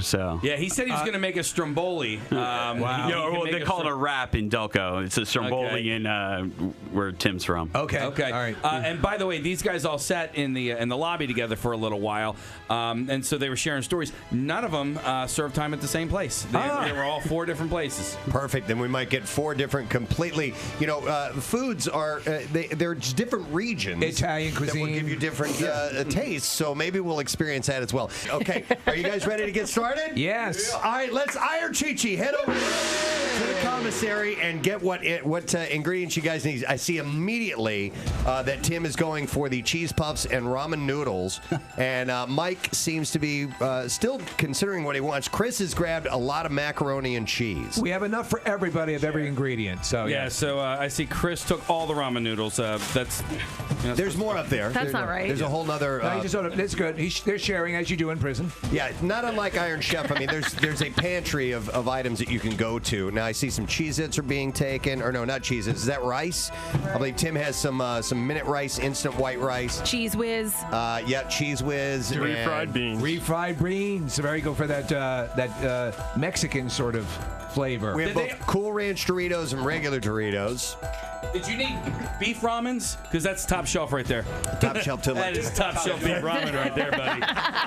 What are the flavors of ramen we have, Casey? Just beef and chicken. Okay. And did everybody? So everybody has the ramen. Did everybody grab a summer sausage? Is that the common ingredient? I think they call it a beef stick, Casey. Yeah, each person has grabbed one. So they do have beef stick. Yeah. Case, we know that at least one served in a Delaware County prison. Has anybody served in a Bucks County prison? I think the rest of them, yeah. Because I would imagine that's going to be like a higher class Chi-Chi. You know what I mean? Tim's doing a fist pump. Buckskull. All the way.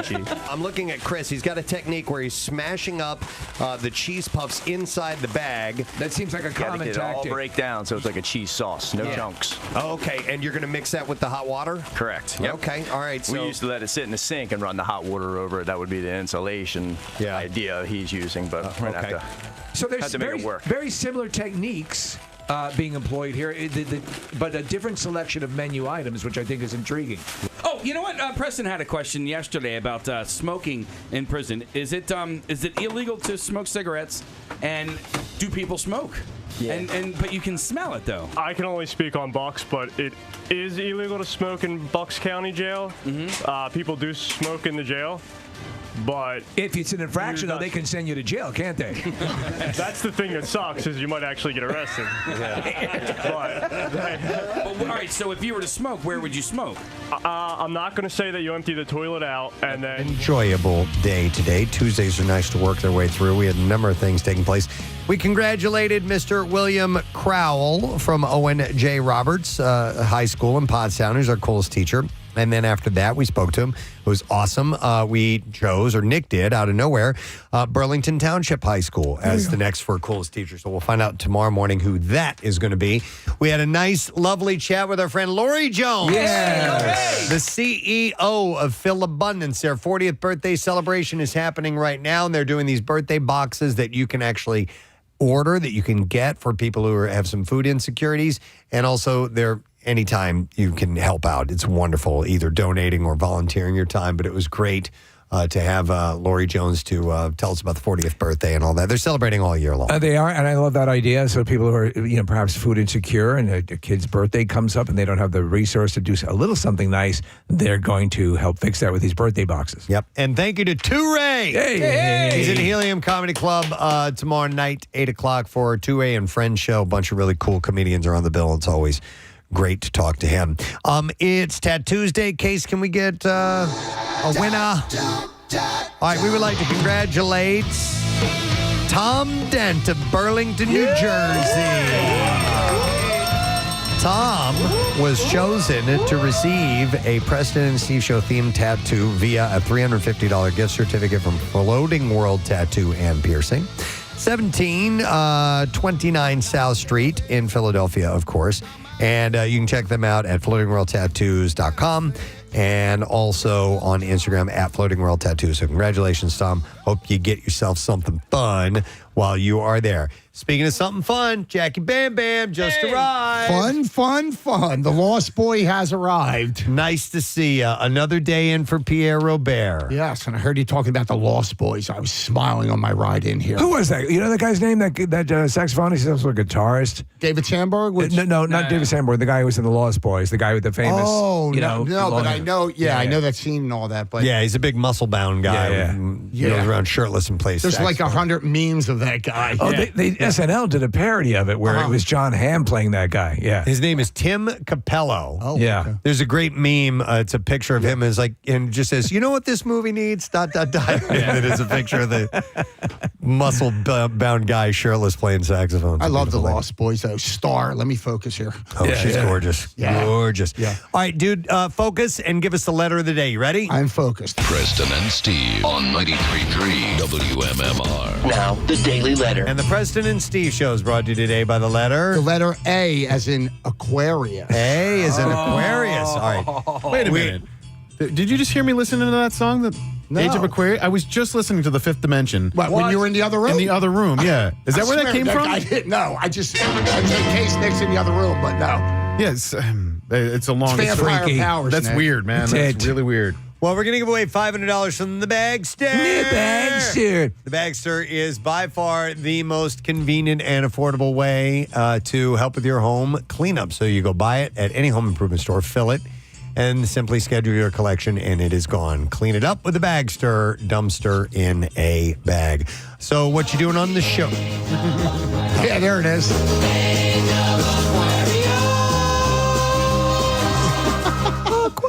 We're going to travel on Pierre's Workforce Blocks. We'll go to L.A. for CeCe DeVille with Poison. It's his birthday. We'll go to the U.K. with the only band that matters, The Clash. And Dan Auer back at the Black Keys. So we'll head out to Nashville. Of course, it's call-in. It's a double shot Tuesday, right? Yeah, yes. Sure, we're there. And we have a $50 gift certificate to the Woodstock Trading Company on Route 70 in Cherry Hill in the prize coffin. Awesome. All right. Thank you, Jackie. And I want to thank our sponsors. President Steve Show is brought today by Duncan. And the President Steve Show runs on Duncan. Also brought to you by Acme Markets, fresh foods, local flavors.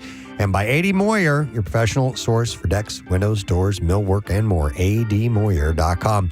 Tomorrow on our program, it's a Wednesday, so that means secret text word. It means Fox Good Day. And it also means we will have on this program Mr. John Oates. Yeah. Yes. Wow. From Hall & Oates. Isn't that cool? Joining us. That is correct. All right, that's it. We're done. Rage on. Have a great day, and we'll see you tomorrow, friend. Bye-bye.